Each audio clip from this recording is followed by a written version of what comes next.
some suspicion, but after closing, everything seemed fine. Wait, what happened there? Did she just trip in the middle of the take and continue on like nothing happened? Closing, everything seemed... This is the most interesting person in the world. I was upstairs cooking with a few roommates, and we heard a muffled pounding sound from downstairs, but the room was empty. A moment of silence was broken by a renewed racket from inside the closet. Okay, well, it's time to sell the house. I think you have to sell the house. I don't know how many rooms your house has, but if 2 of them are uninhabitable due to ghosts, you have to move. If 2 of the rooms in your house turn you into a husk of a human being, fill them with rocks. On a serious note, Kala, if you are watching this, buy a carbon monoxide detector if you don't have one already. Carbon monoxide poisoning can do this type of thing to people and make them think that they are going insane, so maybe look into that. How crazy would it be if she bought a carbon monoxide detector and found a leak and she fixed it, and like the second the carbon monoxide was gone, she was like, why the fuck is there a tunnel in my house? All right, guys, well, I hope you enjoyed this video. If you did and you're new here, make sure you subscribe and turn on my notifications to join Greg. Greg is what I call my family here on YouTube. We're a family, we're an army, we're a collective. So go ahead and subscribe and turn on my notifications to join Greg. I'll see you guys next time with a very interesting video.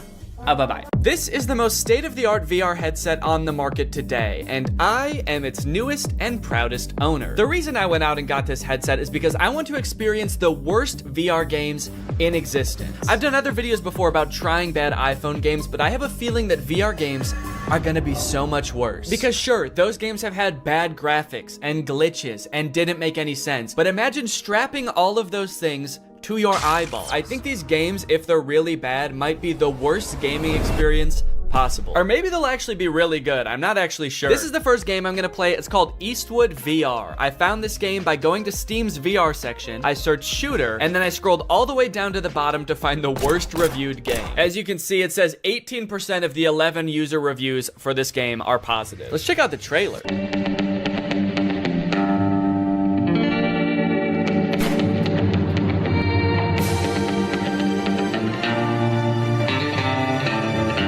Just shoot people and fight people all in like an old Western setting? That actually sounds kind of fun. Okay, you can shoot chickens. You can shoot a bunch of people at once. This game seems cool as heck.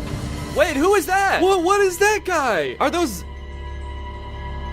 You need to defeat the worst guys on the whole Wild West to become the coolest cowboy ever. Every next bandit got harder reaction and shooting skill. Game has more than 10 different levels with different enemies. Okay, tell us how many levels though. More than 10 is super vague. Is it 11? Are there 11 different levels? Also, there are a few bonus levels. They have different levels and bonus levels. Also, there is multiplayer mode where you can compete with other players online. Dude, this game actually sounds sick. Why does this have such bad reviews? Bad game. It is not polished at all. Throw your pistol away and you cannot do anything else in the game, not even restart. Okay, note to self, do not throw pistol away, because I guess I will not be able to do anything in the game if I do. This person said, wish I knew how to get my money back, and then it says, product refunded. Guess he figured out how. And then this review says, I kind of like it for some reason. I have no clue why, but this game slaps. I wish I could remember why, but I just black out every time I play it, and when I come to, I just know that I had a good time. All right, I'm gonna buy it, and we're gonna figure out what exactly is going on with this game. It's only $4. Why not? Now, unfortunately, I've played a few VR games before, and my body is not exactly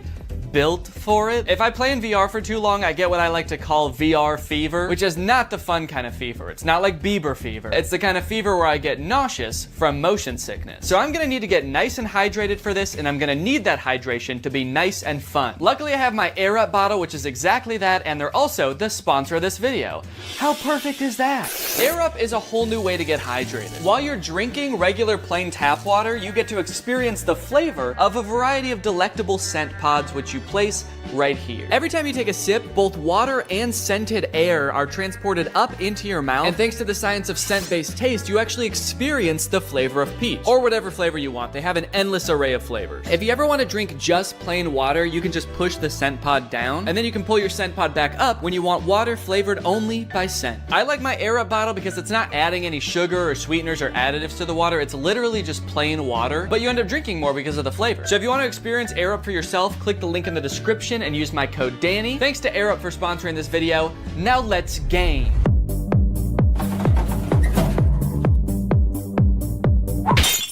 It's time to play some Eastwood VR! Entering the Wild West world of Eastwood VR, I was immediately greeted by the most aggressive NPC I've ever come across. Bitch! Oh my god. What the hell? Such an aggressive way to start the game. Come here, you big fuck! The very first thing you're supposed to do in this game is duel this guy, but for some reason, the game spawned me without hands. Right off the bat, I'm not seeing hands. Let me try restarting the game. Please give me hands. Please give me hands. Yes, okay, I have hands this time. All right, it says shoot him to enter the saloon. Is that how it worked in the Wild West? Son of a bitch! You have to shoot the bartender to enter the saloon? Now that I could actually grab my gun, it was time to use it. Oh, To do so, you must wait for the round to start. There's a little countdown and then a whistle. And then you have to pick up your gun and shoot him before he can shoot you. Dude! This took a little bit too long to figure out, honestly. Don't know what I did wrong that time. Come here, you big fuck! Easy. Whoa! I did it! Let's go. Hell yeah, partner. Hey, I dropped my gun and I got it back. The review said you can't do that. Guess they were wrong. So do I want to continue or restart? Yeah, as much fun as that was, I think I'm going to want to continue. Also, that is the funniest death pose I've ever seen. Dude is face down, ass up. Right. Continue. So it turns out none of the menus work in this game. So I just decided I'm gonna shoot this guy and go into the saloon. Lovely, okay. So now I'm in the saloon. This is kind of fun. I'm actually, I mean, it's not that bad so far. I immediately began to explore everything this saloon had to offer. And it turns out there's quite a bit. You can throw this pot up in the air. Whoa! You can stack chairs on top of each other. Ooh, dude, I wonder if I could like make a fort out of chairs. Probably not what the game was intended for, but dude, you can. Let's go. I guess it turns out to make an entertaining game for me, you don't need to program in any story or challenges. Just give me a bunch of shit I can move around. A glug glug glug. Do I look like I'm drinking beer? A glug glug glug. Okay, he didn't seem to care about that. Can I grab him? Oh, I've stunned him. What the fuck did I do? Oh my god. I touched him one time. I think I killed him. I think I have the touch of death, guys. I guess the game heard I like having things to pick up and move around and answered my prayers in the most terrifying way possible. Dude, this is like actually creepy. I'm holding him up with one hand. He's just like floating around. This is exhilarating. Bad boy. Holy shit, dude, this is crazy. The other patrons of the saloon didn't really seem to have much going on. Smash. Touch of death. Oh, touch of death doesn't work on him. So maybe there was just something wrong with that one guy. Maybe he had his own thing going on. He had his own demons. Don't worry about him, man. He would have done that anyway, even if you weren't there. Can I pick up this gun? And one for you? For looking at me like that? I wonder if I can steal this guy's gun. That'd be kind of fun, huh?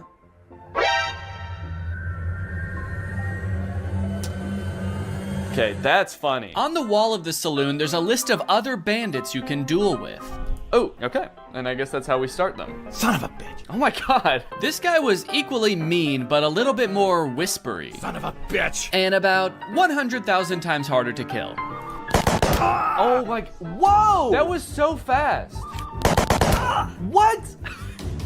Dude, I can't even shoot one bullet in the time it takes for him to like shoot like 12 at me. On top of that, that zombie level that was advertised on Steam is nowhere to be found in this game. I'm kind of curious about the zombie one, but I'm actually not seeing that on here. I did, however, find the chicken game. Kill all chicks. Finally, after a stressful time in that saloon, it was time to blow off some steam. Nice done. Thank you. Your score is 1225. You are better than 0% other players.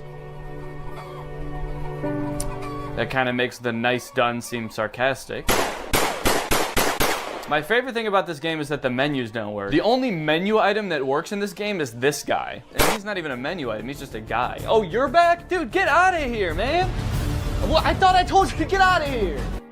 Hey, did you guys notice that you're all the same guy? I like that the music stopped when I said that. It's like, okay, the music has started back up again. I feel a little bit better, but that was creepy for a second there. It was like they all actually had a real human moment where they realized they were all the same guy in a video game. I still kind of think he knows. The way he's looking at me. It was right about now that I started to discover just how creepy and lonely this game starts to feel the longer you play it. It turns out the last toss I gave that NPC caused him to glitch halfway through the wall. Look at this guy.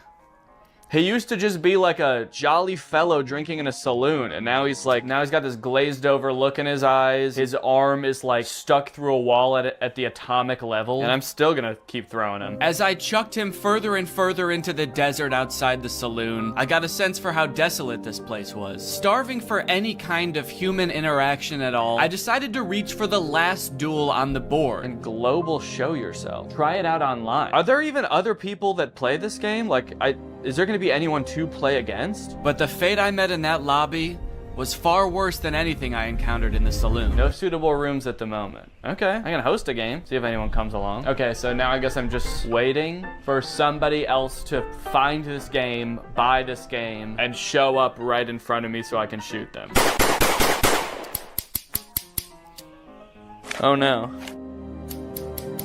Oh no, I can't shoot the guy to go back in the saloon. How do I get out of here? How do I go back in the saloon? I can't move anymore. I'm stuck in this place until somebody else comes to duel me? Why does it say hello world in the sky? Come on, man. Let me go back in the saloon. Let me go back in the saloon. Next on the list, we have Bad Boy Simulator.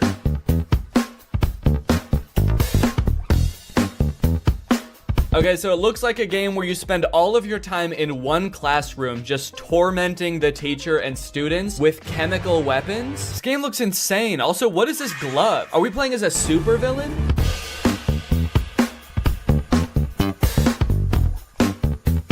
I love that these two characters cough in sync. It's kind of like they're dancing to the music of the game, too. They're like, all right, let's go. Yeah, everyone kind of has like in-sync choreography to the sort of chemical warfare that they're being subjected to. Were you a bully at school, or vice versa? Were a diligent student, and now you regret that you did not break away then properly? Do I regret not being a bully in school? Yeah, man, I was a little goody two-shoes in high school. I wish I made bombs. I look back on my years as a teen, and my greatest regret is that I didn't blow up my science classroom. Arrange yourself more conveniently. What does that mean? How can I arrange myself to be more convenient? Will you be able to infuriate the teacher without catching her eye and avoid the look of a classmate bastard? What? Okay, I'm sorry, but if anyone's the classmate bastard, maybe it's the one with a supervillain-esque glove making bombs in the back of the class. So the reviews for this game are mixed. Some people are loving it and some people are hating it. This one person said, I can't close the game. That sounds terrifying. What if it turns out this person forgot to actually put their headset on and just started doing this at school thinking they were in the game? I gotta find a way to close this game, man. I'm in too deep. It's been months. I've been expelled. I'm on the no-fly list. Can someone please tell me how to close this thing? Can someone please tell me how to stop being a bad boy? I wonder if there's a story to this game or if you just stay in this one classroom the entire time. But you know what they say, there's only one way to find out. To start this game, you go through a tutorial that teaches you a bunch of different methods you can use to prank your teacher and classmates. Put something on the bottom of the teacher's mug, throw it, and then go sit down. I don't know. Okay, so is this glue maybe? Go ahead and stick that, and I'll go right back to my desk. Oh, now we get to watch the teacher discover that her mug has been glued to her desk. What is she doing? Why is she just standing there? Not really sure what happened there. My best guess is that I put too much glue on the mug and she could tell even from outside the door that she was about to be pranked. So she was sort of like angrily protesting from outside the room. 1, 2, 3, stick it. And then I go back and sit down. Oh, here we go, dude. Here she comes. Tiniest legs in the world. Oh, good God. Is the teacher a baby? These pranks rely heavily on distracting the teacher, that way you can cause your mischief without getting caught. You can throw a paper airplane to distract the teacher. Miss? Sometimes it doesn't work. That distracts her. I go and take the mug, and I go back and sit down.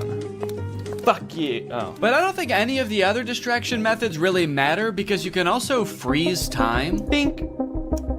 Put this on the mug, sit down, and yes! She is so pissed. Now that I was done with the tutorials, I could actually get into the real levels. And it looks like there are a lot, dude. 1, 2, 3, 4, 5 by 1, 2, 3, 4, 5, 6. There's 30 levels. A little bit of quick math for you. And I'm not even in math class right now. I'm in stand class. What does that mean? Wow, look at what all these kids drew in stand class. Level 1, begin.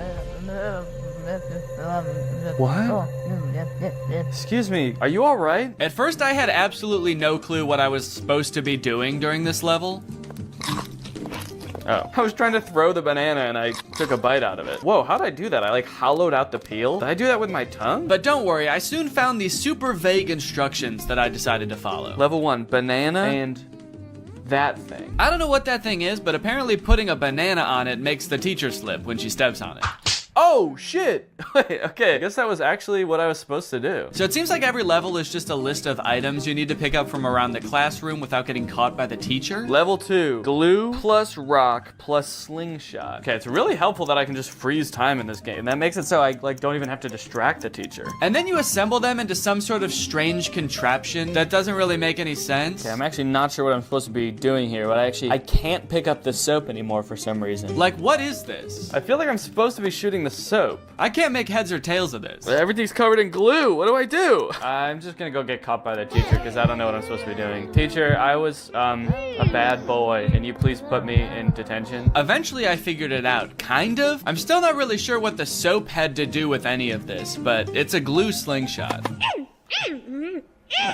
She can't figure out where it's coming from. I'm being so sneaky. This is so good. Dude, the teacher is furious. She's so mad she forgot how to hold a book. That's pretty much the whole game, honestly. It's very repetitive, and sometimes the things you have found just inexplicably disappear. Hey, where'd that stuff go? And there's only 2 different classes. There's math class and chemistry class. Technically a third if you count the door that just leads to a void. Oh. I have to say, man, this game did not make me feel like a bad boy. One really interesting thing about VR games is that I guess because it's so immersive, a lot of companies have created trainings for various jobs for their employees to experience in VR. The strange thing about it is that instead of being like on some private server somewhere, they're just for sale on Steam. So this one's called Truck Preparation for Driving VR Training. It is $200 and it promises to teach us how to proceed full preparation for driving of the truck with load. So they took the most fun part of being a truck driver, driving the truck, they took that out of the game. They said, no, in this game, you just prepare the truck for driving. So why does this game sound appealing to me? Why am I even the slightest bit interested in learning how to prep a truck for driving? I don't know, man. I guess I kind of just want to see if I'll learn something. Also, I kind of want to find out why this game is $200. So I'm gonna try it out. Ooh.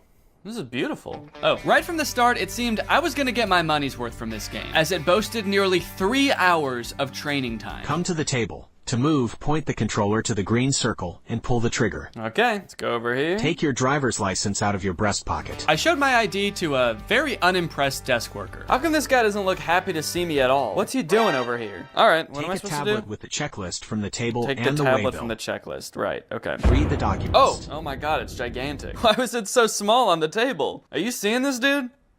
It's crazy. One thing I'm starting to notice about VR is I do not like how dull and lifeless the characters are in these worlds. Look at the mechanic I meet in the garage. Look at this guy. The uncanny valley of it all just gives you this deep, unsettling feeling that you can't shake. Take the car key from the mechanic. Then go to the cabin. So I will say everything up until this point seemed like pretty self-explanatory. Like I didn't need a state-of-the-art simulator to figure out how to walk up to a man and for him to hand me keys. And the graphics of this game are not very good. For $200, this is the most expensive game I've played so far, and these graphics suck. Also, I swear every time I look at that guy, he's like not wearing his helmet for a split second. Many of the tasks around the truck are making sure things are working properly or in good condition. And I started to realize that none of it is. This truck is in horrible condition. I'm starting to think this whole place is all torn up. This looks like a little tear here. This looks rusted out as well. When do I get to prep a good truck? Eventually I realized I can kind of just speed run this whole checklist by assuming everything is in bad condition. Daytime running lights, no. Parking lights, no. Which was especially helpful because a lot of the things on this checklist were named incorrectly. You know what? This game is all wrong, man. I gotta say, this is actually pretty disappointing. Stop lamp, safety belt, belt? You mean seat belt? Fifth wheel coupling? I can only imagine what that is supposed to mean in real life. That's probably like the radio or something. Check for wheel chocks attached to the rear of the machine. What's a wheel chock? On the back of the machine. What machine? The truck? Is that the machine? Is he the machine? You got any wheel chocks back there, sir? Turn around, let me see. Let me see your wheel chocks. Suddenly, all of the UI and my ability to walk around disappeared, leaving my prospects of finding these so-called wheel chocks hopeless. I tried resetting the game to see if that would fix it, but the only thing that did was erase all of my progress. Prepare the truck for driving. Come to the table. To move, point the controller to... Okay, this one actually looks like it might be a little bit more entertaining. This one is called Airline Flight Attendant Simulator. Being a flight attendant actually does sound kind of interesting, so I am kind of curious to see what that entails. And the graphics on this one look a little better too. Passenger evacuation. Wait, why did I think this game was gonna be mostly like bringing people soda and like walking around and just doing safety checks? Okay, no, this makes sense now that I think about it. This game is about what to do in case of an emergency if you're a flight attendant. So does the game start off with the plane immediately about to crash? Oh my god. Well, honestly, I kind of don't want to spoil this game too much for myself. I kind of just want to play it. Okay, this game consists of 4 levels and they get increasingly intense as you go. The first one is safety equipment check. It's not anything too crazy. You just walk around the plane looking in various compartments to make sure all of the required safety equipment is there. We need 20 child belts, but look, there's only 15 child belts. Guess some children aren't going to be joining us today. We're gonna have to strap them to the bottom of the plane. The next level is where things started to heat up. Literally. Oh, there's people on the plane now, dude. Hello, everyone. Welcome to my flight. Well, sir, welcome to my flight. I'm glad that everyone on this flight is an adult, not a single child on here. That's good because we are gonna be going down. You look familiar. Has anyone ever told you you look just like that guy? And has anyone furthermore told you that you look just like that guy? There's a series of steps you have to follow to a T in order to put out the fire correctly. And if you do any of them wrong or you don't do them quick enough, you fail. Ooh, whoa, cool. All right, I'm wearing the smoke. Oh. All right, that time I wasn't even goofing around. I was being dead serious that time. That's okay. We need to learn how to do this first, I guess, and then once I know how to do it, I'm gonna be able to speed through this lickety-split. And speed through it lickety-split I did. Once I had the instructions down, I was opening the door, I was extinguishing the fire, I was pouring water on it. What? Oh! Okay, yeah, I did fail that time. I forgot a few steps. The source of the fire hasn't been inspected, but I did eventually get it. How did I do? The source of the... What? Kind of. It's been inspected. Oh, it says mission passed anyway. Okay. Well, I'm pretty happy with that. I mean, who really needs to inspect the source of the fire at the end of the day? The passengers can do that. Okay, aircraft depressurization. This one I could not figure out, man. You're just standing around when suddenly the airplane depressurizes. You have to put on a mask. Ah! Okay. Okay, that's on. And then you have to go make sure that the pilots are okay. Hey guys, everybody stay calm. But they don't answer the phone in the cockpit. I know, not good. So the game instructs you to go in there and help them. If there's no response, get into the cockpit by entering the code 12345 red. Okay, 1, 2, 3, 4, 5. Red? Enter? What's red? 1, 2, 3, 4, 5. Enter. Mission failed. Time is over. The aircraft is not descending. What was I supposed to do? So I don't know if this is just a bug with the game or something, but that code does not work. It does not get you into the cockpit. I replayed this level over and over. I did it so many times it was like Groundhog Day to me. Watch, guys. The aircraft is gonna depressurize. We're all gonna be screwed. Check this out. Ready? 3, 2, 1. Yep. See, I knew it. Yeah, you guys are all scared and screaming, but I knew the whole time. Enter. Enter. Enter. Enter. Let me enter, please. Please let me enter. I have to save the pilots. They need my help in there. Why am I? Oh, why does it look like I'm like caressing the door handle also? Okay, this one sounds like it's gonna be the most intense one of them all. Emergency landing and evacuation. And it was intense, dude. The first few instructions are just things you're supposed to scream at the passengers as the plane goes down. Brace. Brace, heads down, stay down. Brace, brace. Release your seatbelt. Stay in your seat. Life vest under your seat. Put it on. I kind of immediately forgot what the chants were the second the level started. Brace, brace. Keep your head down. Stay down. I guess I was just so nervous because the plane was about to crash. But I think they got the gist. Oh, okay. That's impact. Very scary. Very scary indeed. Passenger evacuation. Okay. Here we go. Next step. Release your seatbelt. Stay in your seat. Life vest under your seat. put it on! Oh, they are, okay. They all already have it on. Okay, so next. Now it was time to get everybody safely off the plane and into the ocean. Whoa, dude, this is crazy. Hey, guys, that's not, no, don't do that. I don't think you're supposed to do that, are you? Isn't everyone supposed to get on this thing? Where are you going? We're in the ocean. Oh, shit. Oh, no. Okay, it's attached. I was like, I was just gonna float away and then, oh, hello. Got these two clones lined up, ready to go. Okay, right here. Oh, okay, there they all go. Wow, seems like they all really know how to do this. Has this happened to you guys before? Check the entire cabin for any passengers left inside. There better not be anybody still on this. Oh my God, dude, get up, get up. Inflate the life vest, get up, go. What am I supposed to say? Excuse me. I gotta admit, it was pretty fulfilling to help all of these scared passengers off of the plane in a calm manner, and oh fuck, I have to get in the cockpit again. I hope the pilots are alive. Literally everybody else lived, so it would be kind of a bummer if they didn't make it. 1, 2, 3, 4, 5, enter. Oh, it worked this time. All right.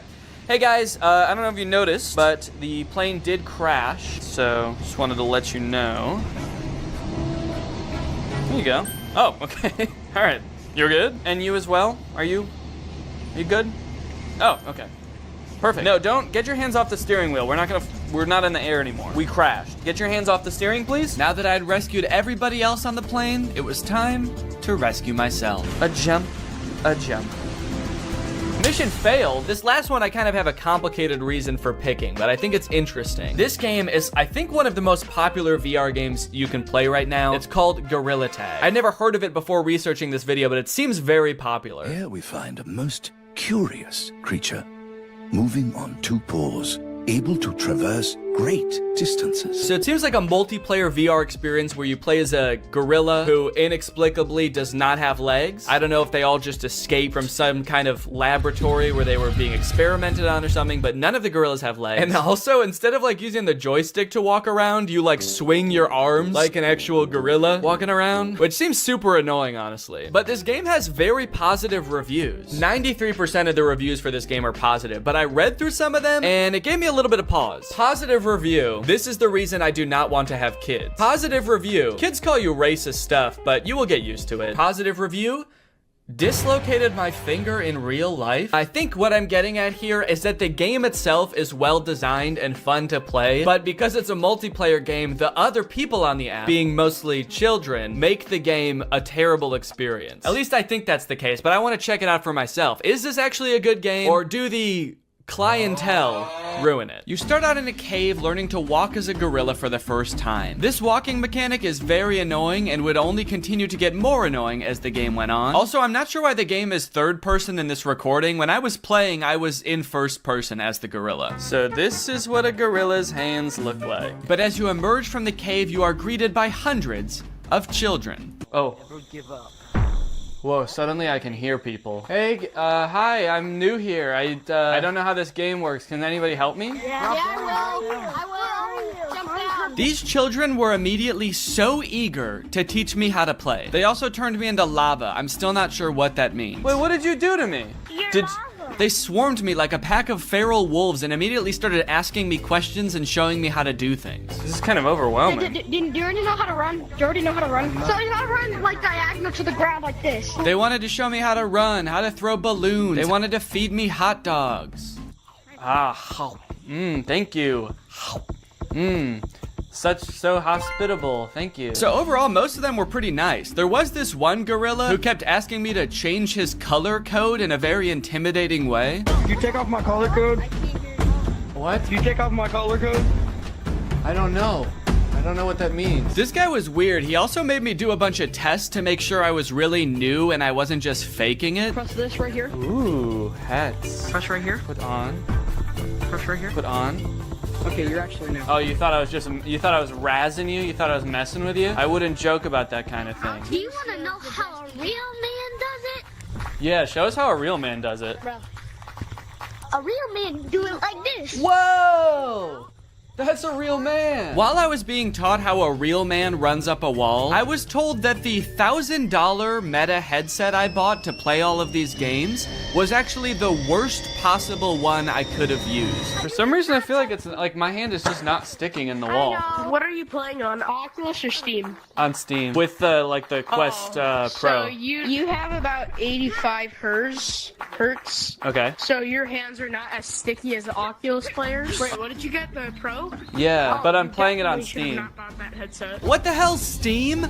And Mark? My gaming setup is too good for Gorilla Tag? How fucked up is that? Once the Gorilla children had cooled down a bit and started to go back to doing their own thing, I asked my friend here if there was anything else to do in this game. Are there like mini games in this game, or like what is there to do? He decided he should take me under their wings / monkey arms and teach me their favorite game. Let's teach them how to play Monkey on the Shelf. Okay, let's go. Now jump on the computer.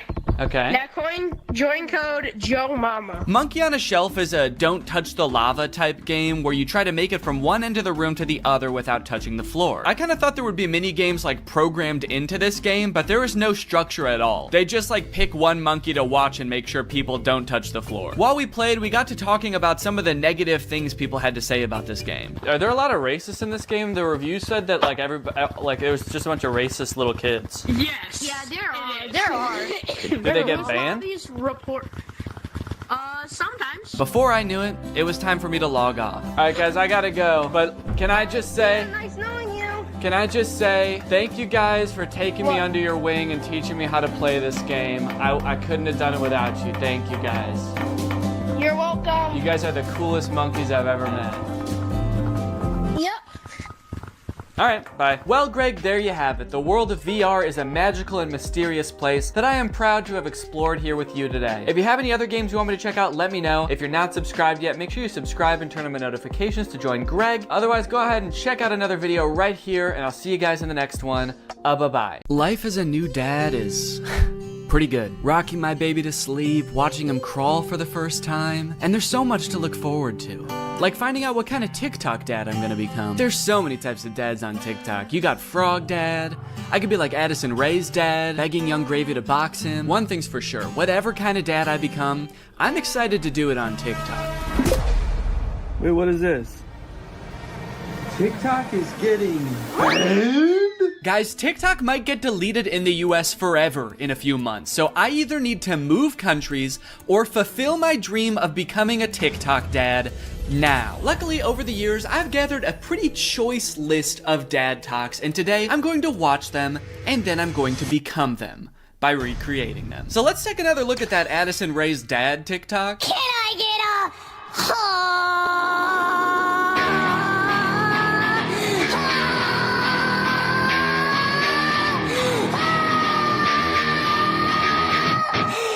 Okay, so this TikTok is from a couple years ago. It's from 2022. And if you were unaware of this situation where Addison Rae's dad wanted to fight famous rapper Young Gravy, I believe it started because Young Gravy made some comment on a podcast about finding Addison Rae's mom attractive. Now, Addison Rae's dad and his mom aren't together and haven't been for a long time, I think. But nevertheless, Monty, that's his name, Monty Lopez, decided to settle the score by getting on TikTok and begging Young Gravy to fight him. Can we meet now? Like today, it's August 9th, 2022. I'm ready and I bet you're not. Only a boxing match. Do you have what it takes? Please, I'm begging you, Young Gravy, fight me, please. I'll let you win. I don't care. You can bring a gun. Just don't kiss her. Also, because of the UMG thing that happened recently where they removed all their music from TikTok, this TikTok is completely silent. I'm guessing it had more of a badass vibe to it when it actually had music, but now it's just kind of sad. But to be fair to Monty, that TikTok was like 2 years ago. The beef has since been resolved, I think, or Monty just realized that Young Gravy was never going to respond to him, so he stopped trying. But let's see what Monty's up to now. What's going on, everybody? Happy holidays. We got some real funny videos that I'm about to show you. Let me know in the comments below which you think is funny. Cool, man. Yeah, those are some pretty funny videos. Did you steal them, Monty? Did you steal the videos? Bad, Monty. I like that Monty is compensating for his old videos having no music by putting 3 times as much music as is necessary in this video. I don't really think that this exact genre of TikTok speaks to me. I don't really know if I want to become like the content stealing kind of guy on TikTok. Hey guys, check out this crazy clip I just saw. You're gonna want to buckle in. This is 3 hours long. I should give Addison Rae's dad type dad a shot though, so I'm gonna be recreating that first TikTok. Okay, so I was trying to think of who it would be funny for me to be trying to fight in this video. My first thought, for some reason, was Joe Biden, but I feel like if I posted a shirtless video of me screaming and begging Joe Biden to fight me, I would be investigated by the FBI, the CIA, trying to think of any other 3-letter acronyms, AJR maybe. So I'm not gonna do that. Maybe it would make more sense if I just challenge someone who already does influencer boxing, like Jake Paul. I could make the same kind of shirtless screaming video, begging Jake Paul to fight me. I can't just stop there because Monty didn't stop there. Oh no, no, no. He challenged him, he begged him, he asked him to come to his house right now, and then he also pivoted to just posting silly videos on his page. So I'm gonna try to encapsulate all of that into one video. I also noticed in this video when he stands up, it like, well, one, it says run white boy run at the bottom, and then it also reveals that he has a tummy tattoo. So I don't know if I should incorporate that somehow. Like when I stand up, there's a funny tattoo on my tummy. Maybe it's just a heart that says Jake in the middle. Because I want you to get the vibe from this that I just want to hang out with Jake so bad. I don't care if he's beating the shit out of me or if he's just coming over to help me water my garden. It's actually kind of hard to write this upside down, but hopefully I'm doing this correctly. Can you even see it in the camera? Can you see the Jake? There's an effect on it. Did I use that effect? Gym light? That's kind of menacing. What other effect could I use? No, okay. Let's just do no filter. No filter or nothing. Can I get I didn't like filming that at all. No, actually, I hate that. I'm gonna put my shirt back on. Yeah, sorry, I hated that. I'm gonna keep my shirt on, actually. I thought I was gonna do it with my shirt off, man, but I can't do it. I just can't see myself convulsing shirtless like that. I don't even think I want it on the internet, to be honest. I don't want it. Nobody should see that. So it's gone now. I'm just gonna have to live with Jake tattooed on my tummy, and that's just gonna be a secret between me and you guys. Nobody's gonna know that happened. Okay, let's try again. Shirt mode activated. It's hard to press the start button the way I have my phone propped up. The keyboard's kind of in the way here. There we go. Okay, shit. God damn it. Can I get I might have been pretty good. I am picking up my phone at the beginning, but I think I went menace mode for sure. Actually, the beginning where I prop my phone up adds some kind of authenticity to it in a way. I don't know if it's like a millennial pause or kind of makes it seem like this video was totally off the cuff. Like I wasn't even planning on recording this. I'm just setting my phone up because I'm getting so pissed off. Well, I guess I'll just finish her up then. Oh, there's still sound. Can I make the sound stop now? Please? Okay, I guess I can't. So is it just gonna be that then? That's not good. That's not funny. That's just weird. That's just me straight up asking Jake to fight. Okay. Maybe I can record it in my camera roll and then add it in the editor. Hey Jake, I just wanted to say, I didn't mean what I said back there. I don't think you're a baby. I think you're awesome. And we don't have to fight. We could just hang out sometime if you want to. Anyway, here's a funny video I found. Okay, now I have to actually find a funny video and add it in here somehow. Funny video I found. Hell yeah. Can I get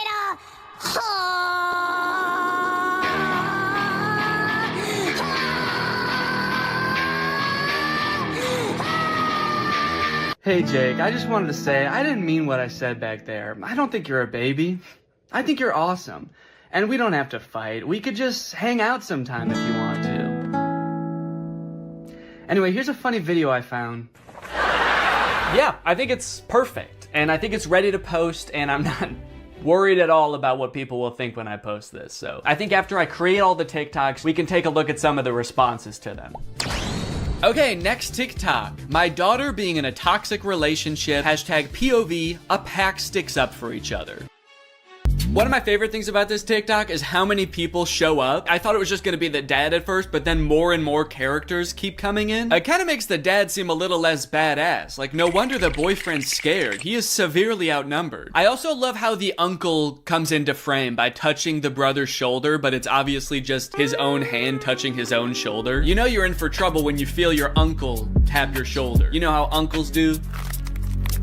Now, the weird thing about this one is that I actually don't know if this guy has kids. I actually don't think he does, but I do still think that there's something we can take away from this video. The whole concept of a pack sticking together. Oh, are they wolves? Oh, I think they're werewolves, and that's why it says a pack sticks up for each other. And that's why all their eyes turn blue, this horrifying shade of blue, and the dad has on a wolf necklace. So they must be wolves. They've got wolf eyes. Wolves have blue eyes, right? Oh, wait. They don't. Wolves have brown eyes, it looks like. I must be thinking of huskies. Oh yeah, huskies have blue eyes. Are they huskies? Leave her alone, buddy. Unless you want to get strapped to a sled and pulled very fast over a great distance. If this happened in real life, do you think that the boyfriend would even hear the dad? He's screaming and the dad is whispering. He has a few other TikToks where he plays the role of a dad navigating a kind of tricky situation with his daughter. I guess this genre is just fantasizing about having like a teenage child and something awkward or scary happening with that child. And also you have to look really badass and you do have to be part dog. Got it, can do. Before I film this one, I actually have a much more important POV I need to film first. POV, that moment when you're sponsored by Opera. Opera makes other browsers look like that evil boy in that last TikTok. All alone and useless. Meanwhile, Opera looks like the family because Opera has so many useful features built in that it's so much more than just a browser. You've got Aria, Opera's native browser AI, which lets you get clear answers instantly. Highlight any term on the web and ask Aria to explain it. The great thing is Aria is connected to the web and can provide real-time information, unlike a lot of other AI models. Tab islands are huge for helping me stay organized while I'm working on a video. If I have several TikToks open, a couple of Google Docs, email, I can collapse them into context-based groups automatically. I don't know what accent this is supposed to be. One thing I didn't even realize I needed until I got Opera was a built-in ad blocker. It makes articles look so much more clean, which actually makes my videos look better, because when I screen record an article, there's not distracting ads all over the place. And it's super easy to turn on with just one click. If you're working on multiple projects at once, you can create entirely separate workspaces that you can switch between easily using customizable buttons on the sidebar. I don't like having a ton of browser windows open at the same time. It's super distracting and hard to sort through. So in my opinion, this is a much better solution. So if you want to check out Opera, then use my link below to download Opera today. Thanks to Opera for sponsoring this video, and thank you to you guys for checking out Opera. Now let's film this TikTok. Okay, so I've been thinking a lot about how I could make this TikTok kind of my own, you know? Take everything I like about the toxic daughter boyfriend TikTok and amplify it. So first thing we're gonna do is the amount of family that shows up. I liked how much it was in the first video. We're gonna double it. We're just gonna have a ton of people show up. We're gonna have the dad, of course, the brother, an uncle. Uncle's here! A second cousin, a third niece, maybe. Also, I think instead of like a toxic boyfriend, the daughter's just gonna be getting mugged. I think that would elevate the stakes a little bit higher. And then, you know, in the original TikTok, they didn't even turn into werewolves. Their eyes just turned blue, which, granted, that would be very scary if that happened to you, but I feel like they were trying to get at something there, but they didn't quite get there. So, in my TikTok, they're gonna actually turn into animals because there's filters on TikTok that can turn you into animals. So that's what I'm gonna do. And I'm gonna do it now. So I think what would be even cooler than turning into a wolf is if I turn into a horse. And I know that there's horse filters on TikTok. I have one saved here, where if you open your mouth, you turn into a horse. So I'm gonna use this. Okay, beautiful, beautiful. I look gorgeous. And then everyone just starts turning into horses, dude. The daughter turns into a horse. Uncle's gotta turn into a horse. And last but not least, the mugger has to apologize, of course. Let's go, baby. Now all I have to do is edit this, and it's gonna be ready to go. Now this dad is a whole different type of dad. His name is Brian B. Toe. I thought Toe might be his last name, but the way it's spelled out in his profile actually makes it seem like Buteau is his last name. I thought B was just his middle initial till I saw this just now. Say what you want about Brian, but he do be Toe. And I think there's a lot we can learn from Brian's TikTok. Stuck in a generation where loyalty is just a tattoo and being fake is a lifestyle. Where the real ones at? Man, Brian's so cool. I thought he was a teenager for a second because of how cool he's dressed. Hey guys, I'm just skateboarding with my backpack to school. I mean work. I hope my teacher is cool today. Oh, I mean boss. Sorry, I'm just a kid at heart. Also, I just got in a really bad skateboarding accident and hit my head real bad. Can you drive me to the hospital? I don't like this angle. Why is he so much higher up than us? Are we a child in this video? Are we his child? Son, where are the real ones? What have you done with the real ones, son? I'm not even sure how the caption and the video are related. They seem like totally separate things. I'm so sick of my generation. So I've decided to join yours. I'm a teenager now. In fact, I'm so young that my kids are my...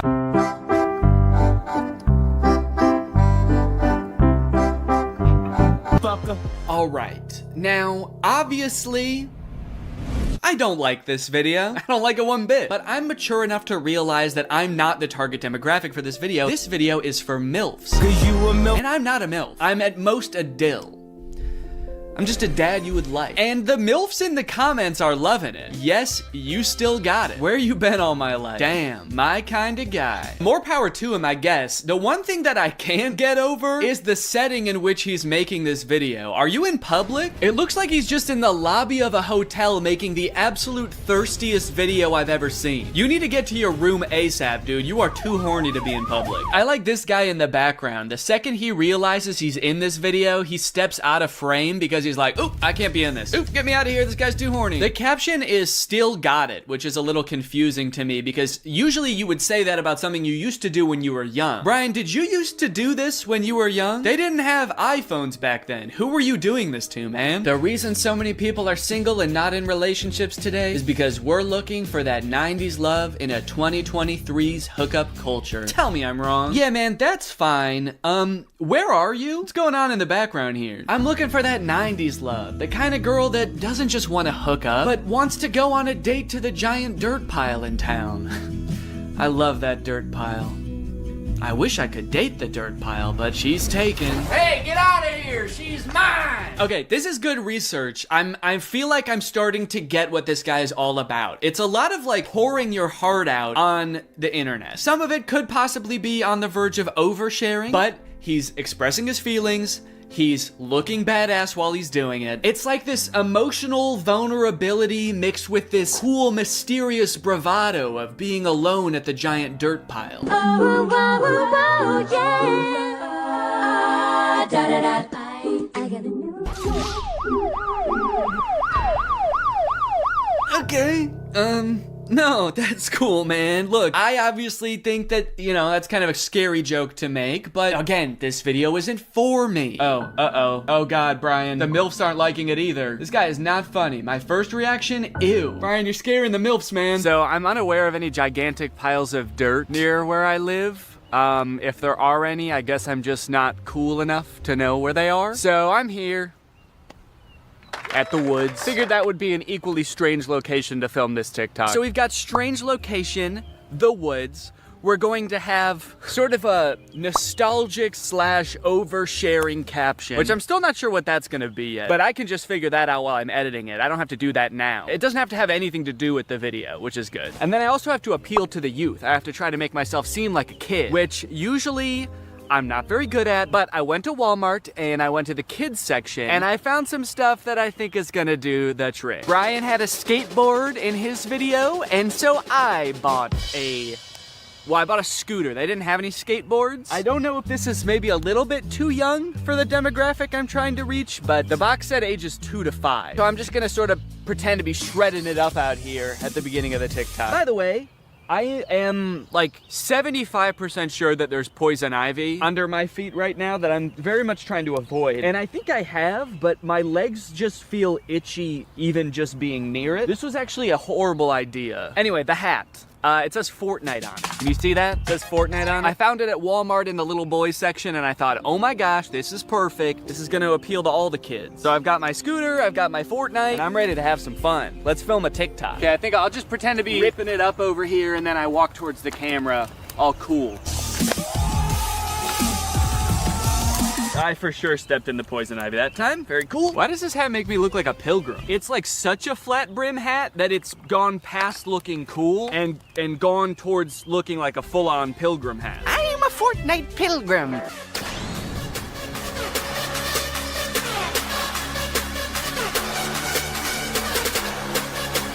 This one's just kind of a fun one. It's just a picture Shaq posted with like 20 seconds of music and then 20 seconds of silence. I don't know. Could be the move.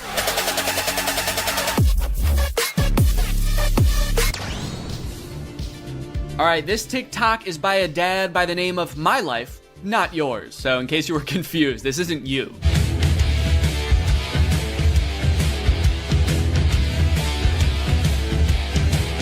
Yes, dude. Thank you. This is the kind of energy I'm looking for. When your kids need you, you drop everything. And you don't walk, you don't run, you don't even drive. You jump through the air like a giant bunny and you land right where they are. I guess we don't see where he lands. It would be kind of funny if it like cut to a reverse angle and he just landed at the bar. But one TikTok in, I am liking this guy's style.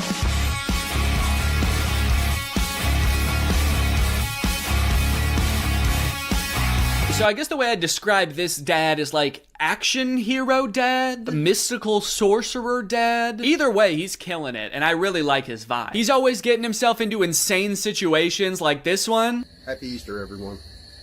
So funny about how nonchalantly he says Happy Easter and then teleports himself into the UFO and kamikazes himself. Like, did he know that was gonna happen? Based on how chill he was, I kind of feel like he didn't. Happy Easter, guys. Oh, what the fuck is happening? What the fuck? Ah!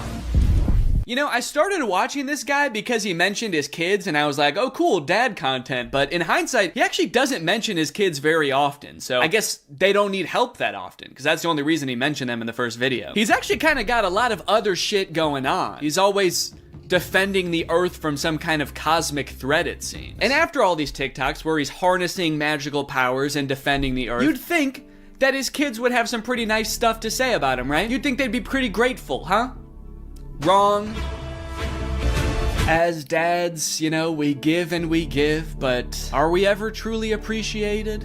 No. My 7-month-old baby did the same thing to me. I was floating around in the spirit realm forever. It took me days to get back into my body. To take a step back for a second here, can we all appreciate how epic his editing is? I mean, this is pretty good. Also, the first time I saw this, I was like, holy shit, how high did this dude jump for this video? This man may be old, but he's still got it. But after watching it a couple times, I think that he's reversed the video and he's jumping off of something high onto the ground. Either that or this whole thing's real. I can't discount that possibility. I like this guy's videos a lot because I feel like we actually are cut from the same cloth in a way. I have always been obsessed with visual effects. I had a YouTube channel for this kind of stuff when I was a teenager. I would do this type of stuff, practice visual effects. I would do tutorials for effects. Hey everybody, this is Danny Gonzalez, and today I'm going to be doing an After Effects tutorial. I would watch every behind the scenes of like blockbuster movies that I could get my hands on. So I admire this dad's passion. It kind of takes me back in my own life to a simpler time. So I guess what I'm trying to say is,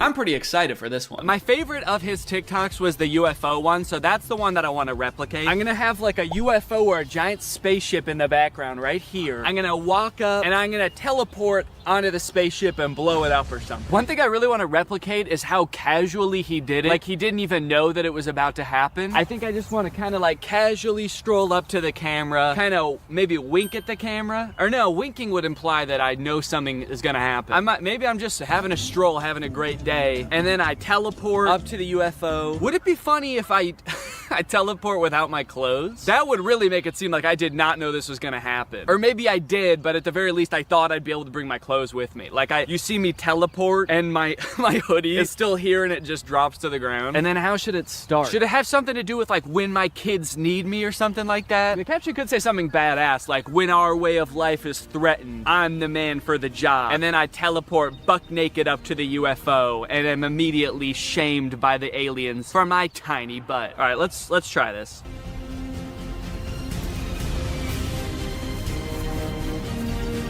Okay, and then I'm gonna take off my hoodie, put it right where I was, and then drop it. Okay. There was a person walking by while I was doing that. What do you think she thought? What sense could that possibly make to the average person? Maybe she knew what I was up to. She did look kind of older. Maybe she has a husband that does this kind of thing. All right, well, I'm happy with that. Also, I want to go home. Great. Now that all of the TikToks have been recorded, edited, and posted, let's see how people responded to them. We're gonna go from the least viewed video to the most viewed video, starting off with Addison Rae's dad. So this is the first video that I posted, and it is by far the least liked out of any of the TikToks. It has 45,000 likes. I think people were just confused. Nobody really got the reference. The general consensus amongst the audience is that I'm going insane. The second most liked comment is, "Nurse, he's out again? Is everything okay at home, Danny?" Okay, I was doing these TikToks to make myself seem like a really cool, awesome dad, and kind of feel like it's not working based on that comment. "Oh my god, he's lost it. What is he planning? Or is he just having fun on TikTok?" All right, he's either planning a video where this is some kind of satire, or he's actually just having some fun, challenging Jake Paul to a fight, begging him to meet up, and sharing some funny videos. Maybe this is just who Danny is now. Okay, next up was the Shaq TikTok. Lots of people praising my very calm demeanor in this picture. "You look so comfy and at ease. You don't look terrified for your life at all. Looks like they were really nice." And then one kind of eerie comment, "Please don't die, I love your content." Do they know something that I don't know? I look closer and this was posted by my doctor. Oh no, he's actually been commenting a lot on here. He says, "The test results just came back, it's not looking good. Love your content though. Also, was Ice Spice cool?" I just feel like there's better ways he could have contacted me. Someone said, "Is this real?" And then someone commented under it, "No, it's AI. Look at Ice Spice and Taylor's eyes, or the guy on the right, his hands, or the sunglasses just floating on his shirt." So I guess he's talking about this guy, saying, "No, it's clearly AI. Just look at this dude." Which, is kind of fucked up, because it's not AI, that's just a real guy. Everything in the image is real except me. And even I am real. I'm a real person. I just wasn't in that picture. It's kind of interesting as AI has gotten more popular how whenever anything is fake now, all of the comments are AI. It used to be whenever something was fake, all of the comments were Photoshop. Even if it was a video, it would always be attributed to Photoshop, and now it's AI. Even in this case, when it was actually Photoshop, the accusation that gets thrown out is AI. It's just kind of something interesting I noticed. After I posted that TikTok, I was starting to get a little bit worried. I started this video with hopes of becoming the coolest TikTok dad on the platform before it got deleted. And based on these comments, I was beginning to worry that being a good dad didn't have anything to do with TikToks or Ice Spice. But don't worry, the comments on this UFO video fixed all of that. "Thank you, Danny," we all say in unison. "A modern Shakespeare brought tears to my eyes. I saw this on the news, so heartbreaking. Thank you for saving our children, Danny." Wow, this gave me chills. The things we'll do to protect our children. I mean, I don't exactly know what you did in this video, but thank you for doing it. You definitely did something to protect our children, I think. I would unironically watch this as a movie. Yeah, this TikTok was good, but I just wish it took 2 hours. "Oh, Danny, where do I even begin? You are the light to my world. You are the sunshine, Danny, my only sunshine. You make me happy when skies are gray. You'll never know, dear, how much I love you. Can't talk, saving the world." All right, second place, the silver medal of dad TikToks goes to the Scooter in the Woods TikTok. Raking in a whopping 1.1 million views, 295,000 likes. People are really vibing with oversharing strange location dad. One fun thing about posting all of these videos is seeing people comment trying to guess what the video I'm working on might be about based on all of these seemingly unrelated TikToks. None of them have anything to do with each other, so people's guesses were all over the place. But the most common guess, and the one that had the most likes on this particular post, was, "I'm guessing these videos are him doing AI prompts and seeing which ones go the most viral." Which I think in a way goes to show how far AI has come, where I'm replicating real videos that people have made, albeit adding my own little comic twist to them, and people assume that they were generated by an AI. It either goes to show how good AI is or how bad I am. Either one. Someone said, "Too creeped out by Danny's facial expressions to even read the words." That's right, baby. That's my whole plan. I creep you out so much with my facial expressions that you don't even get a chance to notice I just admitted to burying someone in the woods. And finally, my most popular TikTok with 1.6 million views, POV Dad. With such praise as, "This has to be for a video," to say that if they follow it closely with an open mind, then it will work. Because if it doesn't work for someone, he would just say, "Well, your mind just wasn't open enough. You clearly had some reservations about it, and that's the only reason it didn't work." And Bashar could tell. Yeah, he's very skeptical with people. How to channel Bashar? So it looks like there's only one person in the world who even thinks Bashar is two shirts. He has one shirt, but it changes colors when he channels Bashar. Would we go insane if we saw a video of Bashar? That's a great question. I was wondering if we would go insane if we saw a video of you. Of you? Oh, he's channeling Bashar. So I think Bashar is speaking through him. It depends on the mechanism used to capture the image. I mean, I have to imagine that there is some pre-existing lore about Bashar that if you were to see his face, you would go insane, and that's why he has to be channeled through people. Right. And so that's why she's asking this question. I like to imagine that she just came up with this out of nowhere off the top of her head. Hey, I really love everything you're preaching here today. I just want to know, like, would someone go fucking crazy if they saw Bashar in real life? And he's just like, It depends. It depends on if they have an open mind or not. Also, BasharStore.com? Yeah, that's where you can buy Bashar. Okay. I didn't think that this guy was like grifting at all before, but now I'm a little worried. Oh. Do you want to go back to 2011? How about 2003? How about 2000 through 2003? RSVP to Bashar? Yeah, the session looks like it's taking place about a month after September 11th. Unrelated. So I have to stream him channeling Bashar? I feel like I should be able to just channel Bashar myself. No, I think you're going to need to do it through a Bashar expert. I definitely feel like he needs... About 500 grand. We could. Yeah, do you think 500? There's greatest tech flops, starting with the Humane AI pin. I did a video on the AI pin when it was announced months ago as this sort of AI-powered phone replacing device that you wear on your shirt. And look, personally, I'm all for rethinking the form factor of the smartphone to make it less distracting while still maintaining all of the functionality, but unfortunately, the AI pin did the opposite of both of those things. In the demos on their own product announcement, it was screwing up hard. It was messing up facts. It also seemed super difficult to use. And it seemed like they were being intentionally vague about what the thing even did in the first place. It's a standalone device and software platform. It seemed like the type of thing that literally only a sucker could buy. But that turned out not to be true because I bought one. I ordered this thing in like February and then didn't hear from them for a few months until April when I got an email alerting me that it was time to set up my account. And boy, was I excited. So I'm gonna be honest, I kind of forgot that I bought this, but now my AI pin is ready to be personalized, apparently. Before we can ship you your AI pin, you will need to complete a few quick steps. So I have to set it up before they're even gonna send it to me? Kind of feels like they're calling my bluff. You don't really want this thing. How committed are you to the AI pin? Will you set it up before we even ship it to you? You probably won't configure your Humane subscription, set up your AI pin passcode, and add contacts. And honestly, I don't really want to do those things, but I guess they're not going to send it to me unless I do. It's time to set up your AI pin. There comes a time in every young man's life where he has to set up his AI pin. It's a rite of passage. Oh, that's fun. Woo! Is this it? Am I setting it up? Get a little over here, a little over here. It turns out that in addition to the $700 I spent on this thing, I also had to pay $24 a month to access features like the wireless network, cloud storage, and AI services, which in layman's terms are all of the things that the pin does. Luckily, the first 3 months of this service are free, so I probably will never have to actually pay for it. Set up your passcode. Okay, could you guys not look? I'm about to type in my secure passcode. Okay. Your passcode is easy to guess. Consider setting a more secure passcode. Yeah, but could it be so simple that it's actually, you would never guess it? All right, I'll change it. How is that easy to guess? It's my birthday. I guess that...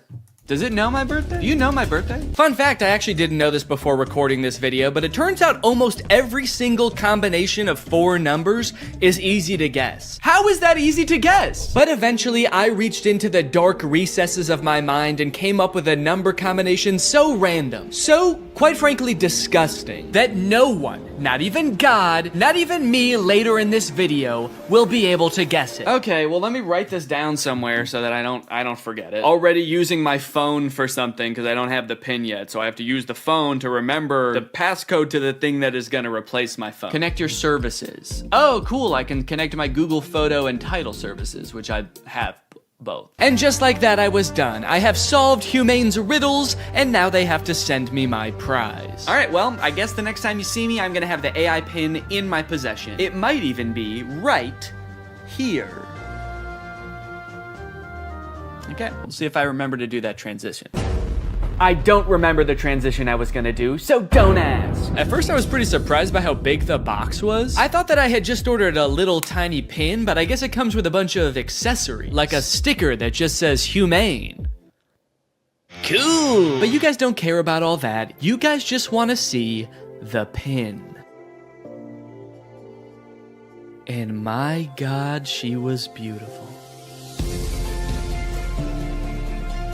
Oh shit. Okay, that's my bad. No, I thought that it was gonna be attached in there more securely. Come on, Danny, you dunce! But a dunce who was about to become half dunce and half machine. Oh! In order to start using the pin, I had to unlock it with my passcode, which was explained to me via the laser ink display and an extremely coherent AI voice. To enter your passcode, tap the touchpad, push, and then pull your hand out to get started. Then raise it if you don't see the laser ink display. Okay, this is kind of crazy though. Look at it. Look at this. This is like the weirdest way to type in a number ever. I'm gonna do my passcode now. Wrong. I forgot what my passcode was. Incorrect passcode? What would I have made my passcode? I forgot that I made a passcode. I forgot that I wrote the passcode down in my phone. I tried to click forgot passcode and it told me to go to this website to change it. But somehow, in order to do that, you need to know your existing passcode. Luckily, I recorded me making the passcode so I could go back and watch the screen recording of me doing it. If I was not a YouTuber recording a video about this product, I think I would be locked out forever. Come on, come on, come on, please. Yes, yes, welcome Danny. All right. After months of waiting, I was in. Now it's time to see what this device is capable of. What is my name? Your name is not currently known. Please provide it if you would like it to be remembered. Actually, what's a cool kind of techno cyber sounding name that you could call me instead? Creating name. How about Neon Vortex? Yeah, call me that. Noting your name as Neon Vortex. I know I might have seemed all cheery and excited about this name on the surface, but the truth is, it destroyed me. I have never heard a name before that not only sounded so cool, but also embodied everything I wished I was. Suave, confident, futuristic. He was everything. Everything I could never be. Neon Vortex. This is the home screen. I'm all caught up, whatever that means. Nothing to report here, man. Don't worry. You've got nothing to worry about. Your AI pin needs to cool down for a few minutes.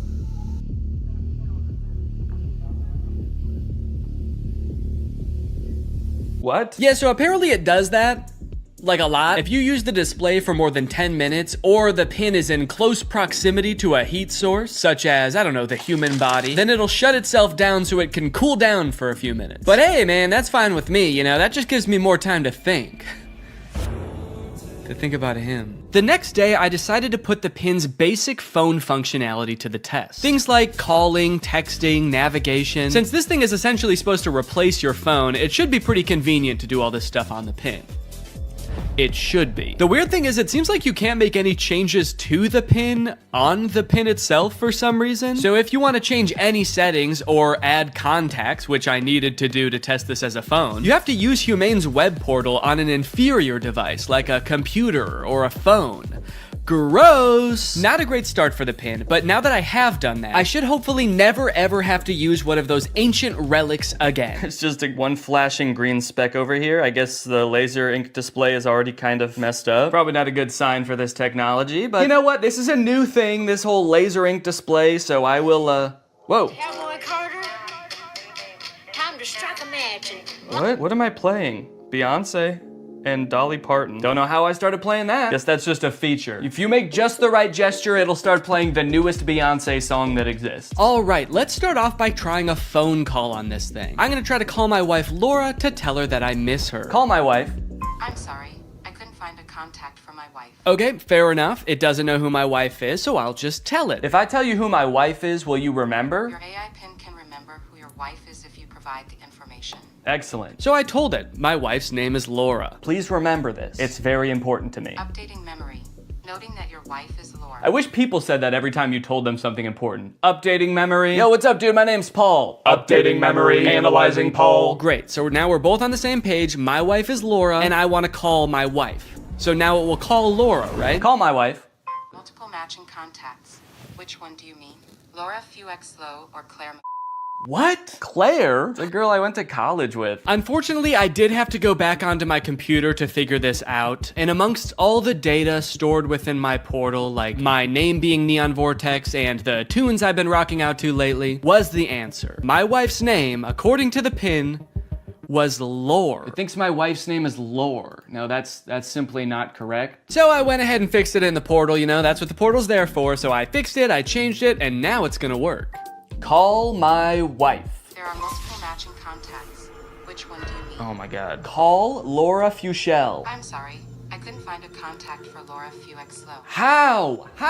Okay, so at this point, I don't know what was wrong. It was just like straight up forgetting which contacts it had. It said it couldn't call Laura because it didn't have her contact. Then it said it couldn't call Eddie because it didn't have his contact. Call Eddie Burback. I'm sorry. I couldn't find a contact for Eddie Burback. Why not? And you might think, Danny, maybe there was an error transferring the contacts. Maybe it really doesn't have these contacts. But I know it had Eddie's contact, and do you know how I know? Because it could text Eddie. Can you text Eddie Burback? What do you want the message to say? Okay, all right. Still not sure if this is gonna work, but finally, thank God, it's letting me do something. Hey, Eddie, it's your... Is it... Cowboy Carter? Time to strike a man. No, I'm not trying to play Cowboy Carter. Oh God, now it's playing Metro Boomin. Stop. Anyway, eventually I sent the text to Eddie. It worked. I didn't have any way to know it worked because there's no screen on this device. You can't see what the message you sent said or anything. So I guess you just gotta hope and pray it goes through and accurately transcribes what you said to it, which frankly I am not confident in after the whole lore debacle. Okay. Eddie just texted my actual phone and said, I know you made a video on the pin and I'm positive this is you, but it still feels like a scam, LMAO. I'm too scared to text back to a random number claiming to be my friend. Regardless of scaring my friend, the text went through. This was a huge confident boost. Time to try calling my wife again. Call Laura.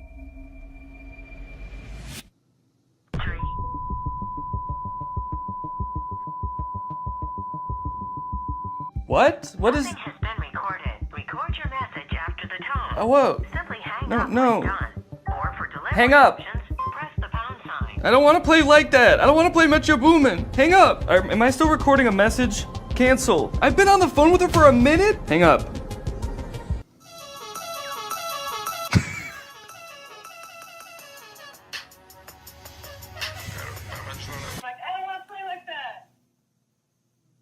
It was some man being like, I don't want to play like that? I don't want to play like that. I don't want to play with your boom, man. Hang up.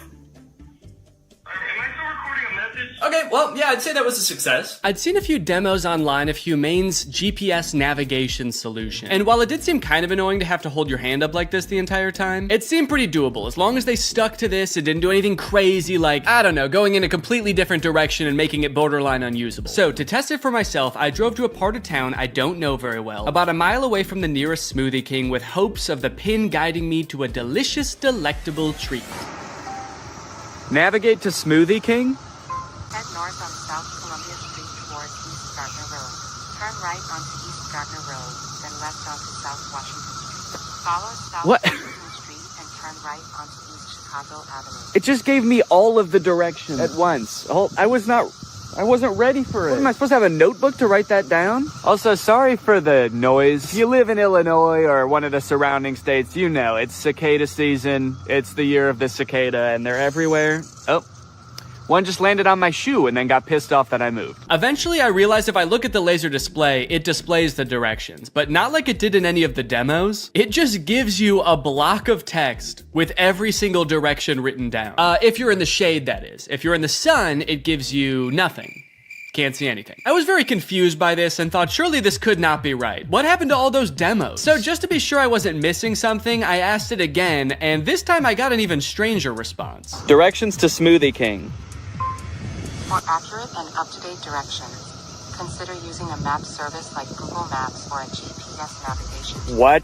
Can you give me step-by-step walking instructions to the Smoothie King? For step-by-step walking directions, it's best to use a navigation app like Google Maps for the most accurate and up-to-date route. I thought you had navigation instructions. What? So now not only was it forgetting things that it could do in the demo, it was also forgetting that it just moments earlier had given me step-by-step instruction. This thing was regressing at a rapid rate, and if I ever wanted to get to Smoothie King, I was just gonna have to use the directions on my hand and go. Okay, well, I guess I'm just gonna use those written out directions, which start with head south on this road, Columbia Street. And I actually don't know which way is south, so I guess I just have to use the sun to try to figure that out. So the sun is directly overhead.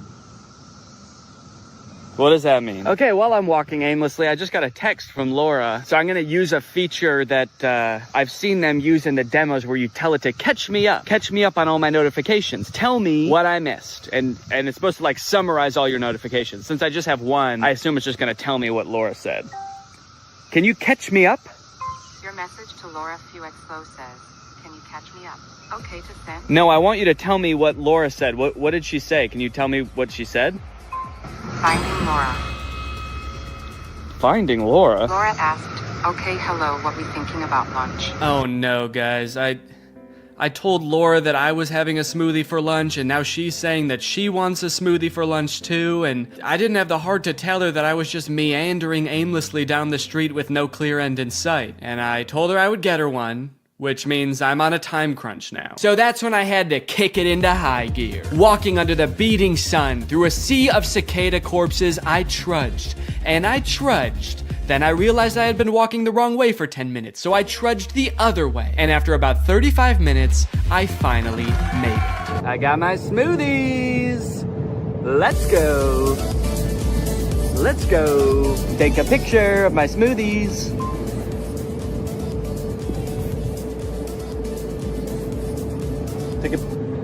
I don't know if it took the picture. All right, gang, now that Papa's had his smoothie, it's time for a smoothie-fueled lightning round. Enough about practical functions. Let's see if this thing can have some fun. First, can it do bizarre music prompts? Play music written by YouTubers named Danny. Wow, I don't think my music has ever sounded quite this bad. Yes! Can it detect food like in the commercials? Can I eat this? Yes, you can eat the mandarin orange. Yes! Unless it's a tomato and you hold it so I can't see the stem, in which case it thinks it's a red ball. It's a red ball. No, you cannot eat it. Oh, what are you, my mother? I'm eating the red ball. Not safe to eat the red ball. Please reconsider. Can it prevent me from eating too much salt? No, you cannot eat the salt directly. It's meant to be used in small amounts to season food. Yes! Can I buy things like in the demo? What is this book? Okay, by this point I probably just could have read the title. It's titled The Sneetches and Other Stories. How did it know? Okay, buy it. Purchasing is not supported. No! But most importantly, can this AI be sweet to my dog? You can be sweet to the dog by petting it gently, giving it treats, speaking to it in a calm and soothing voice. I'm happy to report that yes. Yes, it can. It's a good boy. And here's a treat. Good boy. You know what? Now this isn't so bad. This is just petting a dog. This has nothing to do with the AI pin. Does anyone want to buy this from me? It's, really good. Over the past few months, Mark Zuckerberg has been hopping on the AI bandwagon hard, adding AI features to all of Meta's apps, most notably perhaps in Instagram, where you can't even go to the search bar without Meta's AI trying to suggest searches to you. Sorry, do you think that I came to the search bar because I knew I wanted to search, but I didn't know what for? That's not how searching works. They've also released a bunch of chatbots in Instagram. I like using the word release there because it kind of sounds like a tech product is being released onto the world, but it also kind of sounds like they're unleashing a horde of monsters upon us. They've released the AI chatbots! Oh fuck, that one looks like Mr. Beast! This is really awesome, you know? Personally for me, one of my favorite things about social media is that it started out as a way to connect with each other, but ended up actually making people feel more lonely. So Meta's solution was to use algorithms and manipulate people's emotions to make them even more addicted to the platforms. But then that didn't work either! So now their much better solution is Zoe on the dance team because she's too good at dancing and it's gonna make her look bad or something. Anyway, by now you're probably wondering when the frick does this app thing happen, right? When the frick does Zoe discover that the dog training app works on boys. Well, at first, it doesn't. Zoe's just trying to train the family dog because it's all just like the rest of the boys in the house. It's stinky. Gross. And it like destroys her room and shit. Breaks this thing that her dad gave to her. She downloads this app called Listen and Obey, which is kind of an ominous sounding app. Sit.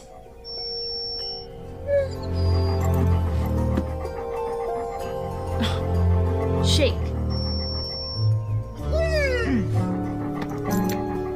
Right away, this app is already clearly cursed with dark magic, right? And the dog can even tell too, because you know what the dog does the second he realizes what's going on? He grabs her phone and runs off with it and tries to destroy it, presumably to break the curse. And then what happens next is honestly the most confusing part of the movie, okay? So the dog drops the phone in the bath. Her brother gets it out and tries to swing it around to get the water out of it. It flies out the window, swings around a satellite dish, slides down a solar panel, and lands in dog food. And from here on out, that app is now able to control boys. Any man or boy this app can control against their will. Sit. And at first, while watching this movie, I didn't even think it was that weird. I didn't even give it a second thought. I was just like, okay, yeah, so something magical happened and now it can control boys. That makes sense. But like, what? What happened to the phone? I don't understand how solar panels and satellite dish changes the app from dog-based to man-based. Like, you'd think at the very least something having to do with like men would happen to the phone. Like the phone lands in like a bucket of buffalo wings or like flies through a football field. I'm just curious to know if that fucked up other apps on the phone or if it's just the dog training app. Now, whenever a boy likes one of my tweets, he goes into a coma for 3 years. And don't even get me started on the weather app, because every time I check that, boys start falling from the sky. Anyway, let's just say now that she's got the ability to control boys, she has a little bit of fun. Boys are acting weird. Dude, he farted twice in midair in such rapid succession. They added in 2 fart sound effects. Kind of impressive. I'm trying to imagine how she's gonna use the app to get herself out of this one. Stop farting. Take it back. Take the fart back. Suck it back up into your ass. Oh, how am I doing this? But no, she just uses the app to utterly humiliate him in front of his friends. Go to the bathroom. Oh, wait, no, not here. I'm still confused about some of these clicks, by the way. Like, what are these nerdy kids supposed to be? Look at this kid in the green sweater, how he acts when nobody high-fives him. What is that acting? I guess your dog app doesn't work on girls. Maybe because girls aren't dog-like enough. They're too catty. Ah, that's funny. Girls are catty. What the fuck does that mean? Boys are dog-like?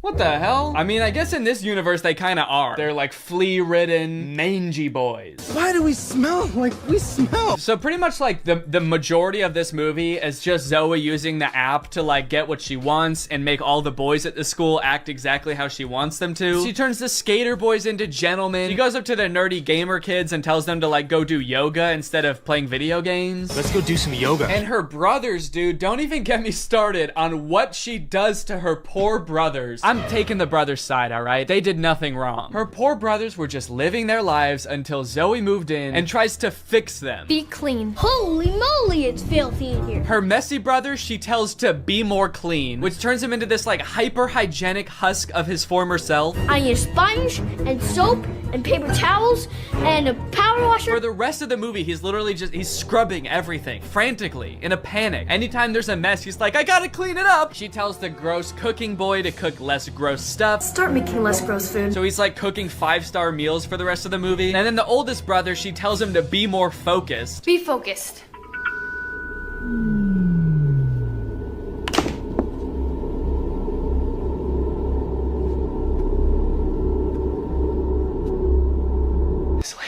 The boy is just like focused on inanimate objects for the rest of the movie. He's just like staring at a lamp or at the basketball net. She turns her own family into like mindless zombies and she's like, this is better. This is nice. It's creepy, dude. It's eerie, this movie. In all honesty, dude, this show walked so that WandaVision could run. This is basically WandaVision. In fact, since they're both owned by Disney, I wouldn't be surprised if this was in the same universe. This is like a prequel to WandaVision. This is where she gets the idea. It's kind of funny how low the stakes are considering the power that she holds. She could like take over Wall Street. She could get rich. She could make anybody do what she wants. Any man. She could fix every war. Create world peace. In fact, I think her friend says that at one point in the movie. She's like, we could end every war with this. And Zoe's just like, yeah, we could, but I simply will not. I think it's more important that my brother stares at a lamp for the rest of his life. That's kind of the shit I'm on. Things aren't nearly as terrible as they were.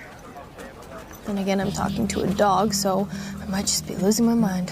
Hey, smartphone. In this scene, there's a little bit more development with the love interest. Zoe runs into him reading alone in the park. So what are you reading? Oh, no, let me guess. The Cool Guy's Guide to Wearing Sunglasses Inside. It's close.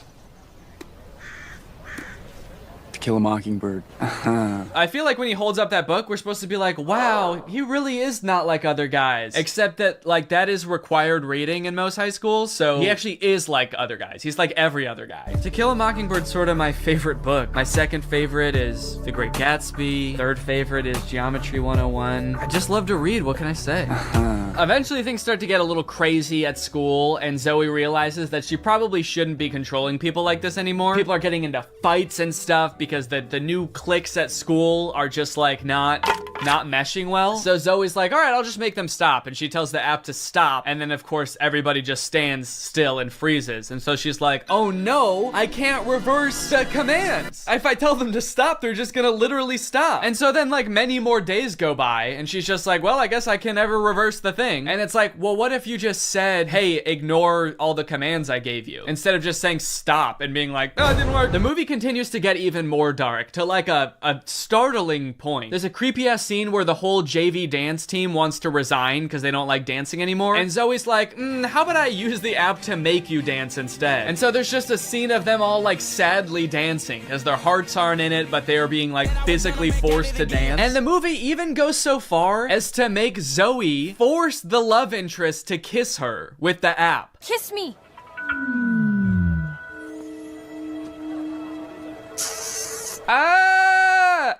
She just forced a guy to kiss her. Disney, what are we doing here, dude? What's going on? We need to have a talk with the writers of these movies. Anyway, Zoe feels bad after this, and she gets all stressed because there is a college scout coming to the basketball game. But Zoe's brother obviously isn't playing very well because the only thing he can do is like stare at an object for hours at a time. Welcome to a new season of Husky basketball.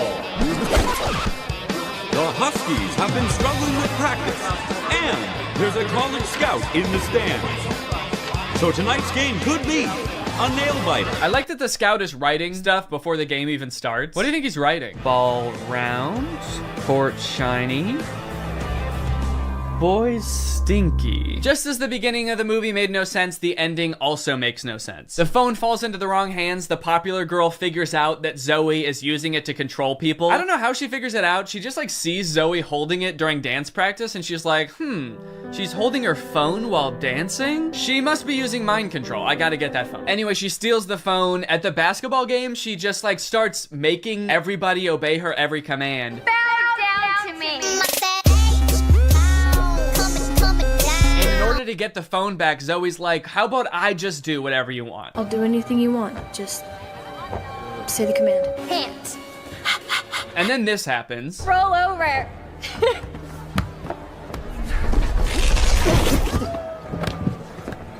How did you? I'm your brother. We stick together. Sorry, what? He just broke the curse. Like the spell that everyone is under. He just like got up and he's like, I'll do it with you. I'm your brother. Don't worry about it. It's like, I'm sorry, is that what breaks the curse? Being a brother? Being her brother? And then eventually like her whole family is able to resist the app and get on the ground with her and start doing it. And it embarrasses the popular girl. And they, like the only explanation for it is this. Why isn't this working? Because everyone knows.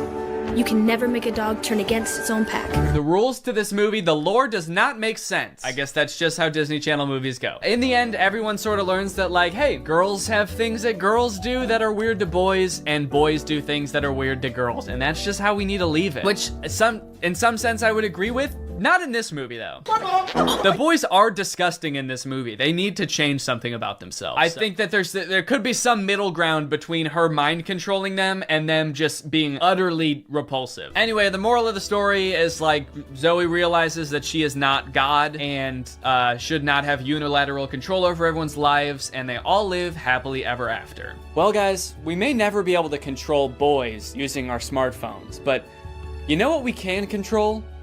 Our money. Thanks to today's sponsor, Current. Do a flip, do a backflip. Sit, Speak. I love you, Father. Good boy. That's right, guys. Today's video has been sponsored by Current. Current is the future of mobile banking. You guys have heard me talk about how awesome Current is before, how flexible they are, how transparent they are with things like no hidden fees. But today, I've got something new to talk about, and that's interest. Because Current just launched a new feature called Interest where you can earn 4% APY on your money. That's 4% for your money literally just sitting there. That's right, you don't gotta be throwing money at the stock market or buying NFTs and investing in cryptocurrency to get some return on your money. With Current's interest feature, you literally just get 4% for your money just sitting there. And as if that's not already enough reason to start using Current, I am once again going to be giving away $5,000 with Current's help. So go ahead, download Current, make an account, use the code DANNYINTEREST for a chance to win, and so you don't miss out on that 4%. Signing up for Current is totally free to do. You can do it right now. So honestly, there's really no reason not to. All right, well, thank you to Current for sponsoring this video, and thank you to you guys for checking out Current. They've been a long-time sponsor of the channel. They've helped me do some amazing things, so make sure you check them out, and goodbye. Bye. All right, guys, I'll admit I am very late to this topic, potentially even like a month late, depending on when this video comes out, but in my defense, I'm a dad now, all right? I have a baby. He's 5 months old. I have better things to do than sitting here talking to a camera alone in my room. Like watching Jason Nash live stream on TikTok. All right, Sandra, thank you for the money. Kevin, thank you for the money. Can you guys send me $1 million? Turns out I can do both at the same time though, so now I'm here. If you've been on TikTok lately, there's a good chance you've seen former Vlog Squad member Jason Nash constantly live streaming, compulsively urging his fans to send him money. I know I have. A lot. This man is constantly live. Here we go, 118. Guys, don't forget to follow my podcast, All Good Things Podcast. We just spoke about it. We need... Have you enjoyed that 30 seconds of silence, guys? Make sure to go check out my podcast. You're gonna love that.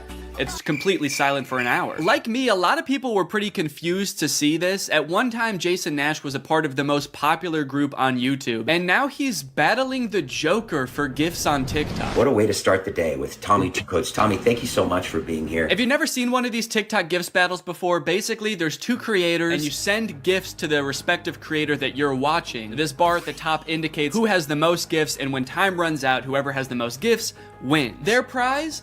All of the gifts that they got during the battle.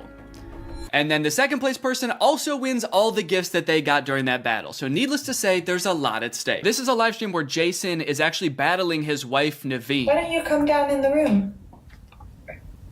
I'll let you in.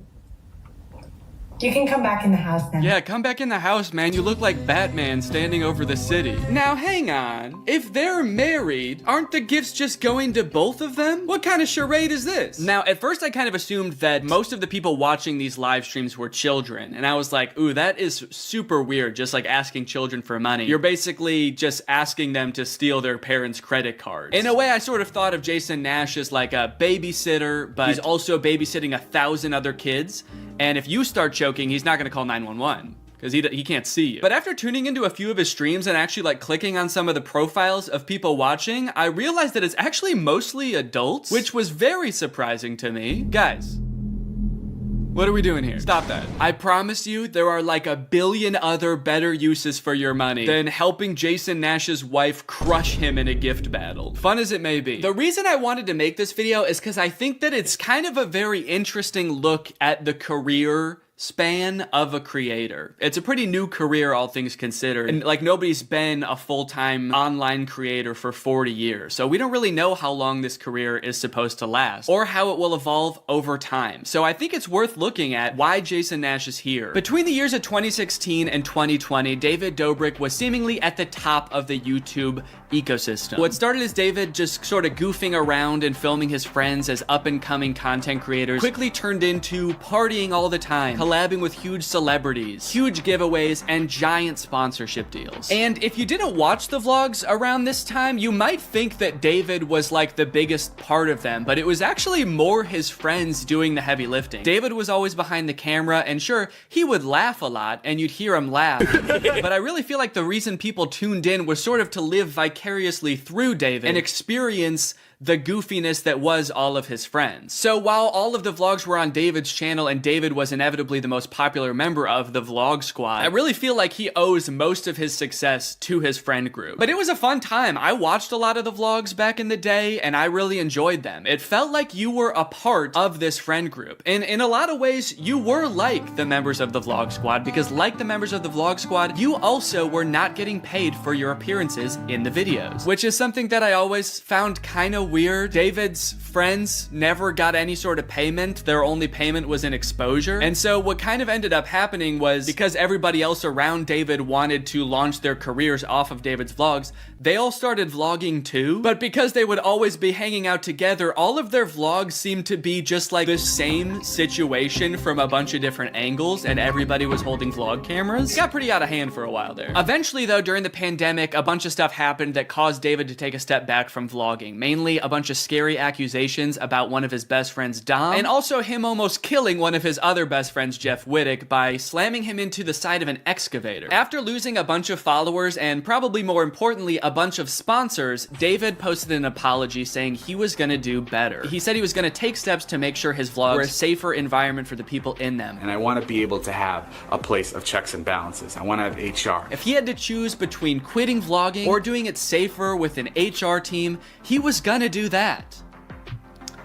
And then he quit vlogging. Currently, David is still presumably very rich. The only place he really posts is on Snapchat, and from what I can tell, he mostly just goes around and tours really expensive houses and parties a lot. He doesn't seem to have any ambitions of creating more content on YouTube. In a lot of ways, he's sort of like the Great Gatsby of social media now. But without David sort of manning the ship that was the vlog squad, a lot of the other members basically had to figure out other avenues and other ways to make money and maintain their following after the vlog ended. Zane and Heath have a pretty successful podcast now, so does Jeff Wittick. Carly and Aaron, I believe, have a podcast too. But I feel like Jason Nash out of the entire group is having the most trouble adjusting to the post-vlog era. He has a podcast, but it's definitely not getting the same numbers that his podcast with David did, views, back in the day, which David also quit. Despite them, I think, getting a bunch of really great offers that would have changed Jason's life, David decided to quit because he didn't want to do that anymore.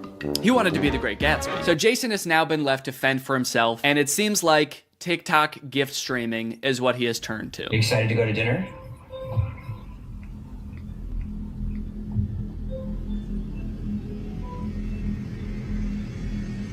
Man, this is content, baby. This is crazy. I didn't know all you had to do is just sit there and stare at your camera and people will just send you money. Why did I write this whole video? So a lot of the response has obviously been kind of cringing at this feeling that what he's doing now is very shady. And I mean, he's not really harming anybody, I guess. It does seem like it's mostly adults sending him money. Obviously, there's always going to be kids online stealing their parents' credit cards, so that's not great. I do get kind of a shady vibe from it just because there literally is no content for you to consume except to send him money. Like, the whole point of this stream is to see how much money Jason can make without having to do anything. That's like the point of the stream. Melanie, thank you. Let's go. And you could argue that Twitch streaming has donations and, you know, a bunch of other live streaming does too. But I would argue that there's at least some content behind that. Someone's playing a video game or they're doing a podcast live and the donations are just a little bit extra on top. It's not the content itself. I've also seen a lot of people wondering, like, wait, isn't David super generous? During his vlogs, he was always giving away cars. He was paying for people's weddings, just like handing out PlayStations to people on the street. Surely he could just help Jason if he's struggling financially, right? Wrong. From some of Jason's podcast clips, it seems that is definitely not the case. But before we get to that, I've got to make some money of my own. Alright guys, let's get those gifts in. James, thank you for the llama. Carol, thank you for the sombrero. Brian sent a Arab? Oh. Is this a gift on TikTok Live? Also, how did you get this one? This one's mine. Well, regardless, this is actually pretty convenient because this video is sponsored by Arab. Arab flavors your water using scent-based taste. And, oh, Brian also sent a scent pod? Oh, thanks, man. Okay, so I can put that on. With the scent pod down like so, it's just a normal water bottle. But when I activate the scent pod, air is able to pass through the scent pod and into your mouth, where you can taste the scent. Send me money. I like to bust out my air up while I'm getting work done. It gives my water a little bit more which is what I need when I'm trying to focus. This one right here is lime, and it is excellent. Someone said, come to Brazil. I'm busy. Air up is a unique hydrating experience. You can't get this anywhere else, buddy. No chemicals, no sweeteners added to the water, just plain old water into my plain old mouth. The scent pods come in a variety of flavors. I really like the lime and the peach. My editor, Jake, is really fond of cherry. So no matter what kind of flavors you like, there's bound to be a couple for you. You want to spice up your hydration experience, click the link in the description, get yourself an air up, get yourself some scent pods, put your mouth on the nozzle, and suck away. You look really tired today. That is mean. Thank you to Air Up for sponsoring this video, and thank you to you guys for checking out Air Up. Now back to the video. About a month ago, when Jason was in the thick of his live streaming every day, he posted this podcast where he and a bunch of David's mutual friends talk about how different life is now that David's not vlogging anymore. But the thing is, like, David's in this, like, moment in his life. Yeah, where he can do anything. Where he just parties. Oh no, Jason. The look on your face, man. Jason's like, don't look bitter, don't look bitter, don't look bitter. Where he can do anything. Perfect. He can do whatever the fuck he wants now. He calls me to play pool. And I'm like, I gotta go live, and I don't expect him to understand that. You don't expect him to understand that you have to work to make money? You know he did that too, right? I wouldn't expect him to understand that, man. He hasn't had to work in, gosh, what is it, 2 years now? I hate to say it, Jason, I think he gets it. I just don't think he cares. Like, I'll say things like, I'm losing my house, and he'll be like, oh, but just come play pool. I just don't think he cares. Dude, Jason, haven't you learned anything from being friends with a popular YouTuber? You just told him you might lose your house, and he invites you over. You think he really wants to play pool? Dude, he's probably gonna Mr. Beast you. He's probably inviting you over so he can, like, surprise you with a new house. He might make you do Squid Games for it, but you have a chance to win a new house. Maybe he'll give you a new car. Or, you know, surprise you with his new car like he did that one time. My surprise to you is that I'm buying myself a car. I know, right? That was cool. I will say it is interesting that David seemingly stopped doing the extravagant giveaways once he stopped doing the vlog. I wonder what the correlation there is. That's kind of weird. There was a great TikTok that he sent, which was like some guy. It's just the guy that has like a lot of money and can do anything all day. He's like, oh, Diplo's having a party tonight, and like it's literally like things that David has said. David sent Jason a TikTok of a rich, out of touch guy being like, oh my god, dude, this is so me. Dude, look at this TikTok. This is so me. That moment when you're rich and you're partying with Diplo and you're talking about how much you hate Jason Nash and how poor Jason Nash is. Guys, comment below if you found this relatable. But if you think about it, though, from 18 to like what, 23, 24. Oh, he was hitting it. He never drank. I don't think he ever drank. Even when we would visit him, we'd be up till like midnight, just like watching the edits, just like. Wow, he worked hard for 5 years? Let the man party, dude. Please do not burden David's poor gentle soul with your financial woes. Just let the man play pool and play with him, for God's sake. I mean, look, I don't doubt that he worked hard. The dude posted 3 vlogs a week. I'm sure it was a lot of hard work, but you know who also worked hard?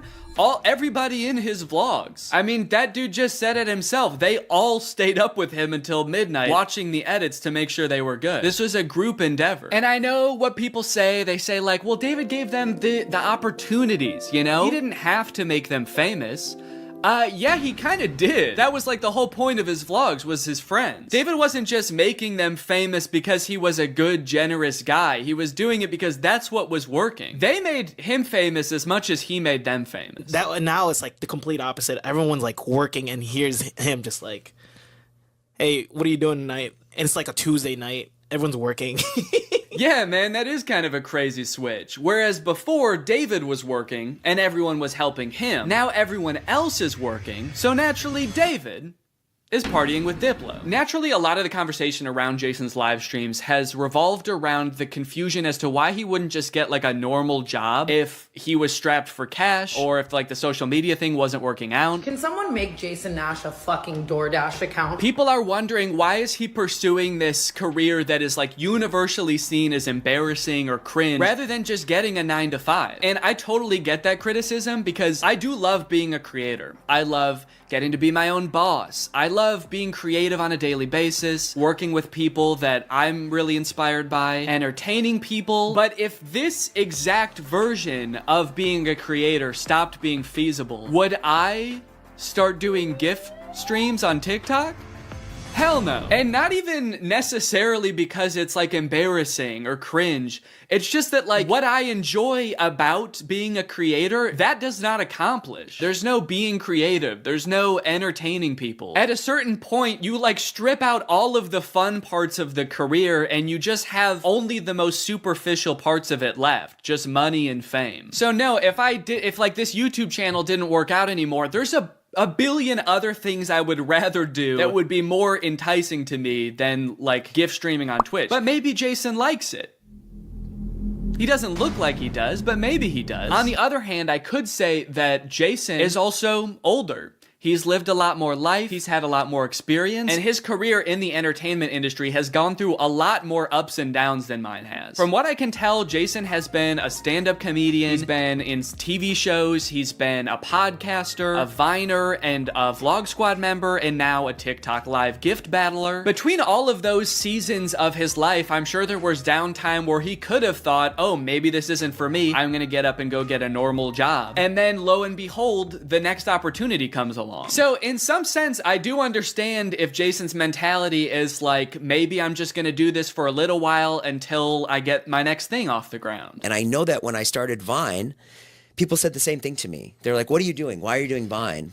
You know? And I was like, okay, this is what I'm doing. And then I did YouTube and people were like, why are you doing YouTube? And I feel like when you're first to something, that can really pan out. Yeah, I do get what you're saying, but also I don't know if this is the same as Vine and YouTube. Saying he's the first to this new thing like TikTok gift battling is gonna be the next big thing is very worrying to me. Please don't make that the next big thing, guys. On top of all that, there is this sort of like gamification in your head that happens when you're a content creator. Because so much of it is like numbers based, you're always looking at your analytics, hoping your numbers go up. It becomes kind of a game in your head to see if you can do better than you did last month or last year. Because of that, I feel like in a lot of content creators' heads, quitting or pursuing a different career path is seen as like losing the game, even if it's subconscious. That being said, I don't think that's a healthy way to look at it, and I would encourage people who are pursuing being a creator to find other passions that, you know, if this didn't work out, you could pursue that instead, because I think just clinging to relevancy for relevancy's sake is not a good thing. But why try to guess what Jason's thinking when someone literally asked him on his own podcast why he doesn't just get a job? This isn't me saying this as a negative thing. I'm just totally asking. Please. Yeah. Why don't I get a real job? No, I know why you do it. Yeah. But like... No, man. I know why you do it. It's pretty clear to me. But could you tell everyone else why you do this? Someone said that the other day, why don't you get into real estate? I'm like, I hate it. I don't have a real estate license. Bo Graney? Oh yeah, I forgot. You have to be born with a real estate license to do real estate. But darn, Jason Nash was born with a TikTok account. So he has to do that instead. Right. Now look, would I be on TikTok Live if I wasn't in like a financial hole? I don't know. Probably not. But also like YouTube wasn't really working. And I needed to find something. OnlyFans. I can't do OnlyFans. This is such an unrelatable thought process to most people. YouTube is not working out for him, and his first thought is OnlyFans? TikTok begging people for money? It just comes off as being so set on being an influencer that nothing else matters to this guy. Listen, it is what it is. It's like, I was on Vine, I was on YouTube, I was on Snapchat, and now I'm doing this. Don't say it like that. Now I'm doing this. I mean, I do like it. No, man, I don't think you do. Not after that. We all saw that. So anyway, it is what it is, and I have to do it because I love it, and it's my favorite thing. Phew, that was close. Hey, we can hear you. What? You said that was close out loud. Oh no! Do you ever think about going to DoorDash or to like I just never thought it's entertainment or nothing. I don't care what it is. Like, what would you suggest I do? No. It's just that Let me get a job at Lululemon. From what I can gather from this clip and the way they're laughing about the prospect of being a DoorDash driver or working at Lululemon, those jobs are not even on the table for Jason. I don't know his personal finances, but Jason lives in LA, he owns a house, he has kids, he has a wife. So I feel like when he's saying things like, I don't have any other skills, what he's really saying is, I don't have any other skills that would allow me to live the exact same life that I'm currently living. And honestly, I could understand if he really does like the TikTok live streaming thing, but don't laugh at other jobs like Lululemon or DoorDash like you're so above doing them, yet you're on TikTok literally asking people for money. And I do totally get that Jason has kids that he has to support, that I'm totally empathetic to that situation. It is kind of ironic that his solution to that is to ask other people's kids for money online, but that's neither here nor there. This whole situation kind of reminds me of this TikTok I saw about a month ago. My Roman Empire is all of those influencers who dropped out of college or quit their jobs, moved to LA, then became irrelevant. Like, where did they go? What are they doing now? One interesting thing that I don't know if a lot of people know is that I feel like a lot of creators who get into this situation can actually leverage some of the connections they make while they're relevant and some of the skills that they've learned to get jobs at like marketing agencies, talent agencies, social media companies, or working for other creators behind the scenes. There's actually a lot of opportunities out there, which I would know because my first job out of college was working for a YouTube MCN. While I was still on Vine, I graduated college and I was worried that that wasn't going to be a stable career, so I actually got a job working at an MCN. And then I also worked at the YouTube channel Corridor for a while before my YouTube channel took off. So just throwing that out there, there are other career opportunities where you get to be involved in the creator space, even writing or acting, stuff like that. But it doesn't have to be your operation. You can just get a stable job. All right, it's time to talk about David again. While everyone was making fun of Jason for doing the TikTok live streaming thing, David paid him a visit on Snapchat. Dude, you're kind of becoming a legend on TikTok now. I know. Not in a good way. Yeah, but I think... And you're not subscribed yet, make sure you subscribe and turn on my notifications to join Greg. Greg is what I call my fans here on YouTube, and if you just watch this whole video, that means you kinda gotta be a Greg now. I don't make the rules, sorry. Except for that rule I actually did make, but all the other rules I don't make. All right, I'll see you guys next time. Bye-bye. The story of a Willy Wonka experience gone wrong in Glasgow, Scotland has taken the internet by storm, and I love it. I don't think I've ever in all my life seen such an impressive and inspiring dumpster fire of an event. It is just, mwah. It is just perfect. This event, which was supposed to give kids the chance to experience Willy Wonka's chocolate factory, was so bad, it prompted parents to call the police to get justice for the horrors they had witnessed. Police were called to an immersive Willy Wonka experience after families showed up to an empty warehouse. The event reportedly charged $40 per entry, that's per person by the way, advertised with AI art and said it would be a journey filled with wondrous creations and enchanting surprises at every turn. And oh, what enchanting surprises they found. Kids were all dressed up and crying, waiting for what they thought was going to be a magical experience. Yeah, that's the surprise. No magic here, just sadness. The surprise was them crying. If they called the police, that's how you know it was bad. Because they didn't even do that in the actual Charlie and the Chocolate Factory, and kids were dying in that movie. And honestly, it does look like it was terrifying. Take a look at some of the images of the abandoned warehouse that parents had to spend $40 to gain access to. Okay, here we have some sort of chocolate fountain with murky brown water floating in it. We have one bouncy castle that can fit like 3 kids. Giant empty space filled with table and chairs. You're probably thinking there must be something pretty good to eat here with all these table and chairs. Probably some pretty tasty chocolate, right? No, there was no chocolate at this event. These photos look like a crime scene, dude. These look like Willy Wonka had to flee the country after the FDA found fentanyl in his chocolate. So he has to post up in an abandoned factory to keep the business going while the feds are after him. You got this lovely scene.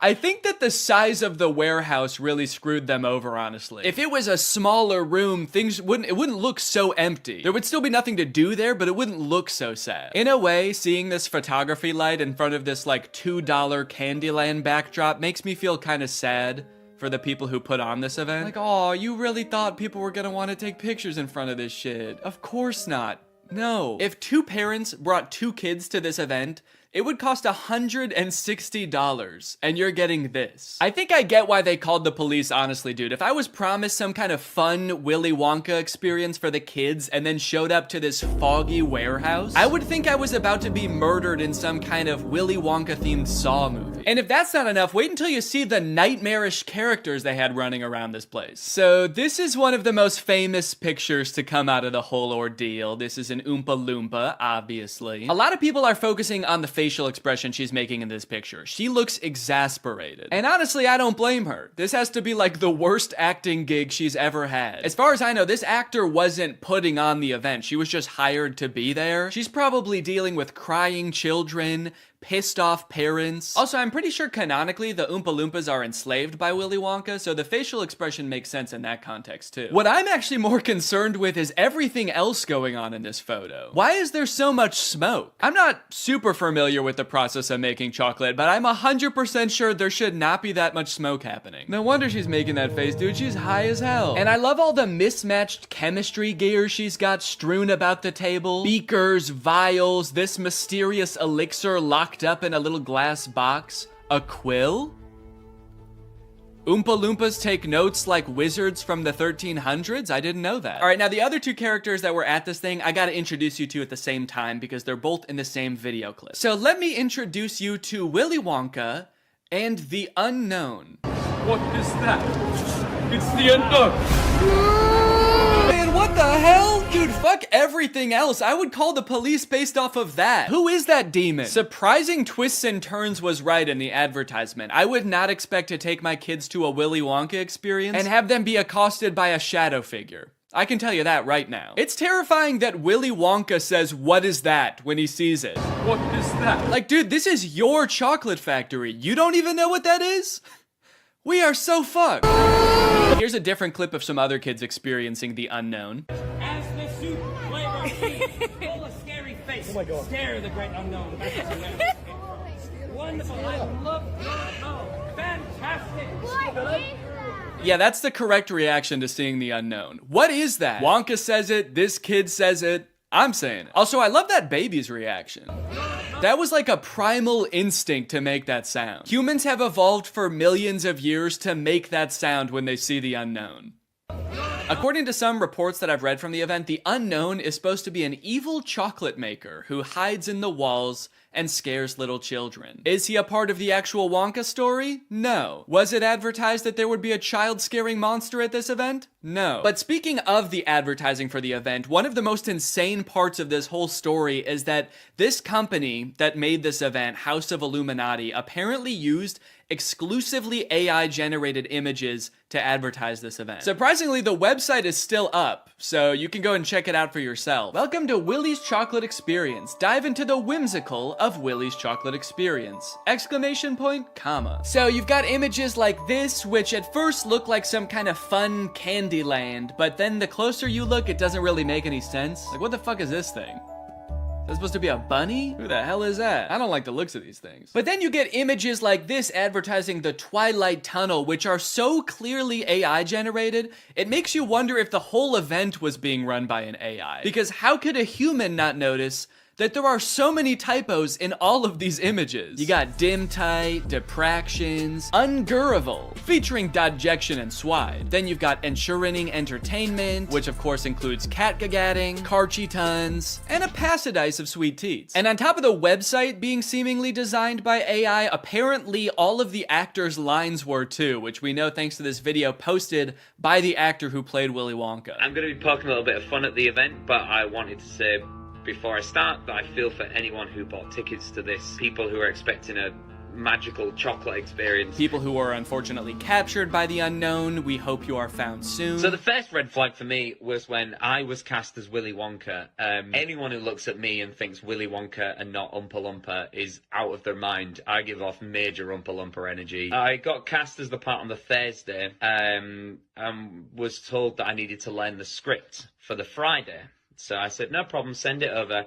The script was 15 pages, monologue, pretty much, of AI-generated gibberish. You know what I'm kind of curious about? If the script was AI-generated, where did the unknown come from? Did the event organizers just ask ChatGPT to generate a script about Willy Wonka's chocolate factory and it just threw that shit in? Cause that's terrifying. ChatGPT was like, planning an event for kids, huh? I know just the thing to add. Don't worry, I'm great with kids. So I'll give you one of the lines from the script. I'm not going to do the Willy Wonka voice because I think I've embarrassed myself enough. But one of my favourite lines was, "There is a man who lives here. His name is not known. So we call him the Unknown. The Unknown is an evil chocolate maker who lives in the walls."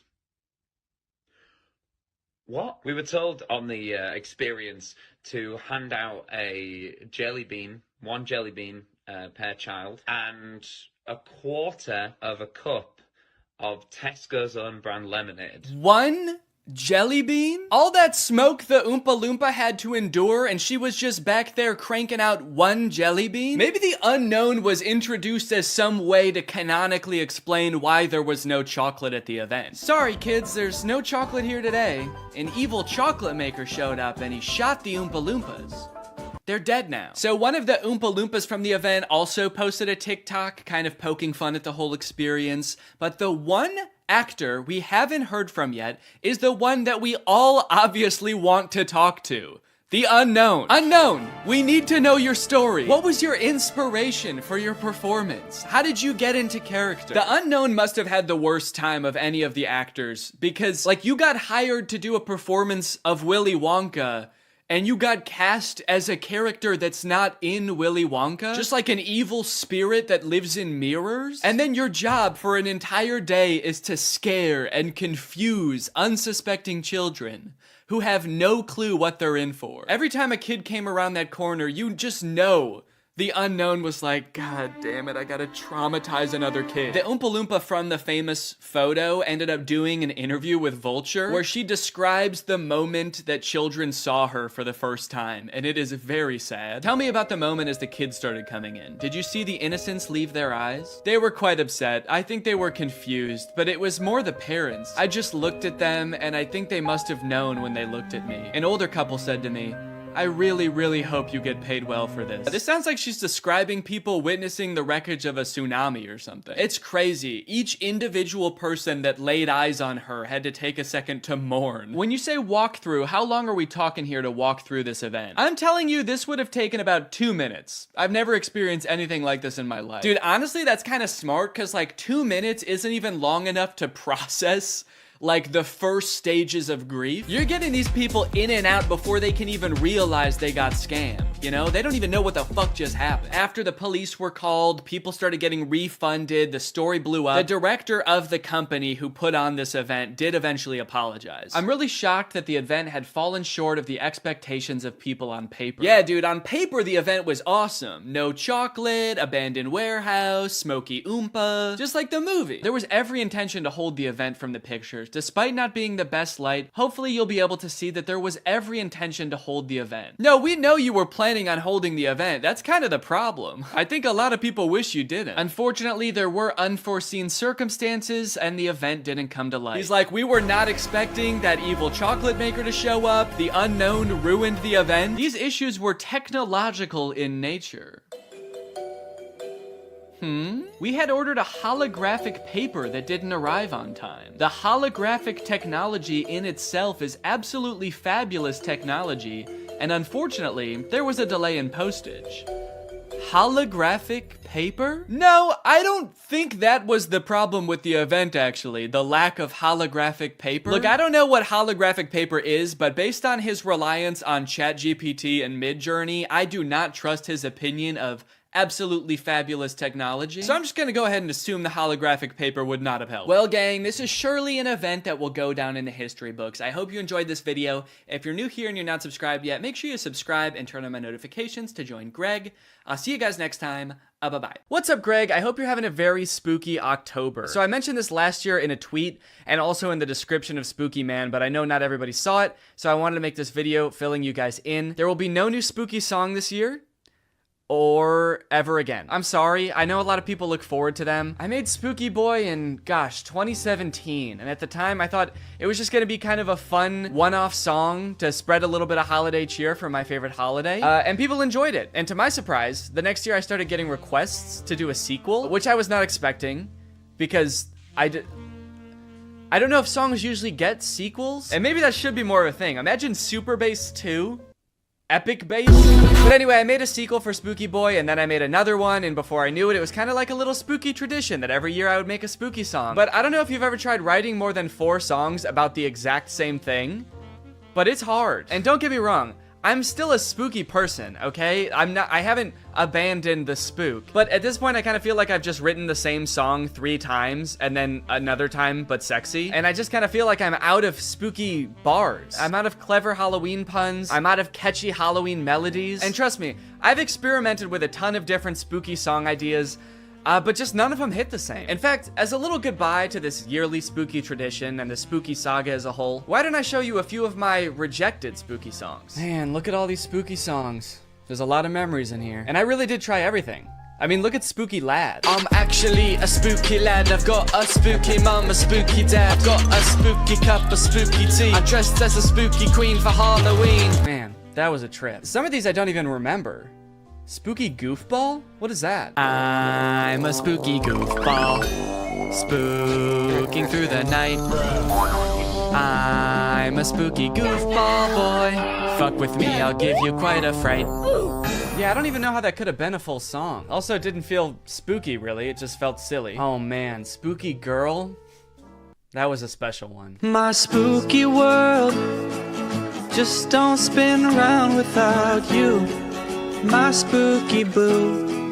And every Halloween I don't go looking for tricks and treats. Oh no, this Halloween I just need my spooky girl.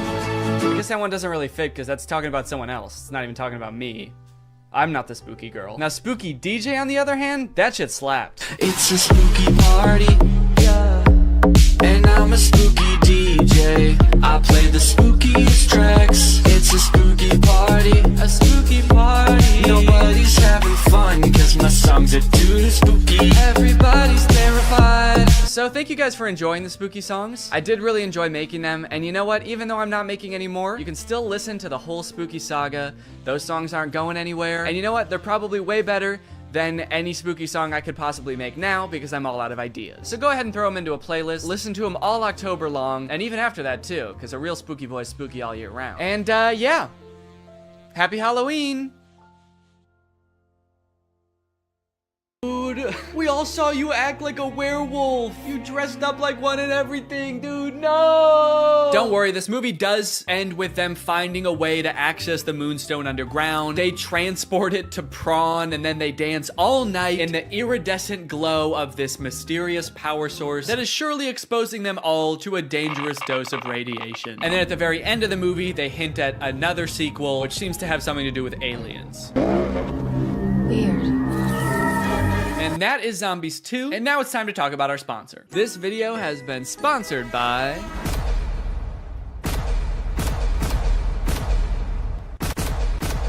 Guys, it's the season of giving, gathering, and with HelloFresh, it can be the season of saving. You can actually save money this holiday season with fresh, delicious recipes delivered straight to your door. It's cheaper than takeout, it's easier than grocery shopping, and the meals turn out so good. I like HelloFresh because I'm not really much of a chef. Okay, I don't really know how to cook well, but every time I cook HelloFresh, it ends up turning out great. Last night we had these Tex-Mex enchiladas, didn't take too long to prepare, turned out great. Honestly, best homemade enchiladas I've ever had, and I was the one who made them at home. I've got a lot going on. I've got a baby. I've got family visiting. It's a busy time of year. So sometimes it can feel impossible to get a good, nutritious homemade meal in, but not with HelloFresh. Can I let you in on a little secret? Some of their meals only take 15 minutes to prepare. How is that possible? Must be Santa. And guess what? HelloFresh is actually more than just dinners. They've got breakfast, they've got lunches, they've got snacks. So you can start skipping the grocery store for a variety of meals. HelloFresh is making life so much easier. So if you want to check out HelloFresh and for free breakfast for life, visit the link in the description or scan this QR code. 1 breakfast item per box while subscription is active. That is free breakfast for life with HelloFresh at my link.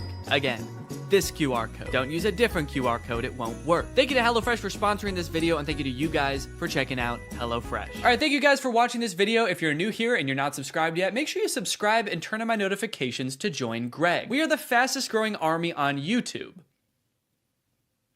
Do not look that up. I'll see you guys next time. Bye-bye.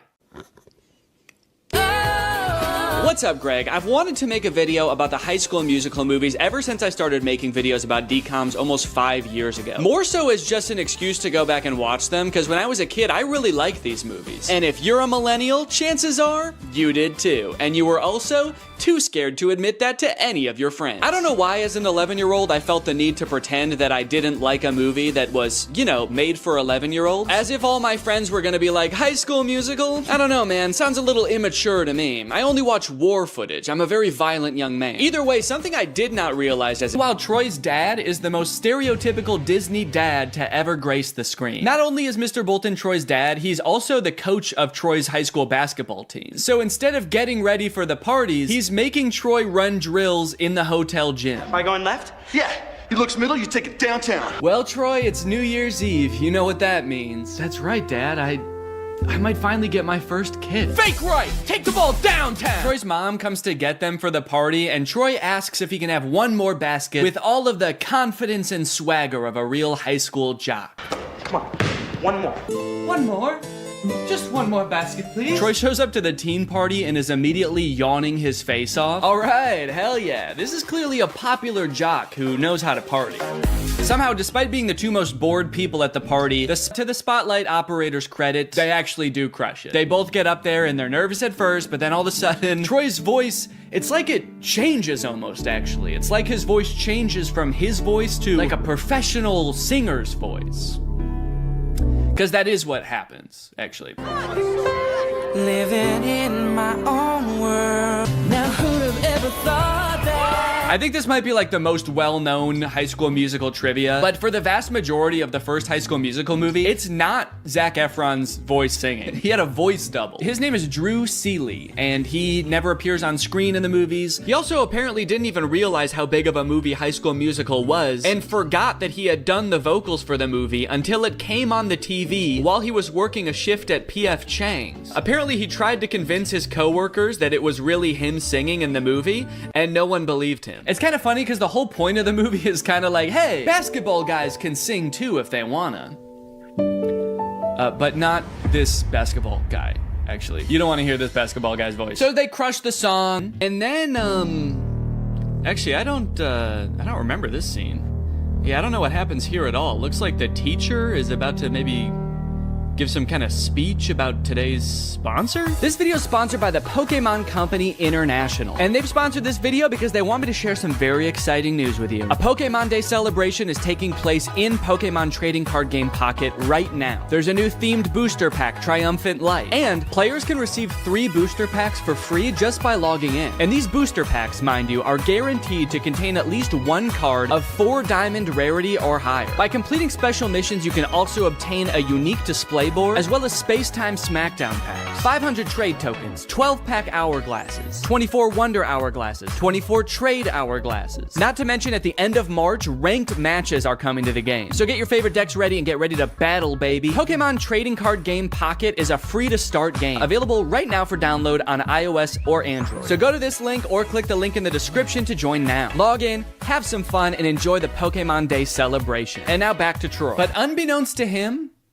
there's a new student at East High. I reviewed your impressive transcripts. I expect your light will shine very brightly here at East High. I don't want to be the school's freaky genius girl again. Freaky genius girl? What did you do at your last school? Troy notices that Gabriella is sitting in the back of their drama class, and not to be nitpicky, but this drama class scene lasts for 2 minutes, but the class happens in real time from start to finish in that 2 minutes. The bell rings. They sit down, the whole class gets detention, and then the bell rings again and they leave. How long is a school day at East High?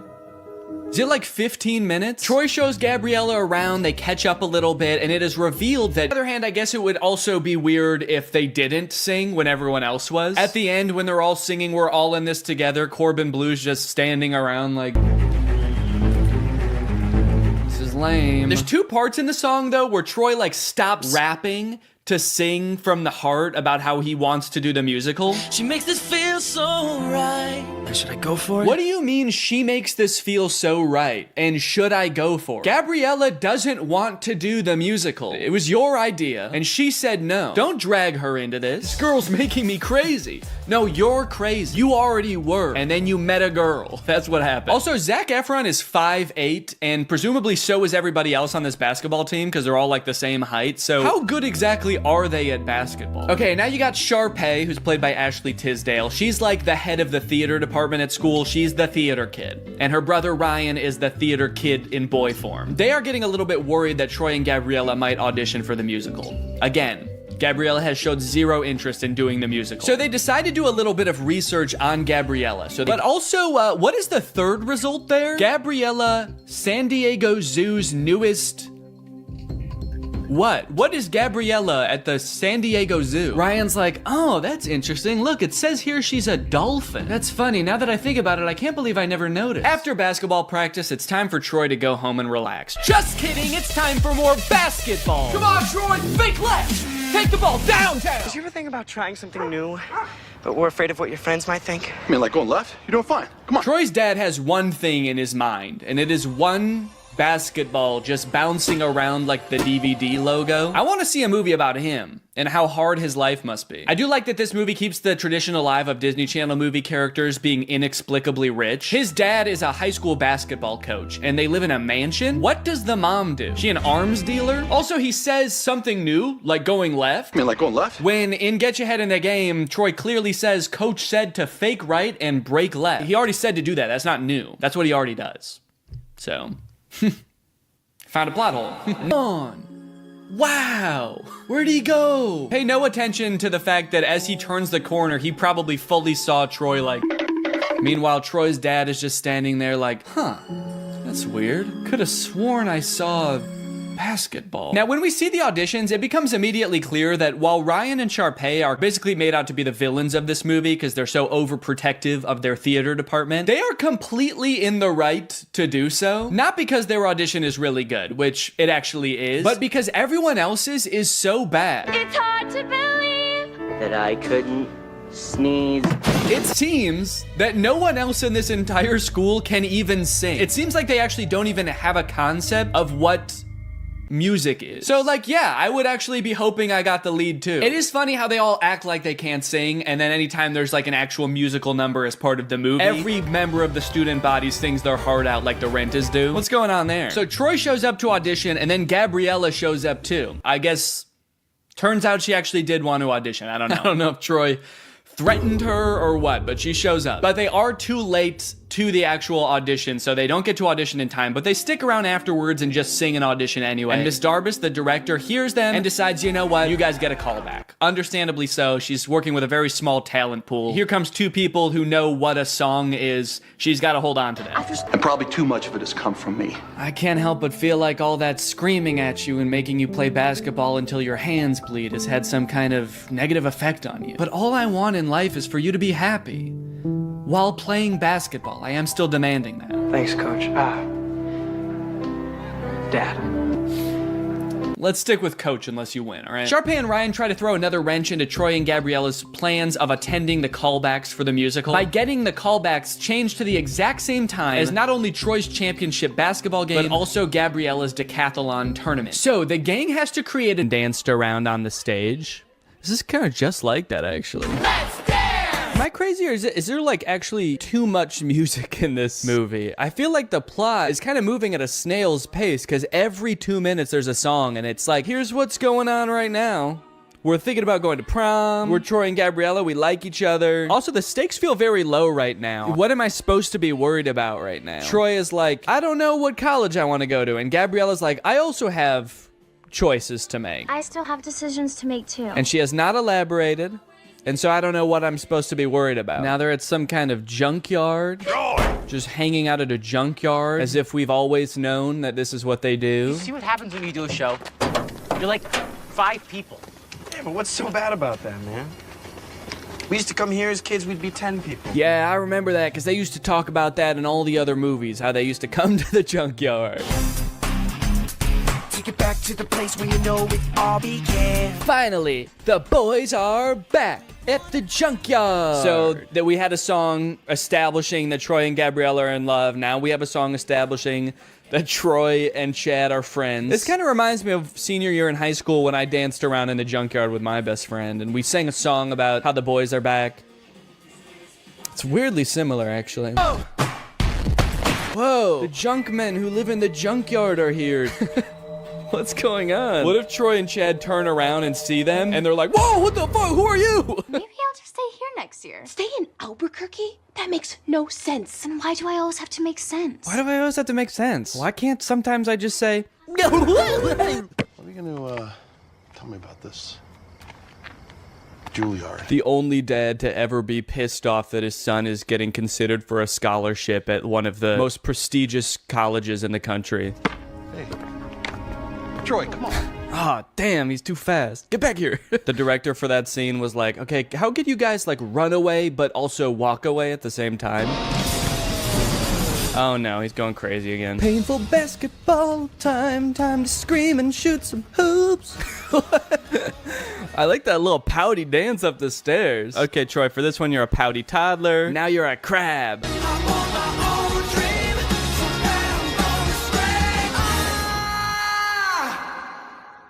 Man, he wasn't kidding. He was really gonna scream. Well, now that he did it, I hope he can figure out what he's gonna do. Now that I got that out of my system, I'm for sure going back to U of A. I don't care about singing. Miss D, I know I'm not supposed to be here. Aren't you? Last one out turns off the lights. You know, she might seem cool about Troy being there right now, but as she walks through the school to get back to her car, she realizes he totally trashed the place. She's like, he tore down posters? He flipped an entire hallway upside down? How did he do this? I don't think I can do it, Troy. Uh-oh. Is that a Dr. Pepper in the background? That looks good. I've chosen basketball. But I've also chosen theater. The University of California, Berkeley. Okay. I'll be honest, I did not know that was an option. They made the Mr. Beast logo.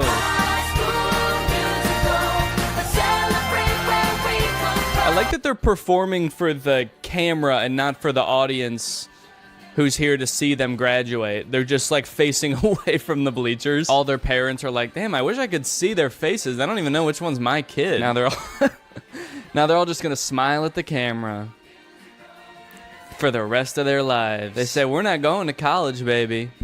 We're gonna stare at this camera forever. And that's it. That's High School Musical, baby. As far as endings go, I think they did a decent job with a nearly impossible task. It's a Disney Channel movie, so it's not like they can just like make everybody break up and go their separate ways at the end of the movie. That would be too sad, obviously. But they also can't make everybody just go to the same college and do the same thing, because that would be unrealistic. So it leaves the door open. My only issue is that in doing that, they kind of don't really provide any closure. Feels like they kind of just pushed Troy's decision of what he wants to do with his life further down the road. But if you are looking for some closure for Troy, I might have something that helps. I mentioned earlier that the character of Troy was inspired by one of the writer's real high school teammates. But when I read that for the first time on Wikipedia, I was surprised to find that that teammate has his own Wikipedia article. And that's because that classmate, Lynn Swan, went on to be a professional football player, playing for the Pittsburgh Steelers and winning the Super Bowl 4 times. This man is the real-life Troy Bolton, and that might be the least interesting thing about him. In fact, he might not even know. It really helped you in your game. All the things that ballet taught you, you applied that to the football field. Touchdown, Pittsburgh! Did you catch any flack from your teammates about taking ballet? I mean... Oh, always. It's a gift from the guys. But I'll always always remember a Hall of Famer who rose to the occasion each time.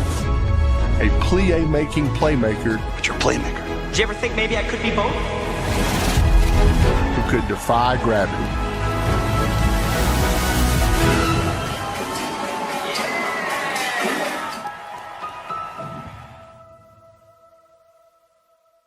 What's up, Greg? New technology truly fascinates me. A new gadget being introduced to the world has the potential to change the way we live, learn, and communicate. Or, more interestingly, it could flop and become a laughingstock of the internet.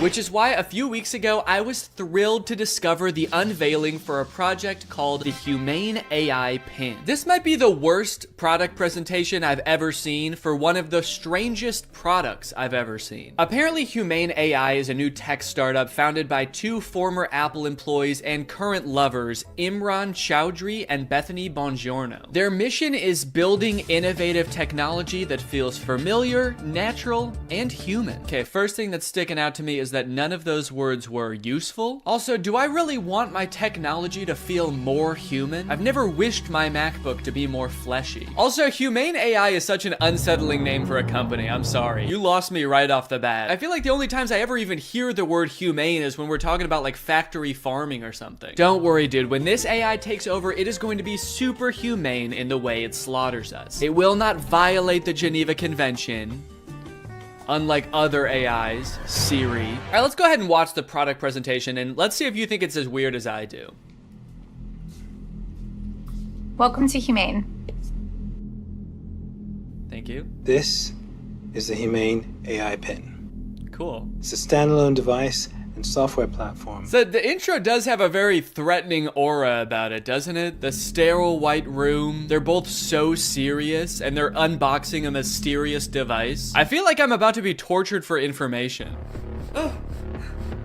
What is that? This is the Humane AI Pin, and it is the last thing you will ever see. Ah! It's a standalone device and software platform built from the ground up for AI. Okay, so it's some kind of mobile device. It's built from the ground up for AI, and I'm very excited for them to tell us what that means. It comes in 3 colorways. Okay. Got Eclipse, Lunar, and Equinox. Those are not colors. There's 2 pieces, a computer and a battery booster. Now, the battery booster powers a smaller battery inside the main computer. Okay, great. What does it do? And this is how we achieve our all-day battery life. Oh, great. It's got all-day battery life. That way you can spend all day. There are no wake words, so it's not always listening or always recording. In fact, it doesn't do anything until you engage with it. Okay, thank God. So it doesn't record me. That's good to know. For a second, I was worried that it almost had one feature. Who is this for? What kind of person needs to hear about what colors a device comes in before they'd even consider hearing about what it actually does? Also, 2 of the colors are black. You designed 3 colors and 2 of them are black. You couldn't come up with a 3rd color? Also, I'm sorry because I know that not everyone is super comfortable in front of a camera. It's not a skill set everyone has. But maybe you guys should have like hired a spokesperson or something instead of letting the world's 2 sleepiest CEOs do this product demo. Now, the battery booster powers a smaller battery inside the main computer. Are they okay? This thing has all-day battery life. That's because it actually feeds on your life force. I've had mine on for 3 months, and you probably can't even tell the physical toll it's had on me. And your engagement comes through your touch, voice, gesture, or the laser ink display. Whoa, wait, okay. Holy cow. We have a feature. It actually does something. I will admit I was not expecting that. Why didn't you lead with that? I mean, I don't know what that is or what it does, but at least it's something. It looks futuristic. I don't know about the name laser ink display though. That doesn't sound very futuristic. The laser ink display. Sounds like a printer. It also comes with its own connectivity built right in. Our own Humane network, connected by T-Mobile. Our very own network. That is T-Mobile's network. We were able to pack a lot of technology into something really small. Tell me about it, dude. I can barely even count all the technologies you put in this thing. You got the laser ink display, all-day battery, black. Is that a technology? They continue for a while just using buzzwords and vague expressions to explain what this thing does until like 3 minutes into the video when they finally give us a demonstration of something tangible this thing can do. Play the song How Music Makes You Feel Better. Doesn't look like it's making him feel better. We've partnered with Tidal, which you get out of the box. Okay, finally, we know one thing it can do. It can play music. And not just how you would normally listen to music either. You can give it little riddles to try to figure out what songs you want it to play. Play music written by Prince, but not performed by Prince. Give me songs written by first-born left-handed British women who have never been to Ibiza that weren't released on weekends or holidays. Can Alexa do that? I don't know. I don't think anyone's ever tried before. Got my music controls. If I go to the left, I can go back. If I was to go down, I can pause. Wow, okay, that actually does look a lot more convenient than using Tidal on my phone, but only because I don't have Tidal on my phone. After this, we do start to get some truly incredible demos using this product's advanced AI. When is the next eclipse? Where is the best place to see it? The next total solar eclipse will occur on April 8th, 2024. Best places to see it are Exmouth, Australia, and East Timor. Huh, that's weird. This NASA article says that that eclipse that's happening on April 8th is actually not going to be visible in Australia. It's only going to be visible from like the US. It actually seems like it's going to be nighttime in Australia during the eclipse. Well, what are you going to do? I mean, they're a technology company. They're not a space company. What would you expect them to know about the moon? They only named all of their colors after it. I hate to interrupt this video, but I have to tell you guys about a revolutionary discovery of my own. I just found out that for the past 2 years, I've been paying for Apple Music despite not having any recollection of ever signing up. I don't use Apple Music, but nevertheless, I've paid them like $200 without ever even having used their service. I think this is a pretty relatable issue in this age of subscription services. And something like this could be happening to you too, but luckily, today's sponsor, Rocket Money, is here to help. Rocket Money is the personal finance app that helps you cancel subscriptions, lower bills, and manage your money better. Rocket Money is super helpful with things like my recurring Apple Music charge, because not only does it help you identify recurring charges, it also helps you cancel them. You can actually cancel subscriptions right within Rocket Money's app with just a couple of taps. You don't got to worry about navigating the service's own website. You don't got to worry about pesky customer service calls. Here's why I think this is going to work for you, because Rocket Money has saved its customers an average of $720 a year, with over $500 million in canceled subscriptions. So to save more and spend less, join the over 5 million members using Rocket Money today. Go to rocketmoney.com/Danny or click the link in the description to get started today for free. And you can also unlock even more features with premium. That's rocketmoney.com/Danny to get started for free. Thank you to Rocket Money for sponsoring this video. And now back to said video. How much protein? These almonds have 15 grams of protein. Great. Those almonds for sure do not have 15 grams of protein. An entire cup of almonds has 20 grams of protein. This dude was holding like 9 almonds. Did I think he was asking about his whole hand? Because that actually might be accurate. I'm gonna eat it.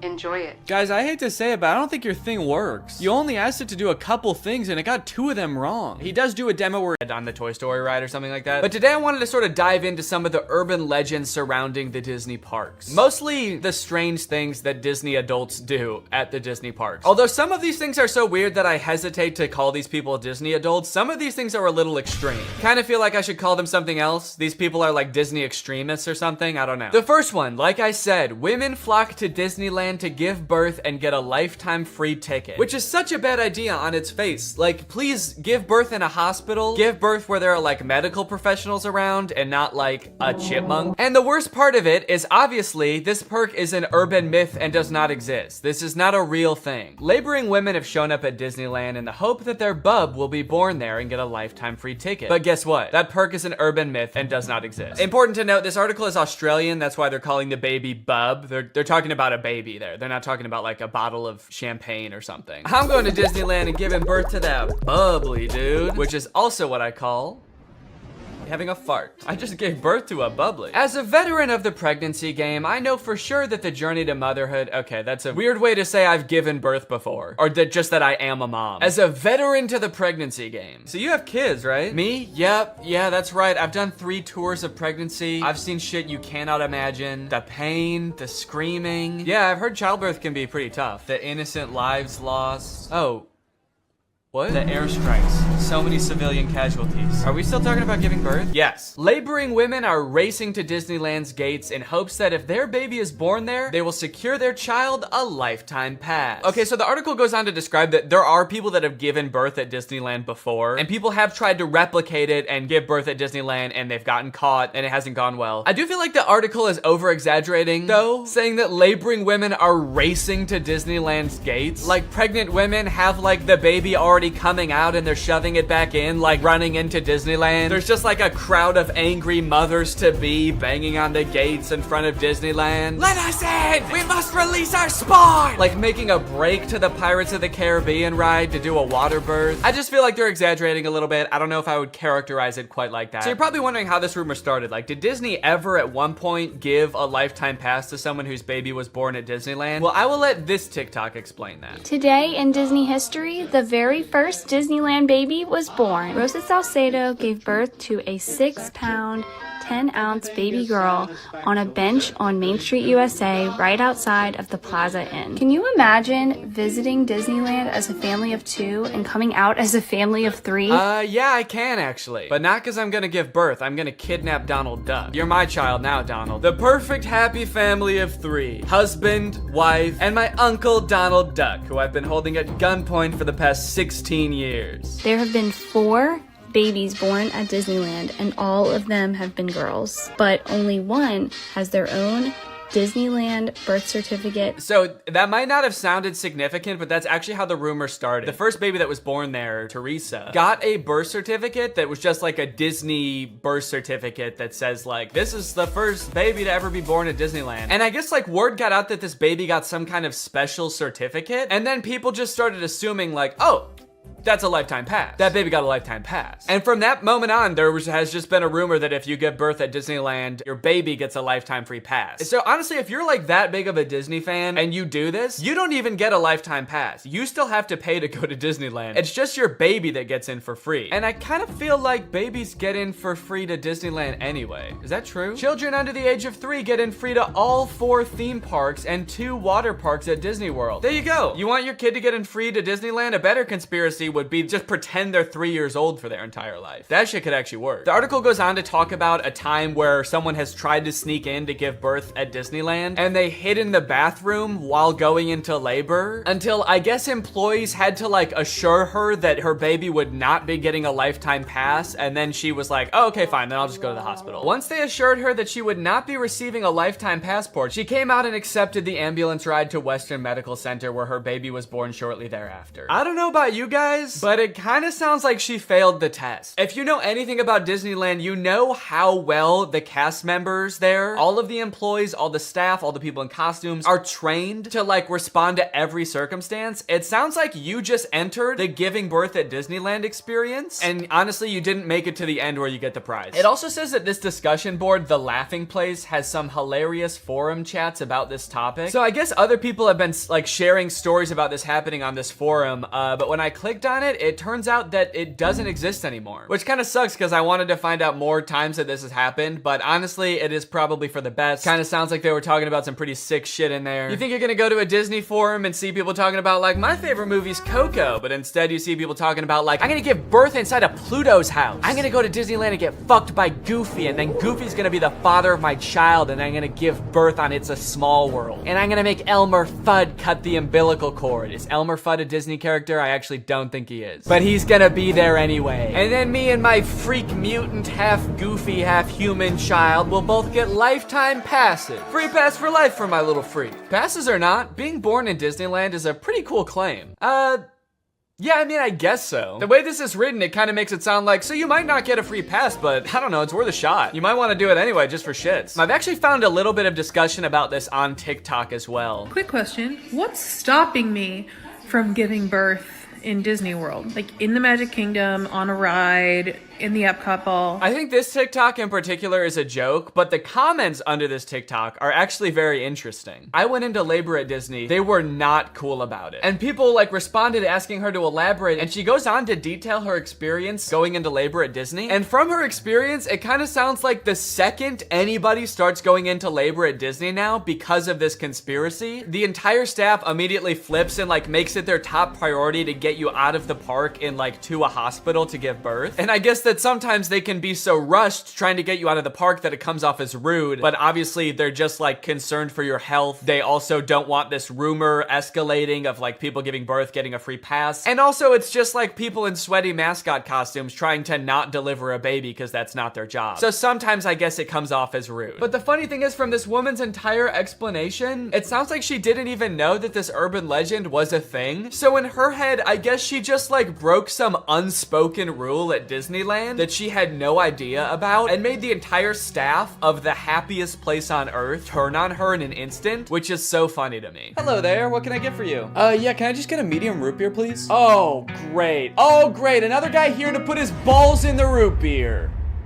What? Hey everybody, this guy right here is about to pull out his big fat balls in front of everyone, in front of a bunch of children, and put his balls in a glass of root beer.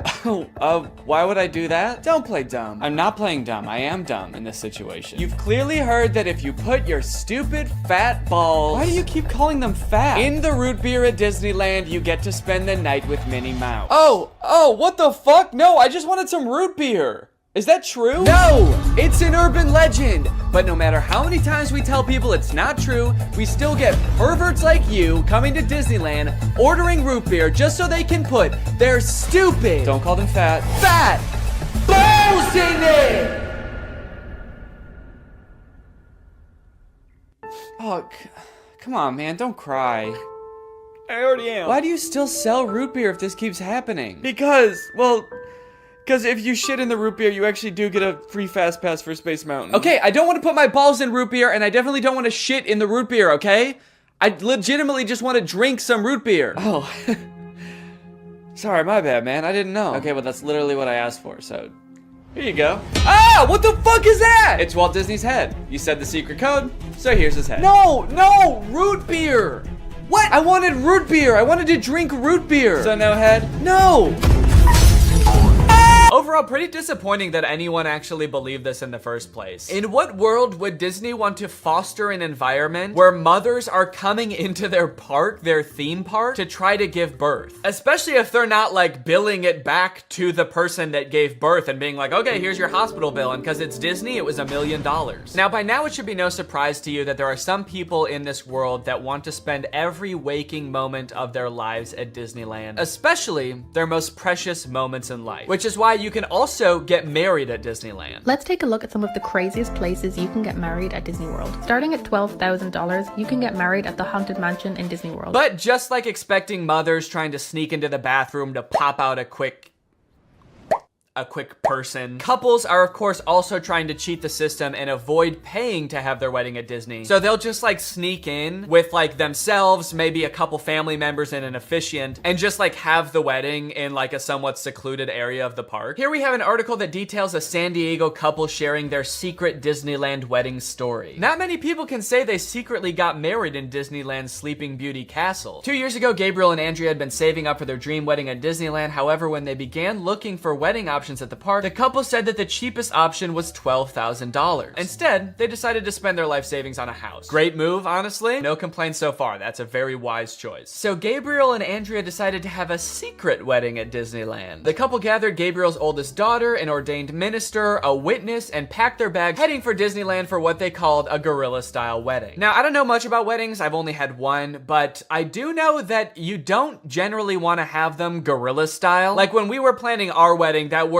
almost never came up, I don't think. Just imagining them describing their wedding afterwards, like, yeah, it was so romantic. We hid in the bushes for 8 hours in the hot Florida sun wearing camo paint, waiting for the crowds to die down. You know, just sort of waiting out the crowds and the gunshots, the airstrikes. Airstrikes? Then we popped out and I said I do. Happiest day of my life. Here's my favorite picture of the big day. Now buckle up, because this next urban legend is about to get nasty. Quite literally, this is disgusting. Like I said, the most devoted Disney fans would probably spend forever at Disney if they could, but maybe they can. For years and years, the Haunted Mansion has been the home to an endless supply of Disney myths and legends. But the attraction's most prevalent and persistent rumor is that guests regularly spread the remains of their friends and family inside the ride. This can't be true though, right? It is 100% true. Yes, that is right, and I don't want to bash anybody's final wishes. I know that that's a very personal thing, but spreading human remains in a public place that people are like walking around and touching? Please don't do that. Or you know what, I should say, because I feel bad for people who are just trying to honor their dead relatives' wishes or whatever. If you're alive still and you're watching this video and that's gonna be in your will, please take it out. Don't make people do that on your behalf. Honestly, I am a little relieved that people are sticking to like spreading ashes at least, because there are a lot of different ways to dispose of a body. It was actually my grandpa's greatest wish to be laid to rest at Disney. Oh, that's sweet. You're gonna scatter his ashes around at the park?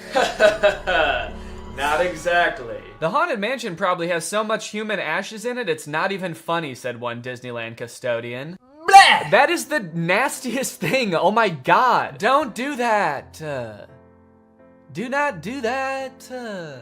Please. People scatter their loved ones' ashes in the Disney parks monthly. Can you imagine just like being on a ride and the person next to you is dumping out ashes? Disney employees are literally aware of this too. They have to follow special protocols every time this happens. The custodians are used to identifying and vacuuming up these ashes. I don't know why I was surprised to hear they vacuum them up. Of course they do. It's a literal human corpse, basically. Of course they get rid of it. The people who are like requesting this happen to their bodies must know this, right? They must know that some custodian that does not willingly work in like a morgue or something is going to have to take care of that. This sounds awful for everyone. If you're the custodian, you have to vacuum it up, but if you're the person that just lost someone you care about, you have to know that they're just gonna vacuum it up. They might even make you watch. They have you come identify all the places that you scattered the remains, and then they just like make eye contact with you while they're vacuuming it up. This is going in the garbage now. We're gonna throw this in the garbage now. Say bye-bye. So when you're laying them to rest in the happiest place on earth, you're actually condemning them to forever in the suckiest place in the world.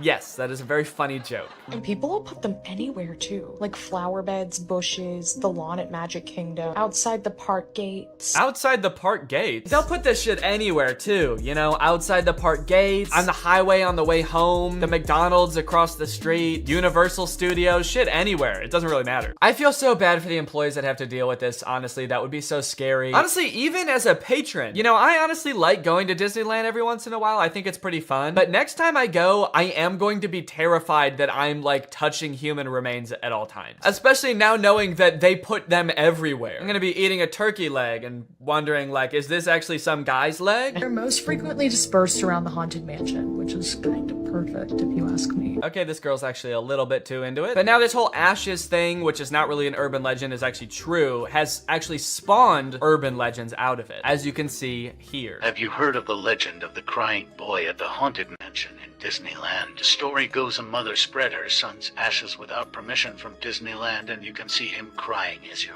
exiting the ride. Spooky. I wonder why he's crying. Maybe because his ashes are in a vacuum. Maybe because he was a little boy and his mom spread his ashes in the scariest ride at Disneyland. The mom was like, yeah, my son used to love this ride. Every time we would get on it, he would be screaming and crying and shaking because he was so happy and excited. So I decided this is the perfect place for him to spend the rest of eternity. In a rundown castle of pure terror. It's what my darling little boy would have wanted. All in all, it seems to me that Disney, this giant corporation that owns like every media property known to man, has their grubby little fingers wrapped around people a little bit too tightly. It's like you already have every movie and TV show. Do you really need people like begging to spend their entire lives at your theme park also? But even still, with people spreading their loved ones' ashes at Disney, people trying to give birth at Disney just to get free tickets, Disney is still trying their best to immerse you in their parks as much as possible to make you never want to leave. Recently, Disney opened up the Galactic Star Cruiser Hotel, which is a Star Wars hotel and experience. I think it's like a 2 or 3 day long experience where you are like in this hotel. There's like a story that you have to follow about shit going on around you. It seems very immersive, and to a pretty big Star Wars fan, honestly, it sounds pretty cool. But it is also $5,000, and instead of windows, your room has a screen that just shows a video of outer space playing. So, you know, just keep that in mind that you might go insane while you're in this place. With no concept of night or day, you just have to adhere to the Star Wars pre-approved activities. There's like stormtroopers patrolling the halls at all times. It's kind of like they wanted to build a Star Wars hotel, but they built a prison instead. I read through some of the Google reviews for this hotel. It's only been open for a little bit, so there's not that much to go off of. And honestly, there are a lot of 5-star reviews of people who seemingly really enjoyed it. I did think that this review was really funny. This person gave it a 1 out of 5, and they said, thought the experience was fun, but not worth the price. There are too many missions to keep track of, and you are always missing something. It kind of seems like they got like too immersed in the story and like started to believe that they really needed to complete these missions. This sounds more like the review of a disgruntled employee that like works on a spaceship. There are too many fucking missions, man. There's too much shit to do. The hyperdrive is gonna fail, and I need to fix that. Not to mention the First Order's breathing down my fucking neck, trying to get me to give away the location of my comrade. This place is fucking stressful. I think my favorite thing I've seen come out of this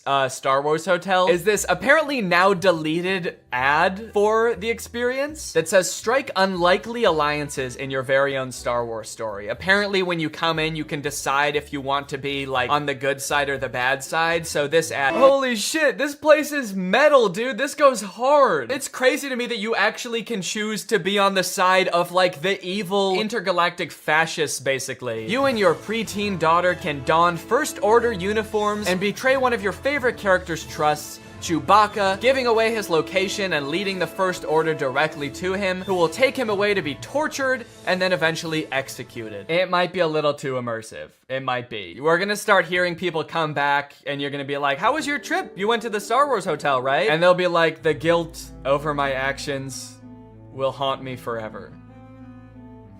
But I did what I had to do. It was honestly fucking sick. I loved it. And honestly, like, if someone offered to bring me there for free, would I go?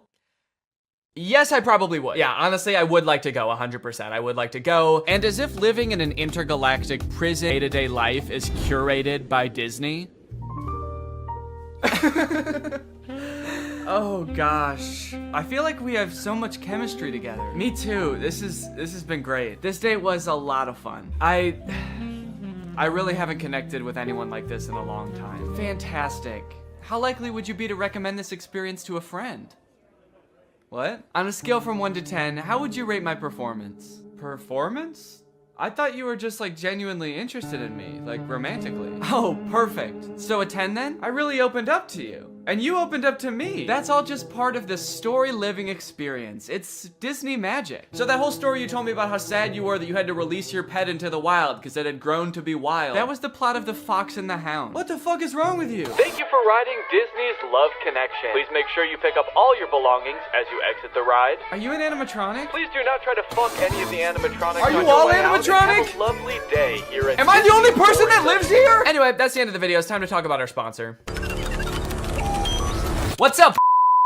It's me, a hacker, and I'm so excited to steal your data because you don't have today's sponsor, ExpressVPN. You see, sending data over an unencrypted network is a lot like sending a postcard. There's no envelope to cover up your info and protect your sacred message. So any old creep with a little bit of basic computer knowledge and a little bit of free time can come along and check out all of your private information. I'm talking passwords, financial details, hell, emails.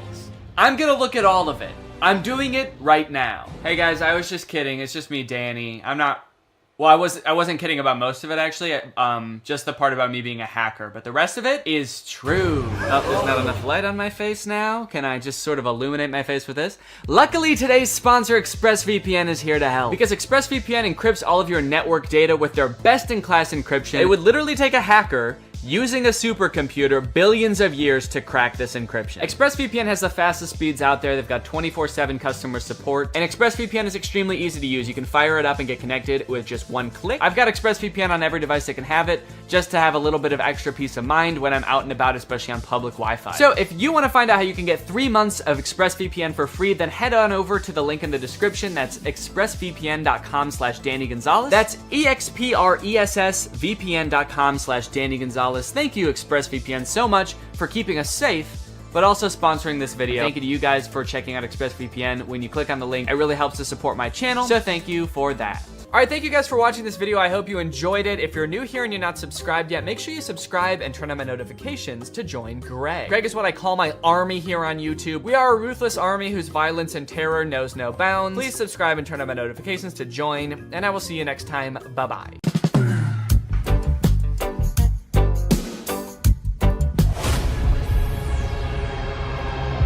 Drew? Hey, Danny.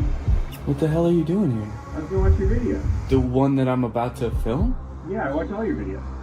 All right, well, I mean, do you want to come down here and be in it? No, that's all right. Okay, well, fine, that's okay. Too. Okay, I'll do it. What's up, Greg? Welcome back to my YouTube channel here on youtube.gov. I'm here today, as you can see, with a very special guest.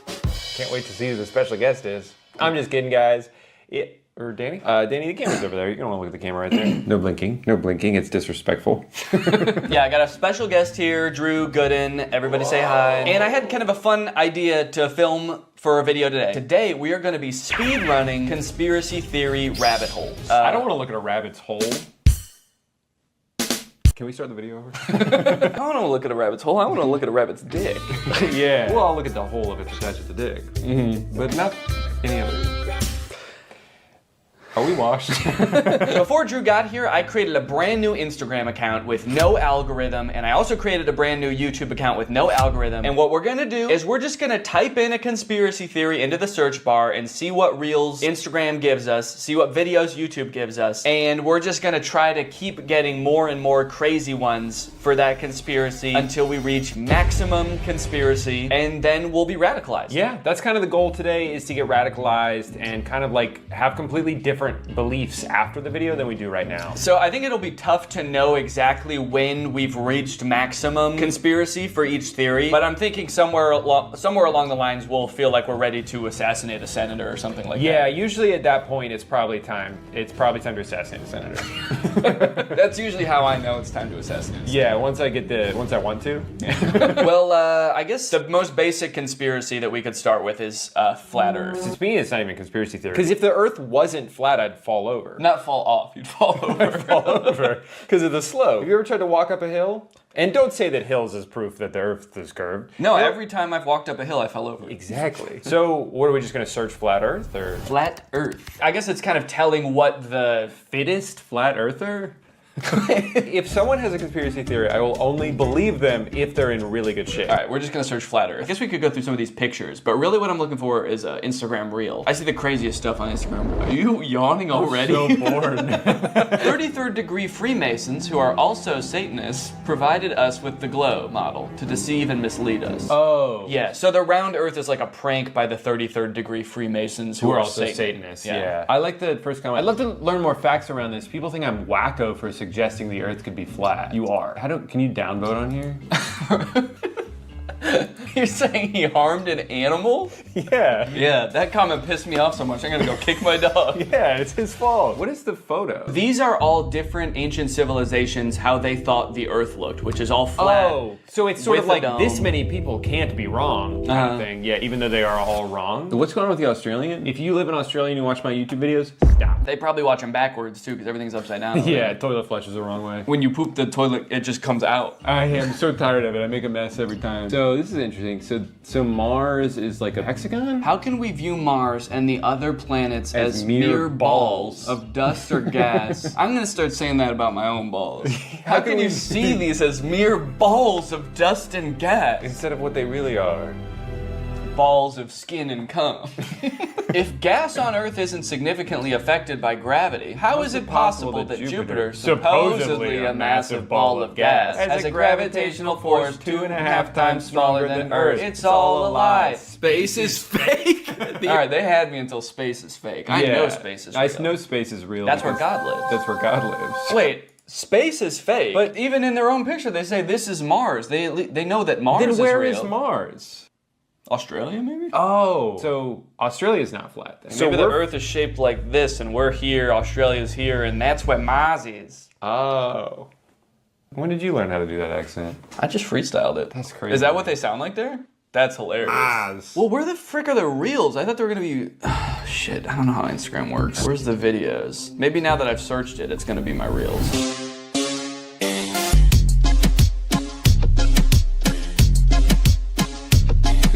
Just a quick cut to that. Checkmate, round earthers. If the Earth was round, I'd be falling over. Let's go on YouTube. Yeah, maybe we should go on YouTube. Yeah, I think the problem is that everyone's just so normal on Instagram. There aren't any like weird freaks. So I think we probably need to switch to YouTube because there's a lot more weird freaks on there. We would know.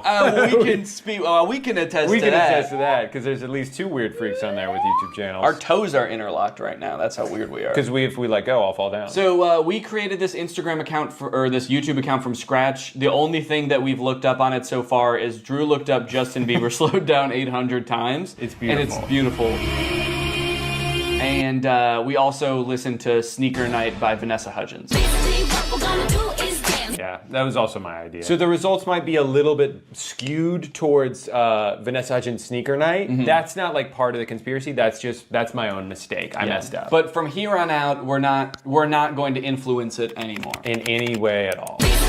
Okay, now I'll search flat Earth. Okay. That's how Vanessa Hudgens radicalizes people. So hold on. Yeah, okay, even the YouTube search is biased against flat Earth. It doesn't even, like, we're trying to view it objectively, but it's like, oh, flat Earther debunked. Yeah. Flat Earthers funny moments. Flat Earth Dave. It's like, let me find out who Dave is. All right, we're gonna search flat Earth. You know, do you ever do something and you think to yourself, like, I'm probably the first person to ever do this? Oh, yeah. I have to imagine we're the first people to ever search flat Earth from the Sneaker Night watch page. Like, inspired by this song. That reminds me. I need to do my own research. Oh, it's Phil from Amazing Race. All right, well, we gotta hear him out. We gotta hear him out. You'd think that with the beautiful photographs that we have of our round blue planet, it would convince any doubters. Oh, he doesn't believe in the flat Earth either?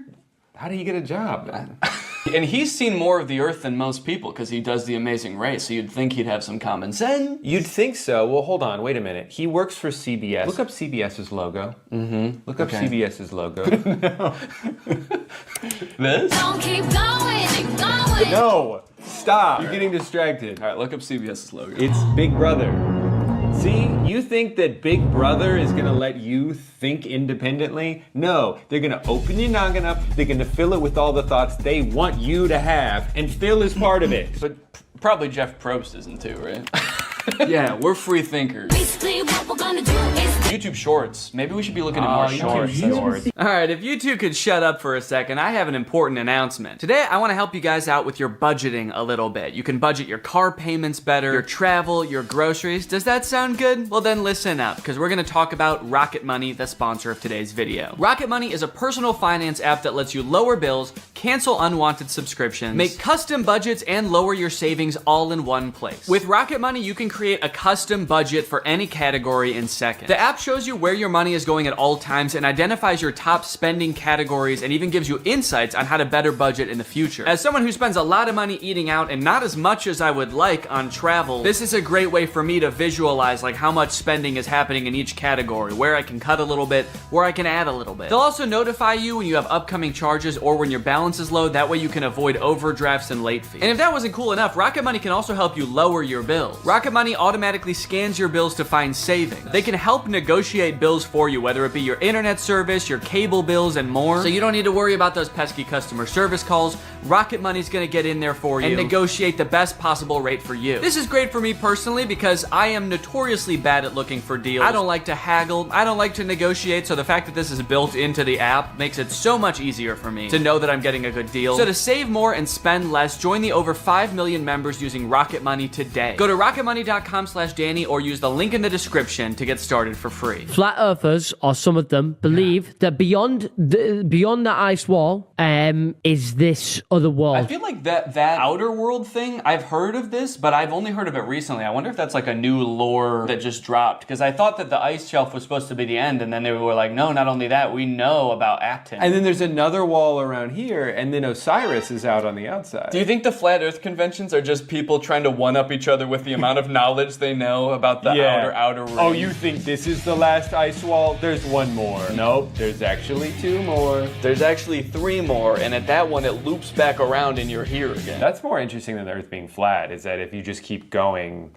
well, that actually is just with the Earth, is if you keep going along the Earth, you end up back where you started. So we kind of all believe the same thing. They just have more ice walls in their theory. Talking about how there was this one man that went to Antarctica on his expedition back in the day, and I can't remember his name. Flat Earth. Can't remember his name. Can't remember name. Sneaker Night Extended Cut. I can't remember his name. It was probably Vanessa Hudgens. Vanessa Hudgens, Sneaker Night. Proof of Sneaker Night. Internet famous flat earther has gone all the way to Antarctica to put his theory to the test. And he proved himself wrong. They always prove themselves wrong. I want someone to prove himself right. Just once, please. Just once. I mean, that's the thing though, is like the internet is so, it creates little bubbles for you. Mm-hmm. So if we did have an algorithm that was pro flat earth, it would be littered with flat earth videos, and we would be like, this all confirms what I already believe. Where's that guy's mouth? Yeah, if the earth is round, where's that guy's mouth? Well, gravity's still technically a theory. We know that there's an up and a down. As far as Coriolis, I was in the military and I've shot weapons and... She's just threatening him. Yeah. So basically, you're going to believe what I believe because I have a lot of experience with guns and missiles. As far as Coriolis, I'm going to fucking kill you. What kind of weapons, if you don't mind me asking? Like ICBMs? Well, I'm wearing a vest with a bomb on it right now. Okay. What will it take for you to detonate that? If you say one thing that makes me question my beliefs, I'm going to kill all of us. Okay. And so how do you feel about sunsets? They think that there's like these enormous structures. It ignores something that everyone knows. There's this enormous water table that's underneath the pyramids. What's a water table? It just means that there's like water, like a well of water. I think because of the Nile. Like, you know how when you're at the beach, if you're not at the water, but you dig a hole, there's water under there because you're close to the water. So the pyramids, if you dig below it, eventually you get to water. Right, so there couldn't possibly be like a big guy down there. Oh, right, because he would have drowned? Okay, next conspiracy, aliens. What should we Google aliens wise? Aliens wise? Are aliens wise? Aliens wise? Yeah. Are octopuses alien A group creatures? of scientists that were speculating that octopi had come from somewhere else, and frozen eggs had actually come from somewhere else. And the reason behind this theory is that octopuses are freaking weird. It's like that. How could something like that exist on Earth? Because they look so fucking weird. They must have come from some octopus-shaped planet. And also, if the Earth is flat, how could there be... So, hold on. Can you... I need silence. Were you gonna say, can you call me back? Can you call... I'll call you back later. I've heard theories like this before about like some life coming from other planets. There's a theory that like all life comes from another planet. Like an asteroid had life on it and came from some other planet after like it got hit by a meteor, and then that came here, and that's how life started on Earth. And to me that just feels so lazy. They're like, how did life start on this planet? It came from a different one. And that's all we need to figure out. Right, but then, because then it's like, well, how did it start on that planet? An asteroid. Oh, from a different planet? Yeah, that makes sense. Okay, well then follow-up question, how did it start on that original planet? Like, where did it come from? God drew. God drew what? God drew an asteroid that came from another planet. The octopus is still extremely similar biologically to us. You look at an octopus cell under a microscope and you wouldn't be able to tell the difference. Right. Yeah, but you know, when you can tell the difference, when you fucking look at an octopus and you look at a human. We're not so different, you and I. If I look at you like this, I can't see shit. You might as well be an octopus up against my face. Veteran describes strange alien encounter in Vietnam. I like that strange is in all caps. What if it just said, veteran describes pretty normal alien encounter in Vietnam? They should have done veteran in all caps, out of respect. And we should probably stand for this out of respect. Yeah, I think so. Whoa! Dude, it's not flat at all in here. There in the shrubbery, coming out of it, are little gray entities, about 4 foot tall. That's how I'm trying to be. Oh, you're just saluting? Till the day I die, I'll remember what the little entity said to me. And the way he said it, it was like, Clifford. He was like, I'll never forget what this little guy said to me and the way he said it. Yeah, he said, and then he blew up. He exploded. I think he was asking for help. I'm gonna explode. I'll never forget that. And the way he said it, it was like, Clifford, you are not supposed to be here. I mean, he's right, we weren't. You normally don't carry your weapon on full automatic. I put it on full automatic and I started to fire and I yelled out, VC, VC. And that was to alert the other troops that we were no longer alone, that there were a number of little guys there, I'll put it that way. I'll put it that way. I'll put it away your brain can understand. Little guys. So the alien said, what are you doing here, Clifford? And that's how I knew he wasn't from Earth. It was dark. There was a small guy in the bushes who asked me what I was doing here. Gotta be an alien. Gotta kill the alien. Gotta kill him. Oh, he already exploded. Job's done. Said, even though we're at war, we don't put our weapons on full automatic. I did just for this guy and no one else. And I killed him. Also, is this guy's name Clifford, or did it? His name is just Veteran, as far as I know. That could be why he's so confused, too. Yeah. I'm not fucking Clifford! You are not supposed to be here. I feel like this illustration's doing a lot of heavy lifting in this story. He's just describing a pretty normal encounter, but then because of the illustration of aliens, it's like, man, they must have been aliens. Yeah, But a little guy came out of the bushes. He looked like a regular Vietnamese man, and the picture is of like an octopus. So all of the comments believe him and are pissed. They're like, way to go, Clifford. The little dudes were trying to bring about peace on Earth, and you blasted them. Like, way to go, man. We almost had peace. And you gave them a demonstration that we are a species not to be trusted or held. Good job, Clifford. They're like, your story is 100% real, and we hate you. Well, and then this person's on his side. It's like, he's been consistent about these events ever since they happened. Yeah, because that's how he remembers it. You can still be consistent about something that didn't happen. Wasn't used to the ganja. Just imagine smoking this 35% THC they smoked back in 1980 when they smoked weed that had to be 6 to 8% THC. I am sure I would have seen some crazy shit. And let's go ahead and report him for animal abuse.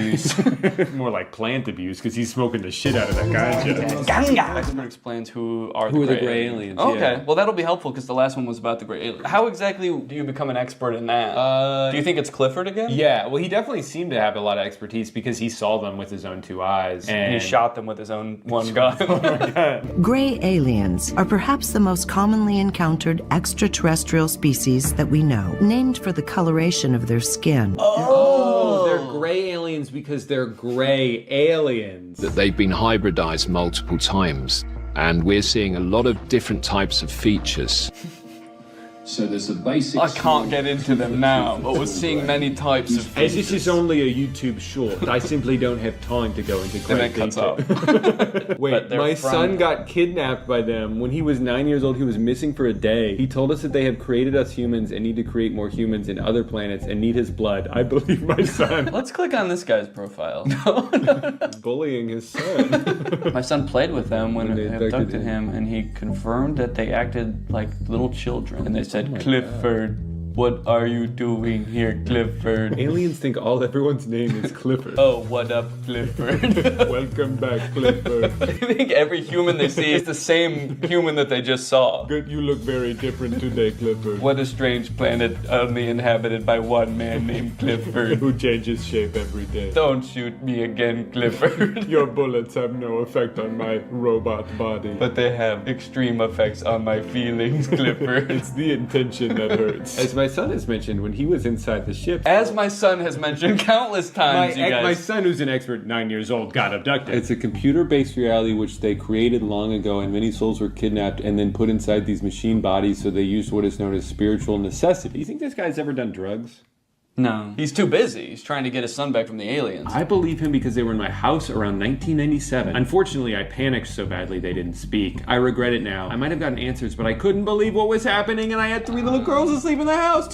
Two of mine and one of my best friend. Huh? Wait, I had 3 little girls in the house, 2 of mine, and one of my best friend? I think his best friend was a little girl. Yeah, yeah. my daughters were hanging out with my little girl best friend. They have so much in common because they're the same age. And when the aliens came in, I panicked. Because I didn't want them to wake up, my best friend. So yeah, I guess aliens, the little gray guys, must be very shy. Because if you panic a little bit, they're like, oh, sorry, Clifford. We'll come back later, Clifford. We have to go now. We are gray. So now it's just these two talking to each other. Yeah, what, did they visit you again? They told my son that they will come again, but they didn't come anymore. He saw a tall man with blonde hair. Okay, wait, hold on. So the story is falling apart a little bit. He's like, yeah, he saw all aliens. And it's like, okay, well, there was one blonde guy. One guy with blonde hair. And I guess some of the aliens they kind of looked like they had regular hair on their head. They had regular Vietnamese hair, and they were just short little guys. Speaking Vietnamese, I couldn't understand a word they were saying. It was like some sort of foreign language to me. I shot him. My bullets did have an effect on them. I'm writing this from jail. Your son is wrong. At least mostly. I I can confirm there was a tall blonde guy. Wait, also report encountering tall, chalk-white, blonde-haired, blue-eyed, barefoot.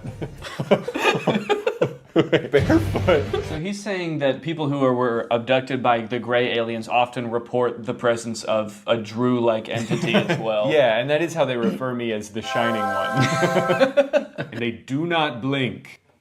But I don't know, I blink. What was it that you said to me when I started recording this video? No blinking, it's disrespectful. No blinking, it's disrespectful. I have to go. I've been found out. I never should have agreed to do a conspiracy video with you. It was only a matter of time. Yeah. Channeling Bashar has definitely changed my life in profound ways.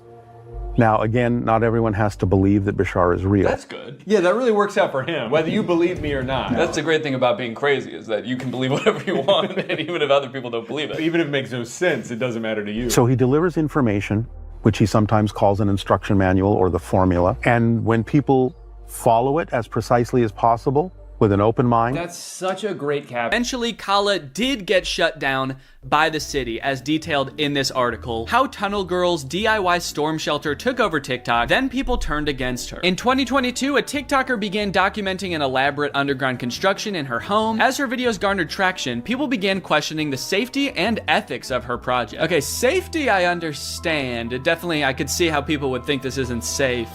Ethics? She like bringing kids into the mine or something? I guess ethical concerns could boil down to the fact that, you know, she could be like digging a giant sinkhole under her neighborhood, and that could affect her neighbors' houses as well. That's pretty fair. You know, I would be concerned if I found out one of my neighbors was like hollowing out the ground beneath my house. So that could be the ethical concern. It could also be like releasing horrors from the earth beyond our comprehension. One of those two, I guess. What began as a characteristically quirky TikTok anecdote of a person on a curious home renovation style mission has become a messy source of debate, speculation, and even political contention. Political contention? Did I miss something? What happened? Experts are worried as the tunnel appears to be headed straight for the White House, and she has a gun. Is she planning to hop out of the floorboards of the White House and assassinate the president? Or does she have a map to treasure? Kala has refused to comment. Over time, her project became increasingly ambitious. By August 2023, Kala referred to her project as an underground tunnel system. See, that's a big leap. That makes me think she's not being totally honest with her motives here, because that's quite the escalation from the storm shelter she was building originally. I swear, man, these influencers, you give them an inch, they'll take a mile. The next line of the article is like, by January of 2024, Kala referred to her project as a subterranean metropolis. What she's involved in isn't new. It's known as hobby tunneling, a passion for underground digging typically associated with men. Ah, yes, the masculine urge to dig. If you ever notice, all men are born with this innate desire to burrow into the earth and hide from God. Over the past year, viewers have questioned whether Kala is qualified to undertake the complex construction work depicted in the videos. She has repeatedly acknowledged that she has no formal training, but believes that she can teach herself the necessary skills to perform the work safely. In one comment under a July video, she clarified that she is an engineer, as her TikTok handle suggests, but a computer engineer, not a civil or structural one, as people presume. Yeah, no, I could see why people would have gotten that that twisted. I'm not saying that she intentionally tricked people. In fact, I think it was probably an honest mistake. She is an engineer. But I could totally understand why people would be shocked to find out that the woman hauling thousands of tons of rock out of her basement is in fact not that kind of engineer. In November, Kala was interviewed by NBC News clarifying that the project wasn't a doomsday bunker. Yeah, well, that doesn't really clarify anything, because like if it was a doomsday bunker, that would have clarified what it is, but now I'm just more, like that's just more confusing now. I'm not really a prepper or concerned about that kind of thing at all, but I just thought it would be neat to have, like a little protective shelter area, she told the outlet. And so I started working on that, and also it's a challenge, and I live for challenges. It keeps me preoccupied and keeps me entertained. Okay, well, there's the answer we were all looking for, I guess.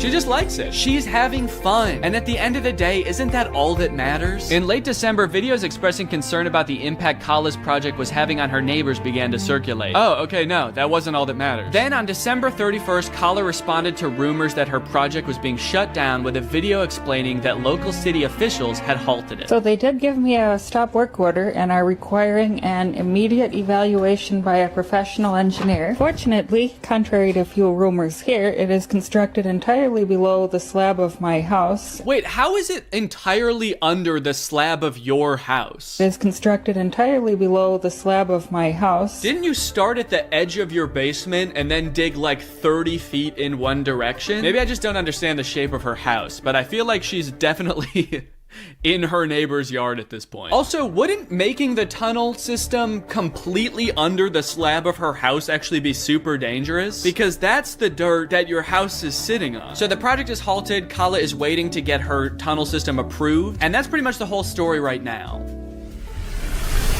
Or is it? While watching through all of her videos, I uncovered a bit of a strange subplot that not enough people are talking about. Bedroom remodeling. Previous occupants considered this room haunted and reported frequent creepy occurrences and ghostly encounters. I'm planning on reimagining the room and renovating the walls/carpet. The bulkhead needs to be fixed and the shoddy trim replaced. I love the curtains. Okay, hold up. You just listed a bunch of things wrong with this room, but one of them seems way more important than the others. Tell us about the haunted room. Why is it haunted? What is the ghost? You, Kala, would not make a very good realtor. Okay, this is the primary bedroom. This window has a great view. There's plenty of space in here. A little goblin there. All carpet, floors, of course. Sorry, goblin? I forgive you. No, I wasn't apologizing to you. Why is there a goblin? Okay, sure, there is a goblin. But the rest of the house is really nice, you know? When he's not stinking up the place. Yeah, sure, it's a great house, but I'm supposed to sleep in here. Is that little freak gonna watch me sleep every night? I didn't want a goblin. Oh my god, goblin this, goblin that. Dude, if you love the goblin so much, why don't you just fuck him already? I don't love the goblin. Be kind with your words, please. I just want a normal house. Nice windows, nice floors, no goblin. Well, if there's no goblin in the tunnel, why don't you just sleep down there? There's a tunnel? Yeah, under the whole house. It's huge. You're gonna love it. And don't worry, it's only directly under this house. Wait, if there's a giant hole directly under this house, wouldn't that mean... Uh-oh! I do not fear death because I have no reason to live. Oh, that's really sad. The wall hangings were left behind by the last occupant who was twice admitted to a psychiatric hospital for insanity? What? So am I the only one thinking this?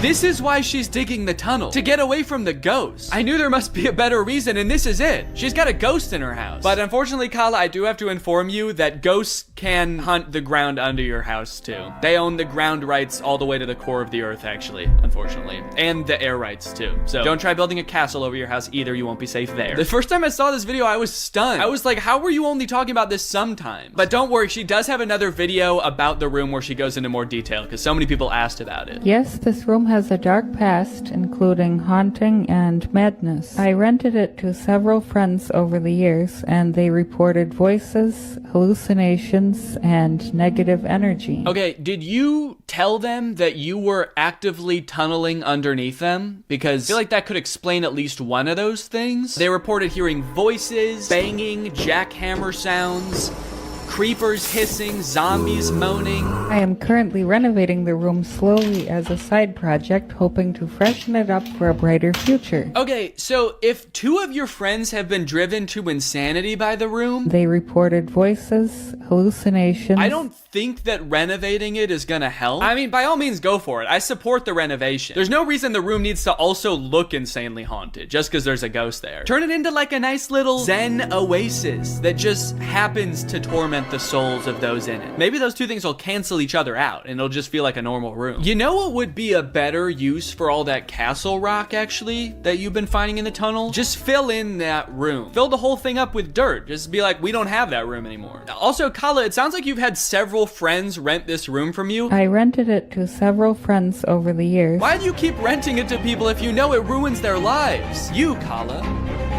would not make a very good realtor. The only thing left behind is this drawing of a tree that she always kept with her. On the reverse side, there is a photo of a motivational writer who she had a deep parasocial relationship with. It just feels like you're kind of throwing her under the bus for that one. Doesn't seem like that has anything to do with the ghost. The room is the second most haunted place in the house. Second? Okay, this is wild, right? Who would have thought that the amateur mining operation this woman had going on in her basement was actually not the most interesting thing about her? But I am so hooked. Please tell us about the other room. My house has 2 haunted areas.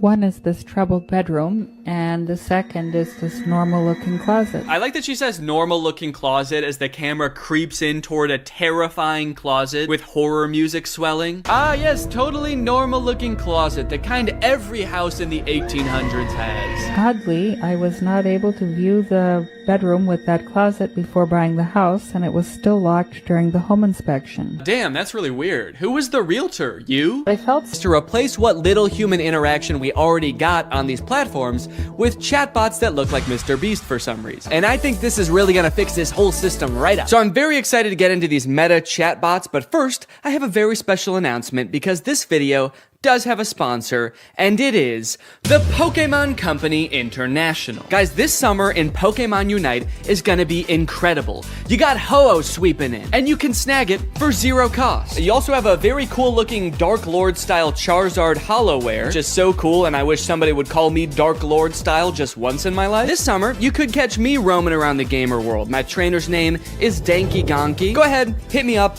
add me to your squad, let's go and do some battles together. There's a challenge called the Divine Forest Challenge that lets you trade for a Ho-Oh's license, and guys, let me just tell you, Ho-Oh's no joke. Bringing back defeated allies with its Unite move, Rekindling Flame. You got other sick moves like Sky Attack, Fire Spin. You're gonna be unstoppable with this thing. This game is just busting at the seams with gifts, daily free prize machine ball throws that promise a Hollowware treasure. So if you want to hop into the game, click the link in the description, get into the Pokemon world, and make this a summer to remember. Again, click the link in the description to get Unite today. It's totally free to start on iOS, Android, and Nintendo Switch. And now let's talk chatbots. I'm still actually not sure what the point of adding these chatbots into Instagram is, so I asked it, what can you do? To which it responded that it can help in a variety of ways, from helping to plan a vacation to creating art, which is actually kind of a crazy coincidence because those are the exact 2 things that I would literally never want an AI to do for me. It went on to say that its strengths are answering questions, generating text and images, and just chatting. But at this point, all I could think about was the fact that it told me it could plan a vacation. I thought there was no way it could actually do that. And I was right. Can you help me plan a vacation? I'd be happy to help you plan a vacation. To get started, I'll need to know a few details from you. Here are some questions to consider. Where are you interested in going? How long do you have for vacation? What type of vacation are you looking for? What is your budget for the trip? Are there any specific activities? Do you have any preferences for accommodations? So I'm gonna say I wanna go somewhere fun and tropical, a nice getaway for me and the family. I'd like to stay at a hotel for 5 days. With all of this information, it suggested a few tropical getaway locations like Hawaii, Cancun, Phuket. But then it said something that I did not expect. It says it can also help me with booking flights and hotels. How can Instagram book me a flight? I'm calling its bluff. I actually don't think this has the capability to do that because why should it and why would it? So I'm gonna say, okay, book me a flight for next week to Cancun and book the hotel. For flights, I recommend checking out websites like Expedia, Kayak, or directly on airlines websites such as American Airlines, Delta, or United. Yeah, great idea. That's what I would have done anyway. That's like if I went up to an old lady who needed help crossing the street, and I said, "Excuse me, ma'am, can I help you cross the street?" And she said, "Oh, thank you, young man, that would be lovely." And then I said, "All right, just put one foot right in front of the other until you get to the other side." And then I gave her a little shove, and I went on my way. Oh, good, it also listed hotel recommendations and then said you can book hotels through websites like link unavailable, or directly to the hotel's website. Thanks. Let me know if you'd like more recommendations or help with booking. Nah, man, I'm good. Okay, so maybe it lied about like the very first thing it said it could do. That could mean that this is a very poorly built tool that doesn't know nothing about crap. But on the other hand, it could mean that this is a very well-built tool that is evil and designed to lie. So I gave it another chance and asked it to entertain me with a game. Let's play a game of treasure hunt adventure. I'll be the game master and describe a scenario, and you decide what actions to take. Okay, pretty cool. This is like one of those old school text-based adventure games. It gave me this long introduction about how I've heard rumors there's a treasure hidden in the jungle, guarded by an ancient temple. It's really trying to set up this mystical world for you to explore. And then it gives me some multiple choice options. I am curious if I can pick options that aren't one of these options. I'm just gonna say, I find the treasure and go home. It's really thinking about this one. It's like, what is it?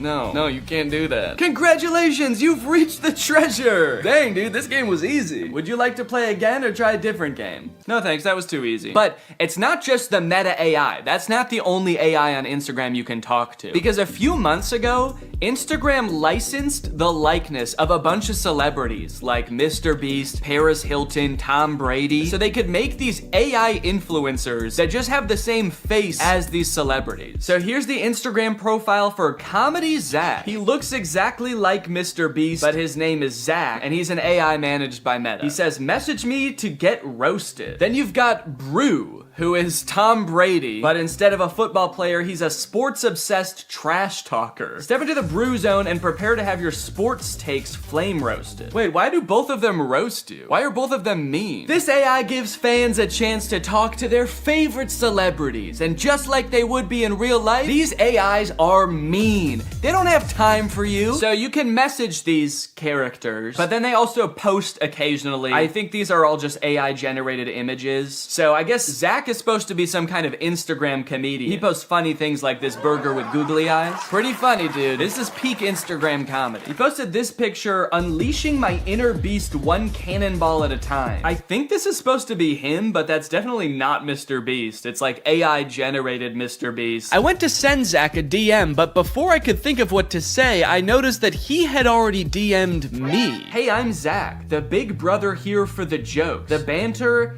and not the feels. LOL, what's up?" He's the big brother here for the jokes? He's like the big brother I never had. I do have a big brother, but he wasn't for the jokes. At the bottom of the chat, there's some suggestions of what you can say to him, just to get the ball rolling. And for some reason, despite Zach just saying that he's not here for the feels, the very first one is, "I need cheering up." So I picked that one. "Hey, what's going on? I'm here to help. You know I'm always good for a laugh. Let's get this party started." So he wants to know what's going on, and he's here to help, but he also wants to get the party started. He's like, "Hey man, calm down, alright? You can tell me anything, as long as it's over a couple of beers and some music." And you're like, "It sounds like you actually don't want to hear about my problems at all." And he's like, "What? Dude, are you still upset? I thought we got over that." "Okay, what's going on?" I'll say, "I just got roasted by my friends, and it really hurt my feelings. They roasted me so hard, and I'm really sensitive to that sort of thing. I can't take it."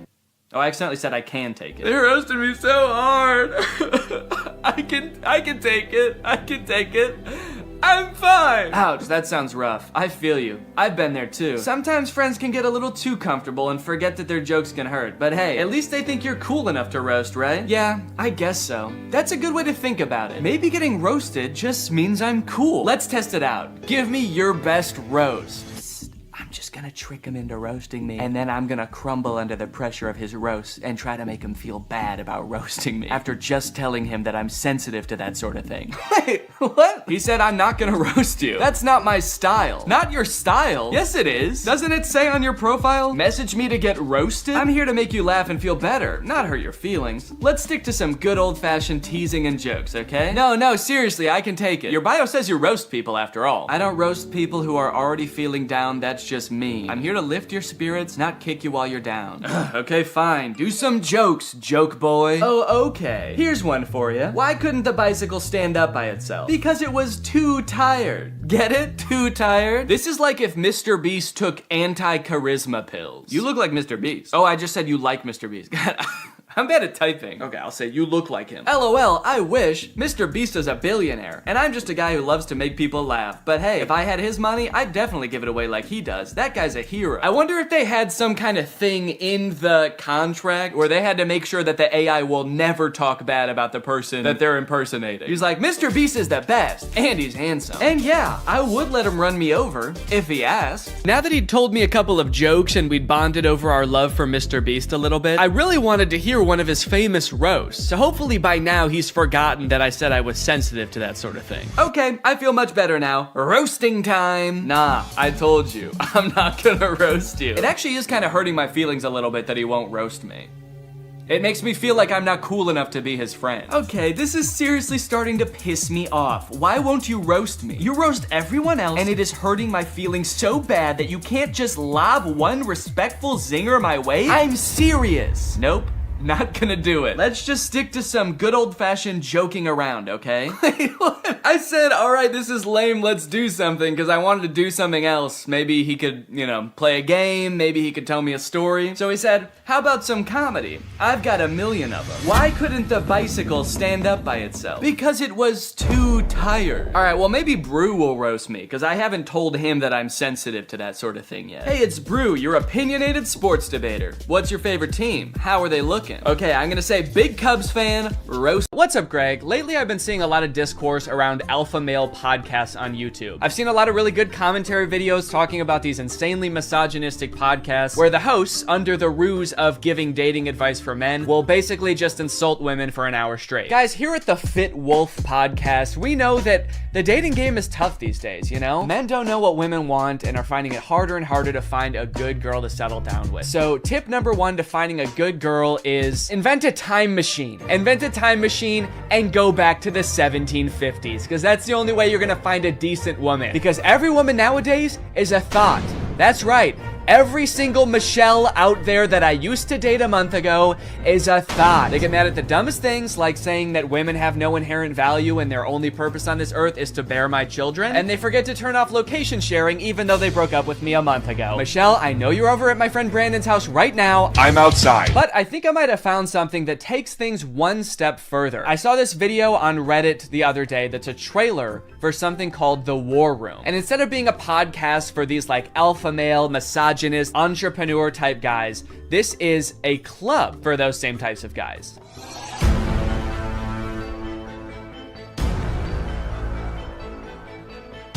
After I joined The War Room, that was the year I made $100,000. On the surface, this kind of just seems like a trailer for a club where you get to hang out with a bunch of bald guys and smoke cigars and talk about business and making money. 1 year ago, I did not even have a business. I didn't make money.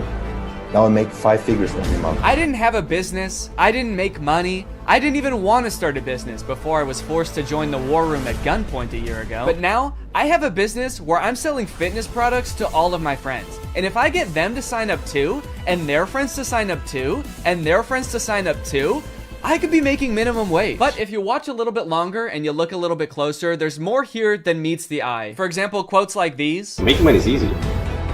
You just take it from somebody. Doesn't sound like making money. That just sounds like stealing. In the War Room, you learn how to be James Bond, where you can just pick up any weapon and use it. I'm sorry, I think I'm struggling to see the connection between business and knowing how to use any weapon. Is the War Room an actual militia? I was just assuming the war in War Room was just for branding because men like violence, but now I'm kind of scared. It keeps cutting back and forth to like shots of them shooting guns. I'm a little worried about making this video, honestly. Usually when I make commentary videos, the biggest thing I have to worry about is getting a copyright strike, but now I'm worried about getting a drone strike. A lot of times, like, the alpha male types will use metaphors like talking about how we're like wolves, or like how love is like a war. So I assume this is like a metaphor, like business is like war and dating is like war. But the War Room is like war is like war. Get your gun, dude, we attack at dawn. A lot of people had a bad time in college. I was not one of them. And I credited a lot of that. Did that guy just shoot fire out of his hands? What does that have to do with any of the skills you learn in this club? I didn't know anything about business before I joined the War Room, but I've been a member for 5 months and Now I'm a wizard. How does being a wizard help you with business in any way? Does being magic help you organize your finances in some way? Who said anything about business? You did. That's what this club is about, isn't it? That's it. This interview's over. Okay, I'll stop. Give me money now. Definitely makes me want to join. You got dudes shooting guns, swimming, doing group exercises on a hilltop, watching other people gamble, smoking cigars. It kind of just seems like one super long bachelor party for men whose wives have already left them. And then at the end of the video, it gives you the URL to sign up. It says 54 countries, 1,000 members, and resist slavery. That's the last thing it says in the whole video. It says resist slavery, and then the video ends. And it's like, yeah, I will.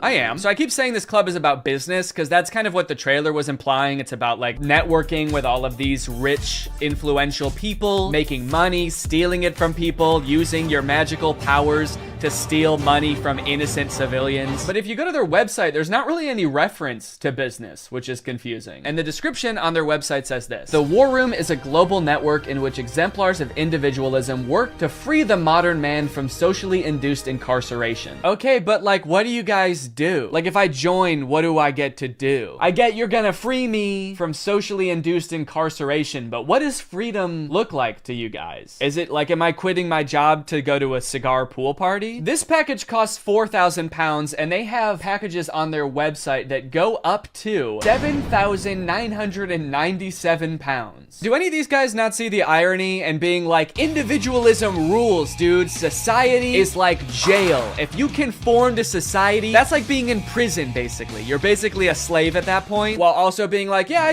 paid $7,000 to join a club where everyone looks and dresses like me. I didn't want to be a stereotype, okay? So I joined a man club to smoke cigars and shoot guns. And that's sort of what makes me an individualist. It just feels like they're kind of playing the like, I'm not like other guys card. And I guess in some sense they're not like other guys because most guys can't bend the elements to their will like that one guy. But other than that, I mean, it's just like all the pictures are just guys hanging out in dimly lit clubs, doing military style drills. I don't know what's going on here. In case you're not sold yet and you haven't been convinced to join, let me read you a little bit more because the War Room's website uses like every cliche pickup artist tactic to try to get you to join this club. We got the classic negging. What can you bring to the War Room? Truthfully, very little.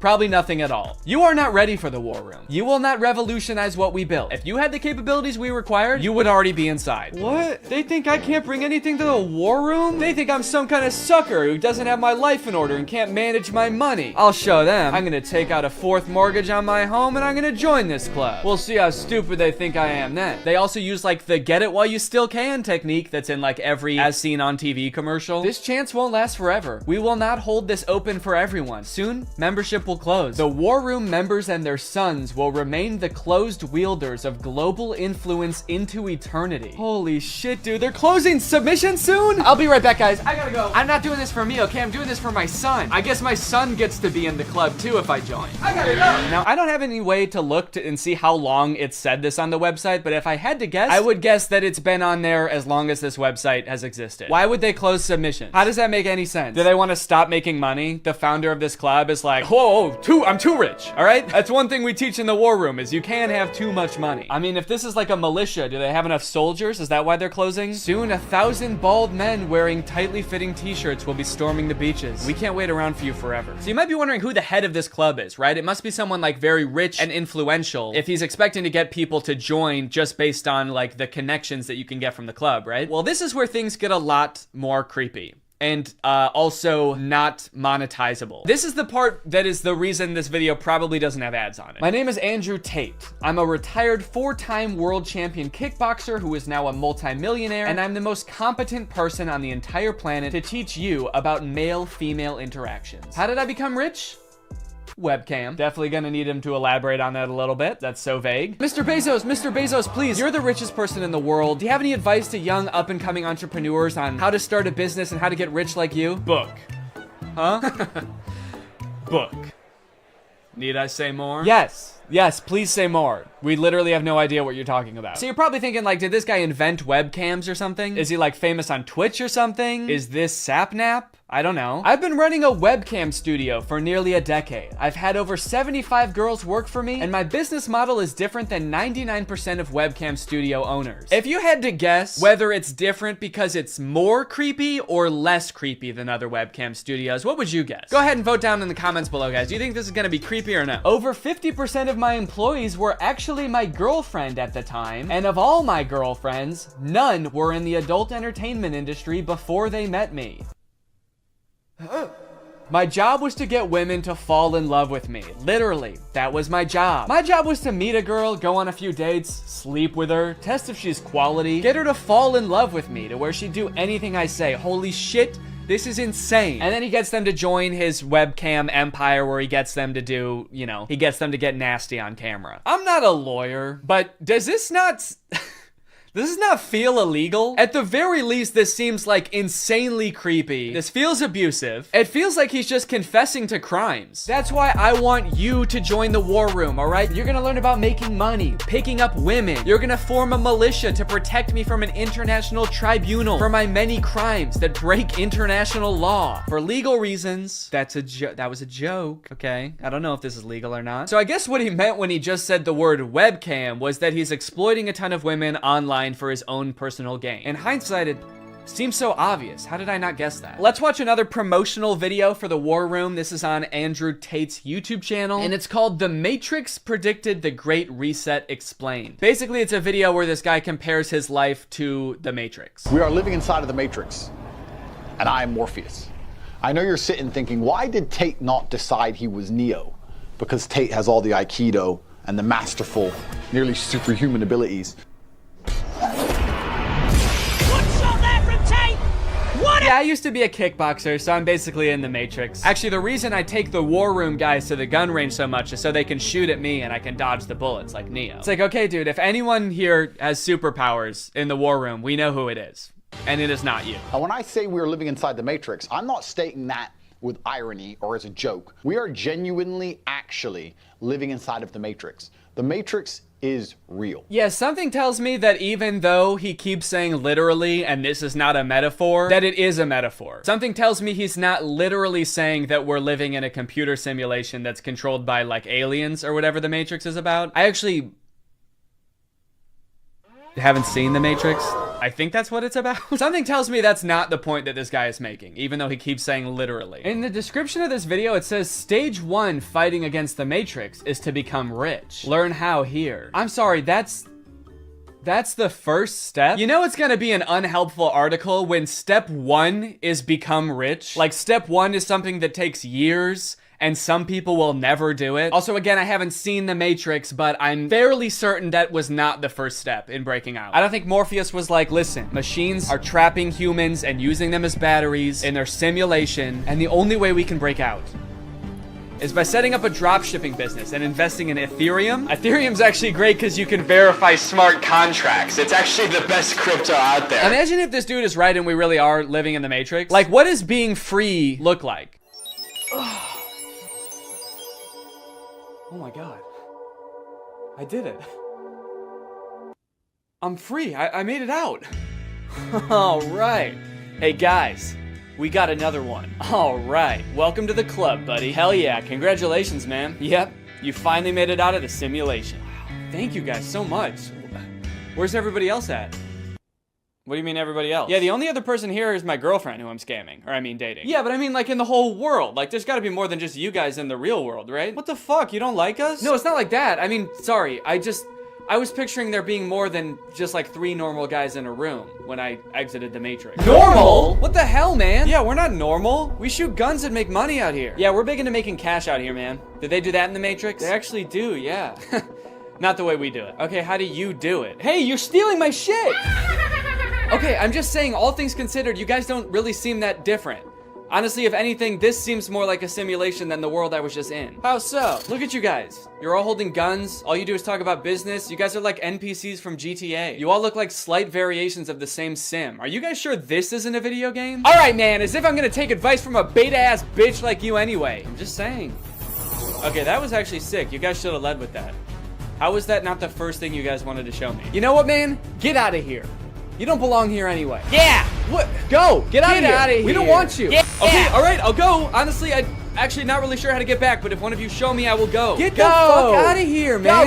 Get lost. Get, you go. son of a Go. gun. What are you still doing Get out of here? here. Go. I feel like this is definitely a video game. How can I keep my husband? I want to keep him happy. And I think all the women listening too, they want to know the secret. I'll tell you the secrets. Men are biologically designed. We're evolutionarily hardwired to seek status. You want power, you want status, you want the fast car. You don't care about the car. You want everyone to know you have the car and they can't have the car. If everyone had a Lambo, you wouldn't want a Lambo. So every single thing we do is status driven to some degree. It's true. Meaning the female we are with has to add status to our lives in some form. If you want to keep your man happy, you need to think, how do I make my man look better to the world? How do I make him look better in front of other men? What a bizarre take, dude. How to be a good woman? Make your man look good to other men. You basically need to be a wingman for your husband to pick up dudes. I hate arguments like this so much. Alpha dudes are always trying to bring up like what men are hardwired to do. What have men been evolutionarily designed to do? Here he's saying that like men are hardwired to seek status. Men want a Lamborghini. You know how every men want a Lamborghini because it's a status symbol. Even if it worked out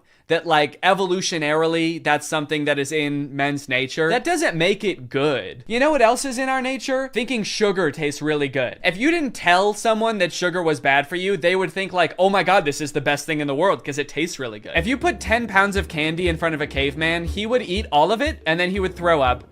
And then he would die, probably, because he's never eaten that much sugar before. But hey, I guess that's just kind of what he was hardwired to do. So if you want to be a good cave wife, you got to go out there and you got to get your man as much candy as you can find. You want to go to the store and buy him one of those lollipops that's as big as his head that he always wanted when he was a kid, but his mom would never let him have. And that's the only way to keep men happy, all right? These alpha male type guys are always trying to sound like scientific. Like this is the science-backed way to attract a mate. And this is the evolutionary way that relationships are supposed to be. But I feel like if they were being honest, they would recognize that there's a difference between what humans like naturally are inclined to do and what is healthy and what is sustainable. You know what else increases your status? Murder. Can't be anyone higher up on the hierarchy if they're all dead, right? It's weird. I don't see any of them advocating that, but it's the same primal instinct that they're talking about, so why don't they? To prove what a sick and cool lifestyle this guy has, here is a video that he posted on Christmas while apparently alone in a hotel room.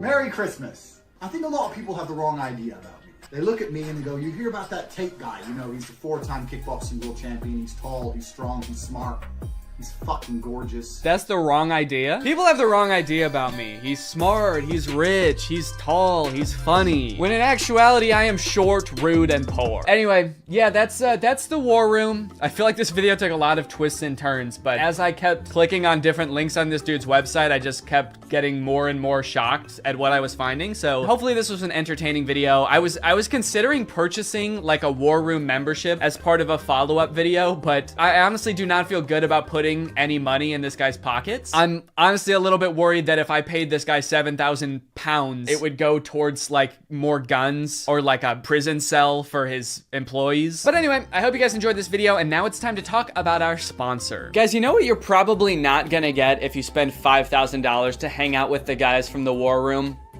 Delicious home-cooked meals, which is why I thoroughly believe that today's sponsor, HelloFresh, is a much better investment than the war room. HelloFresh has been a long-time sponsor of the channel, and I love their service. Every week, they send you 3 delicious meals that you get to cook at home with all of the ingredients pre-portioned, so you can skip all of the prepping and planning and going to the grocery store that, if you're like me, stresses you out about dinner time. HelloFresh is equipped to be able to serve a bunch of different lifestyles. With fit and wholesome recipes and low calories or carbs, you can indulge in delicious meals without having to worry about breaking your diet. My favorite things about HelloFresh are that 1, I only know how to cook a handful of things, and HelloFresh has a huge variety of recipes. Like every week you get to choose from something different. And 2, they're a super sustainable option. The packaging that they send you your food in is already recycled content, and HelloFresh cuts down on your food waste by 25% over grocery shopping. Cooking with HelloFresh is fun and honestly super easy. Anybody can follow the instructions and it'll kind of make you feel like a chef. So if you want to check out HelloFresh, then go to HelloFresh.com and use my code TrulyGreg16 to get 16 free meals and 3 surprise gifts. I don't know what the surprise surprise gifts are, but if it's anything like their food, I'd say it's worth it. Thank you to HelloFresh for sponsoring this video, and thank you to you guys for supporting my channel by checking out HelloFresh. All right, thanks for watching, bye. What's up, Greg? You know, I feel like it's been a while since I found something real weird on TikTok. Like something so strange that I truly cannot wrap my head around it, but I've done it. It's two twins on TikTok, which is not uncommon for twins to blow up on TikTok, but these twins are different because these twins are in love. Aww. That's so cute. With each other. What? Oh, yeah, I know. Yeah, that's right. We're watching these guys today. You guys have probably seen videos titled Siblings or Dating. How about Siblings Are Dating? This is truly one of the weirdest things I've seen on TikTok in a while, and like the more that I look into it, the more puzzling it gets. It's like there are layers and it gets deeper, and there were twists in here that I did not expect. These dudes run an account called Alisov Brothers. I believe they're Russian, and the vast majority of their TikToks is literally just them doing stuff like this. I mean, like, being about to make out with each other, not dentistry.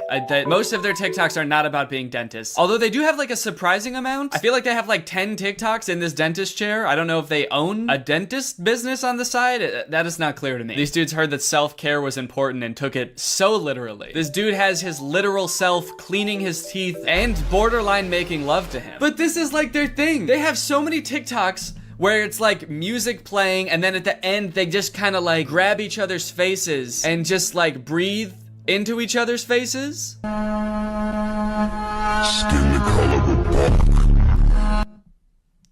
Oh, nice. Nice, dude, that's awesome. Has your brother ever been so right at math that you wanted to make out with him? I guess that's kind of the relatable angle they were going for here. Every video I watch, I feel like peels back another layer of their lives, revealing another even more confusing layer.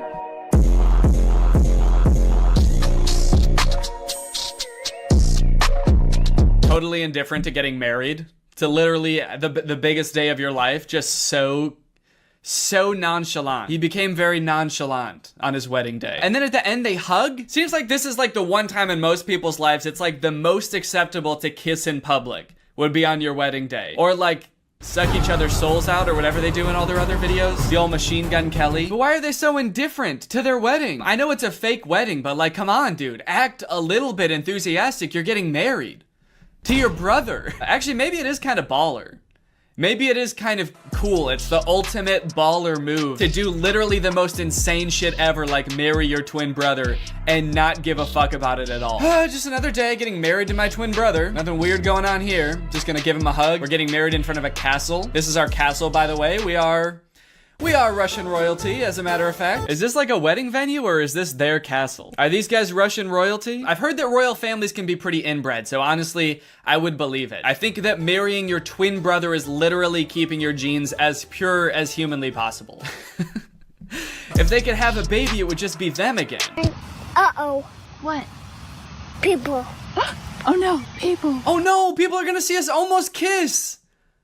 No! Okay, thank you. I appreciate the modesty. I'm right here. Thank you for once looking at the camera and realizing what you're doing is insanely weird. Thank you. Yeah, I don't know. This TikTok to me seems a little bit hard to swallow. I'm gonna call BS on the entire premise of this TikTok. As if these dudes are bashful or modest in the slightest. These dudes have a TikTok account with 2 million followers that is centered around these two brothers who want to have sex with each other all the time. I don't think that if they were gonna kiss and they saw someone watching, they would stop. They'd probably be like, oh yeah, come here. Oh shit, someone's watching us. Hell yeah, dude, let's traumatize this guy. Okay, so clearly whatever's going on here is just like for shock value to get views on TikTok. I'm gonna give them the benefit of the doubt and assume that whatever this is, it's not like a real romantic relationship. It's just these two brothers who thought, hey, if we do this like weird shit, we can probably get really famous on TikTok. And I guess they have like 2 million followers, but like this video has 70,000 likes, which on TikTok is not that much. And some of their videos have like 7 or 8,000 likes, which I don't know about you, but to me, makes this a lot weirder. Like, people will do weird shit for fame and millions of dollars all the time. You can't stop people from doing that. But for like 5,000 likes? You're gonna make the whole world think that you're in love with your brother for 5,000 likes? Is it worth it? It'd be funny if this is them just realizing that people can see all these TikToks. They're like, oh fuck, we've been posting these to a public audience? Oh, that is not good. I thought these were just for us.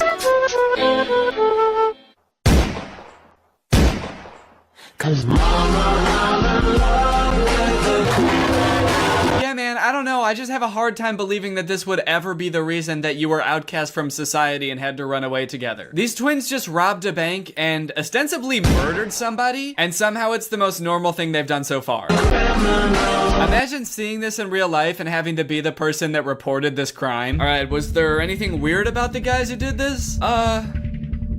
Yeah, there was a lot.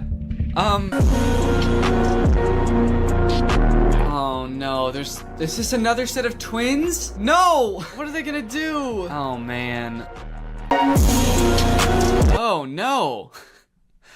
Those poor girls. They're probably acting in this TikTok, but I think the idea of them being so genuinely mortified about what's going on in front of them, is actually very realistic. I wonder who these girls are. How did they get them in on this? It's actually kind of weird because they're not tagged in the video. So I'm kind of worried that they're just like regular twins, like civilian twins, not influencers at all. How did they get roped into this? Hey, we noticed you guys are twins. So are we. We have like 2 million followers on TikTok. Do you guys want to be in a video with us? Oh, yeah, that's awesome. That sounds fun. What kind of videos do you guys make? Oh, just pretty standard TikTok stuff. We do like dancing, pranks, silly comedy skits, challenges, making out with each other. We want to make out with each other so bad, but we never get to. We're two horny twins that just want to kiss, but we can't. Two poor twins go back to their job the next day and their coworker's like, hey, are you guys okay? You're both acting really weird today. Did something happen? I guess it just goes to show that you never really know what someone's going through. It could be this. Do you think that the guy twins are kind of like looking at the girl twins wondering like, what are they doing? Why aren't they making out? Do these girls not know that this is what twins do when your other twin is tied up and he's got no choice? You put his arms around you and you breathe him. You breathe the poor guy. One thing that I think is really funny about these guys is that on their Instagram, they have a business email in their bio. What company would ever want to sponsor two incestuous twins? What kind of business inquiries do they think they're gonna get? I just imagine these guys going to their manager and being like, hey, do we have any new brand opportunities? And he's like, yeah, actually, we've got 7,000 emails from people offering to pay you to stop posting forever. Oh, that's kind of weird. So that many like individual people want. No, it's companies. They're literal companies that want to pay you to stop posting. Big ones too. McDonald's, Coca-Cola. They're willing to put a lot of money into getting you guys to stop. I actually went through their profile a bit and I did find one post that I think is sponsored. It doesn't say hashtag ad, but it says products used in this video, and it's tagging this company at 7 days. And it's an ad for a makeup company. Kind of an odd collab. I don't really know how that fits the theme of the account. I guess it could be for people who are in a relationship with someone that doesn't look exactly like them. And so maybe you can use this makeup to make them look more like you or something. I'm not really sure. So not every one of these guys' TikToks is about them wanting to kiss each other or like rub up on each other. They do have a couple of like normal TikTok content, which I feel like given all the other stuff is even weirder. Like you can't just post a normal TikTok and act like all of that stuff didn't also happen. You'd think that being an incestuous twin would be enough for the TikTok algorithm, but I guess not. Even these guys have to, you know, branch out and diversify. I guess it goes to show how hard being a creator really is. They've got this prank video where one of the twins puts on like a scissor headband and then rubs fake blood all over him. And his twin brother comes in and they both faint. My favorite part about this TikTok is that when they both fall over, you can see a mirror in the background and there's just like a guy sitting in a chair helping film, I guess. I'd like to imagine that that guy sitting in the camera is actually their third twin, or their triplet, I guess. He's their brother also, but he never gets to be in them. He's like in charge of setting up the camera and everything. And every time he sets up the camera for a video, he's like, hey guys, I had an idea for a video. What if this time you guys want to make out with me? And the other two brothers are like, ugh, gross, dude, that's disgusting. You're our brother. They've got another TikTok where this dude does the exact same prank again, but with this like eyeball sticking out of the head device, which is absolutely grotesque, I must add. And it's interesting because this time just one of the twins faints. I guess the pranker is getting a little bit used to it, but I got a feel for the twin being pranked. I mean, this would be a lot to walk in on. Walking in and seeing your brother, like literally with his eyeball hanging out, yeah, I would faint too. I would be horrified. I really feel for this guy. Plus, that's not just his brother, you know? That's his husband. Honestly, I haven't watched all their TikToks. There could be some other weird twist like this is also his dad or some shit. I'm hesitant to try to box them into any kind of like nuclear family that we would all be used to. I don't know what's going on with them at all. They've also got dance videos, which get pretty spicy. City talking, we taking notes.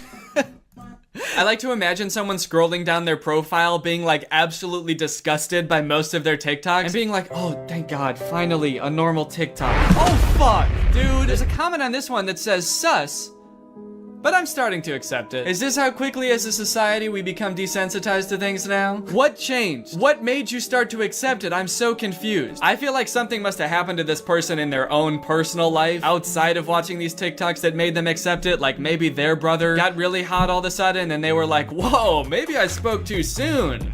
These TikToks are kind of on point. Okay, wait, hold on. So now this is confusing. I've started to see comments that are really throwing a wrench in my understanding of this situation. This comment says, are you guys dating or brothers? And this person responded saying, actually at first they were saying, but did not know they were related until the DNA test showed up. Oh, they meant dating. Actually at first they were dating, but did not know they were related until the DNA test showed up. So this person is saying somehow these two guys fell in love without knowing that they were twin brothers. These guys are like, whoa, that's crazy. I mean, we knew we looked exactly alike and we were both coincidentally adopted from the same orphanage, but how was I supposed to know I'm related to the guy? Okay, now I'm seeing comments that are saying that they might not actually be brothers. My guess is they aren't really brothers. They look alike, but they had cosmetic surgery to look more similar and they're just acting like brothers. Okay, I'm sorry, that seems so unfeasible to me. Spending thousands of dollars to look like somebody else, to get 70,000 likes on TikTok and have everyone think